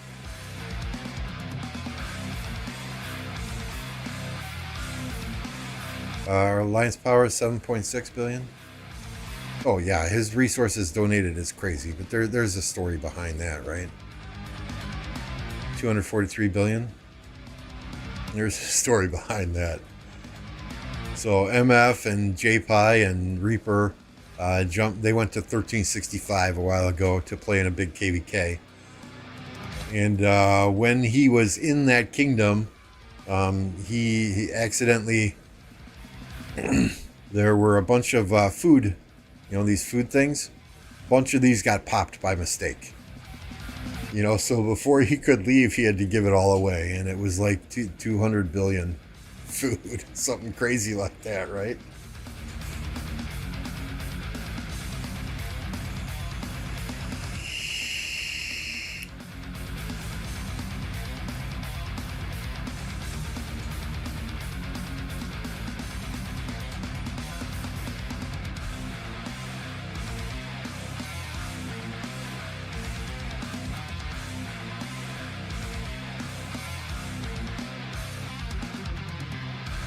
Yeah, I know.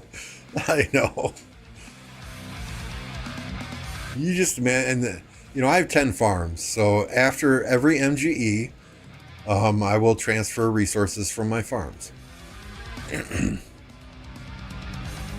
And that's probably a 3 to 4 hour job alone when it's only, you know, anywhere from 200 million to 500 million of each resource, right?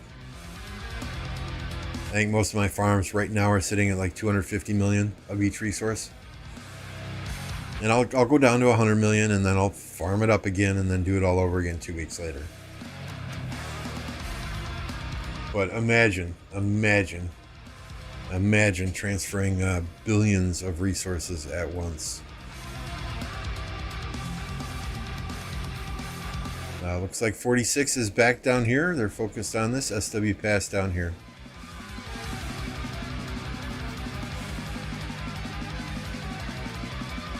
Good question though, but Only Farmer is now streaming, so let me get you over to her. I gotta get back to my customization page. Oh, where are we here? Come on, Limbo. No, not analytics. Not dashboard. Live. Yes, we're going to go into there.